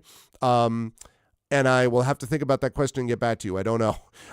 But it's something I would have thought about. I don't know that I would have had time to do it in the midst of doing that particular fight, but that is something to consider. So thank you. And I apologize I didn't respond to you, but I was little, dealing with Twitch chat and all the other stuff going on. So my apologies, but thank you for the comment. And do follow me over on YouTube, please, and subscribe to me there. We're already in a new record of subscribers. We're closing in on 1,100 subscribers, so please do that. Check out the website, arvanellaRun.com. Check out the limited run podcast Hearthglow, which is going to be coming to an end in April with a live event at Sacred Heart University. That one right there, ! Hearthglow, if you want more details about that. You can find that at that website. You can also find details about our Gen GMs show, which is the show that I do with Zach Clay on our Gen GMs YouTube channel with DM and GM tips if you want to know about stuff like how to run a big powerful fight and all that kind of stuff too. And thank you, Genly, and it's good to see you. I hope I did acknowledge you.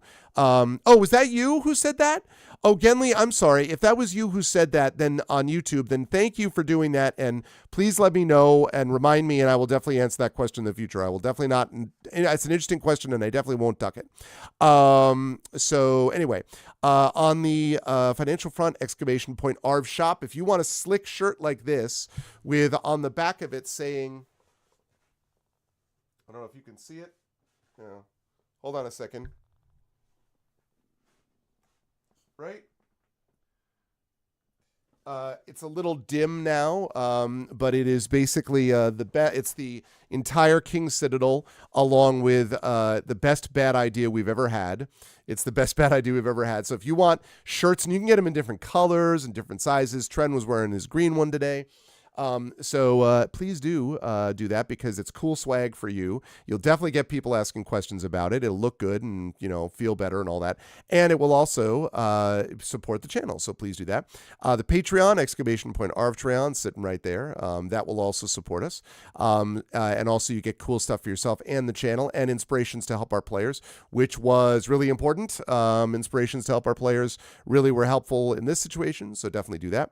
And then let's see, inspirations, blah, blah, blah. The Patreon, yes, subbing to the channel. We had a couple of people who did that. Thank you again to Rippin' the Goon who stopped by the way, for doing the gift sub. That was really highly appreciated as well. We got 5 gift subs tonight, so thank you and welcome to those of you who are in the channel. We've got more emotes on the way, 5 new ones coming your way in the next couple of months. We've opened up a couple of new ones. There's a bunch of new animated ones that people have been playing with in chat, so please do use these, not just here, but everywhere. When people see awesome emotes, they're like, what is that channel? And some of those people do make their way over, and some of them may even follow us. So definitely use those emotes and emojis if you like them. Please do that because that's always appreciated. That leads us to the publishing, Icarus, our graphic novel from Athos Arts, Library, Tales and Tomes, The Forbidden Library, that's my 5e adventure and sourcebook from Alligator Alley Entertainment. That whole Hearthglow thing refers to that world. And Greyshade, that's Greyshade Renegade Heretic, my Grey Assassin trilogy, which is available at that link from the amazing Athos Arts. You can also get the audiobook of Greyshade done by Trent Sparks, who you just had a chance to see play. And you will also get the tabletop role-playing game you can pre-order of Greyshade, designed by Brandon O'Brien, you just got to see play. That is now in edits. It's official. It's out of our hands. It's now with the Alligator Alley people, which means we are on track for a summer release, and I'm so excited. I cannot even tell you about that because the game looks amazing. The world building came together beautifully. The game design itself, the adventure, the whole thing has come together beautifully. It's going to be great. I can't wait. I'm very excited to have a tabletop role-playing game set in my world that we will get a chance to play and everything. I can't wait. It's going to be awesome. So now is the time to pre-order that, because as Prince Justin always says, pre-orders are love, pre-orders are life, et cetera, et cetera. So please do support us by that if you possibly can. The only other thing I guess I need to mention now is, as always, BLM, Black Lives Matter. Important to affirm or assert the significance and importance of Black lives. Help Now, the World Health Organization page on suicide prevention. Important to reach out to others when you need help and reach out to others when they need help as well. And Ukraine, UKRAINE, to help the people of Ukraine as they fight back against an illegal and illegitimate war with bravery and courage, and send the message we'll do so for others in that situation in the future. Thank you to my wonderful mods. Thank you to Dragonspear, to Prince Justin, to Shadowed Mage, to Triffany Mats, and the Rising Tides for being the best mods in the business. Thank you to my wonderful Patreon supporters and subscribers. Dragonspear, Prince Justin, Shadowed Mage, again, happy birthday, one day late, Dragonspear, or not late, but I already wished you happy birthday, but again, just a reminder, happy birthday. Dragonspear, Prince Justin, Shadow Mage, Triffany Mats, Rising Tides, Radio Johnny Panda, and Trending. And thank you to my wonderful viewers. Thank you to B Trader. Thank you to Elder Dorino. Thank you to Fictional Being. Thank you to Genly AI, Jagtris. Thank you to Justin Hennessy, Landis the Thief. Thank you to Mrs. Dunsel and Nonstop, who are hanging out there lurking, I believe. And thank you to Shroud. Good stuff from everybody. If you'll give me just a second to double check on one group here.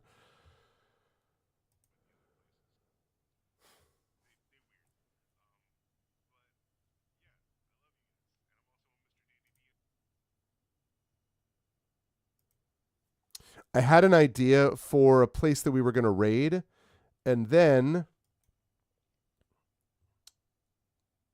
one second.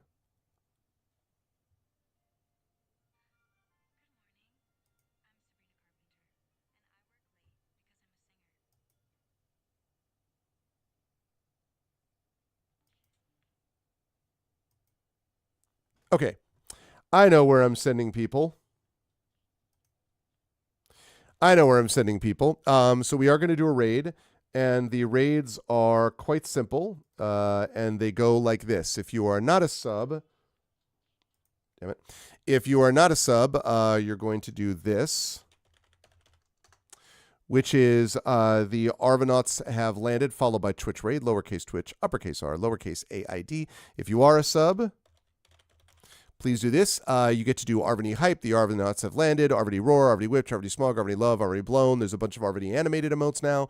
You can do all the Arvanys for all the loves and everything when you are brought over automatically to the person that we are going to raid, which I think will be a good way for you to sort of chill down the rest of your night, as they say. Otherwise, special thanks today, particular thanks to my wonderful players in Infinity Beyond. Thanks again to Tren. Thank you to Marie. Thank you to Brandon. Thank you to Jen. Thank you to John for doing a great job tonight. It was awesome. I will see you folks back here Tuesday for Beowulf and then some Airborne Kingdoms over on GOG. But until then, thank you so much, everyone, for being here. Much love. And as I always say, please be good to each other. Stick around for the raid right after the video, and I'll catch you folks down the line. Until then, everyone have a good night.